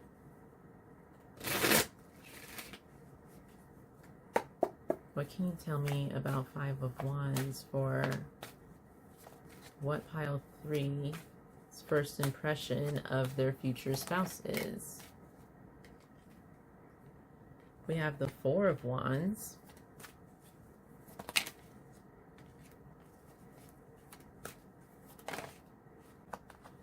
One at a time, please.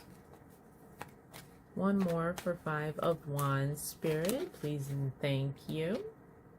Six of Swords and the Four of Wands. Four of Wands is actually celebratory energy. It's happy home life energy. It's celebrations with family. It can be looked at as like a marriage card. There's usually two people under like this, what do you call it? Ramada, or it's not a gazebo. And they're coming together in union or in some celebration. And the Six of Swords is energy of being in transition away from choppy waters or difficult situations and into more calmer waters. And that's here with the Five of Wands, which again is about competition, leveling up. It can be to also conflict with others. So with these two cards here, I kind of feel like for whatever reason you have viewed what they do as competitive. Maybe it's the work that they do. Something about it is very competitive or difficult, challenging, but you're seeing them as having been able to navigate those challenges pretty well with this Six of Wands. They've been able to navigate into a place of consistency with whatever this is that they're doing. It's longevity here. You're seeing longevity in what they do, regardless of how challenging and stressful even it can be. And you're seeing them win in this energy. You're seeing them be celebrated or being in celebratory energy, regardless of the challenges of the work that they're in or the sphere that they're in. That's so interesting. I wonder what it is they do. And let's get 2 cards for Justice.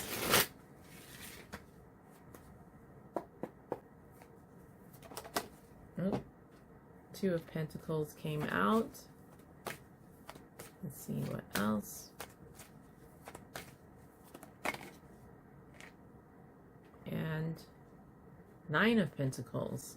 Well, you both got 9 of Pentacles for each other as well. Let's see. So 2 of Pentacles is an energy of like having multiple priorities, but you're juggling them. It's kind of like the person is usually doing this, having a lot going on, but you're juggling things well. You're managing things well. Could be 2 competing energies that you're handling well. And then 9 of Pentacles again is that card of independence and self-sufficiency, being able to provide for oneself. And both of these are clarifying the Justice card, which is all about justice, all about balance and equilibrium and getting what you put in. And that could be for better or for worse. If your justice, if your karmic justice is you going to prison because you did something bad, well then that's justice. Or it can be you have given back to so many people and now they're all giving back to you. It's very cause and effect energy here. And it's being clarified by 9 of Pentacles and the 2 of Pentacles. There's definitely something here about balance that you're seeing within them. And again, that could be that whatever field they're in is very demanding, very challenging, very competitive, but you're seeing them in their power, in balance with it all. They're very self-sufficient within it all. So one thing is for certain, that you're both seeing each other. Your impressions of each other is that you are very capable. You both see each other as very capable, as winners, as overcoming, as being able to take on a lot, and winning at what you do. And I think the difference in your impression is that there is more confusion as to how they're doing it, and what that could mean for the rest of their life for some reason, is how I'm feeling it with this Five of Pentacles here and the Eight of Swords. There's some like blind spot that is at the forefront of your impression of them, where it's like, I see this, but what does that mean for the rest of your life? Like, how this kind of energy. And maybe that confusion is because you're going there to learn something. Maybe this person is an instructor, and you're trying to figure out how they do what they do, and they're going to teach it to you and the class or whatever. And that is like that just basically sums up the confusion energy here, the blind spot energy here. I think whatever it is they do, it's like kind of a magnificent sort of thing that you have to wrap your brain around. Like, show me. Like, you need to show me how this is possible type energy. But that is everything. I like to take a look back at the cards that we had initially seen.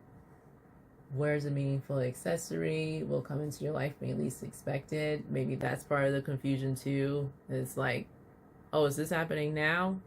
This here now? I think pile 2 had that kind of energy. So if you were drawn to any other piles, definitely feel free to delve into those. Your paths will cross during a holiday season. Has noticeable facial hair, was it? Oh, has a noticeable facial feature. So something about their face is very noticeable. I wonder if this could also relate to, I think I had briefly mentioned maybe what they do, they show to others, not necessarily in like a teaching type way, but maybe they do live streams on social media where people can just watch them do this amazing thing that they do. And they become very noticeable, like their face is recognizable, is almost what I would say this is like. And maybe that's also part of the confusion here. Like, maybe they are very noticeable or well known in some way, and your first impression of them, maybe it's like, who are you really? Like, you've only gotten to see this one side of them that they're able to present on social media, and then when you come to actually meet them, there's just this, but who are you really kind of energy of what else is there to you kind of energy. I need to know more. I don't have enough. I don't know enough about you beyond what I've been able to see, and I want to know. Very interesting. Very, very interesting. And yeah, that support card, they are able to support themselves. What I did with the other groups is I like to go back to that very first card and read it again to see if it has like renewed energy, or like more, if the message connects better, basically, now that we've gone through this whole reading. So let me read it again. This is 1. I have abolished duality from myself. I have seen the two worlds as one. One I seek, one I know, one I see, one I call. Like molten gold poured from the furnace of divine love into a one-of-a-kind mold, You are created uniquely of divine essence. You are both the lover and the beloved. There is no aspect of your life separate from your spiritual journey, and there is no aspect of you that is not of divine origin. So then, why the frowning, the fear, and the questioning? Let me share a sublime secret with you. Let me whisper it into your heart. There is nothing to fear. All is unfolding according to the divine genius, and there is a sweet shift in store for you. No matter how dire circumstances may appear to be or despairing you may feel, there is still an avenue through which fulfillment and resolution will be granted. This will happen. That is because the divine seeks wholeness of the one. That means anything and every part of existence, and that includes you and all aspects of your being in life, is being claimed by the divine. Your return to the divine is demanded, every part of you, every life circumstance. The divine keeps rigorous, flawless accounts. Therefore, nothing shall be left unaccounted for, not even that which seems to be outside divine attention and grace at the moment. So, Pile 3. You are becoming one again with the divine. I feel like this is almost like you are coming back to yourself in some way. And I feel like when you start that journey, or when you go to turn back into yourself after a challenging period, when you start to seek some sort of refuge from it all, some sort of outlet, is when you're going to come into a contact or some sort of union with this person. You're going to see this person, and whatever it is that they do inspires you in a way. It becomes a new avenue for you.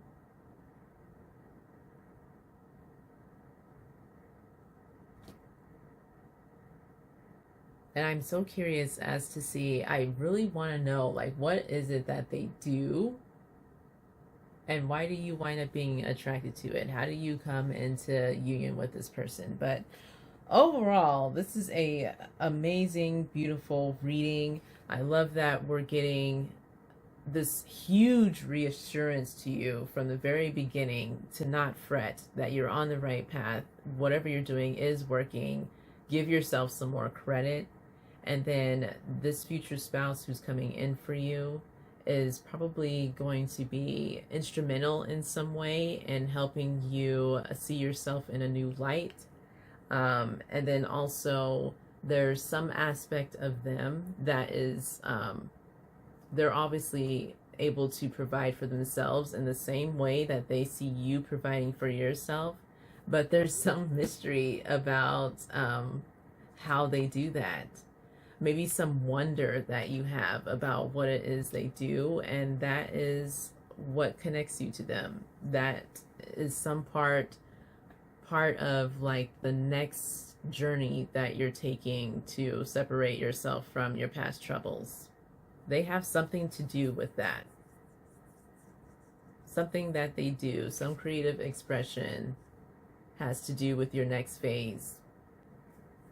Has to do with your next endeavor, your next hobby, your creative outlet. And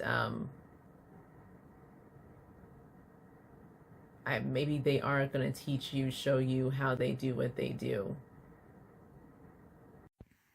Pile 3, another thing I was going to say that I was just reflecting on when I turned off the camera was that I feel like a lot of your energy about your first impression of your future spouse had more to do with what it actually is that they do versus the energy they had with you was very like attractive energy. Like I felt like there was physical attraction plus like this awe of the way you present yourself and what they might know of what you do or what they might think what you do for a living, whereas yours was more focused like specifically on whatever it is that they do for a living. And I feel like that kind of speaks to that 8 of Swords energy, where you're not seeing the full picture of them not even just because like it's a new meeting and you don't really know them, but also because I think you're so focused on what it is they do, like a kind of a fascination of what they do and how they make their money, and you're trying to figure out how you can do it for yourself.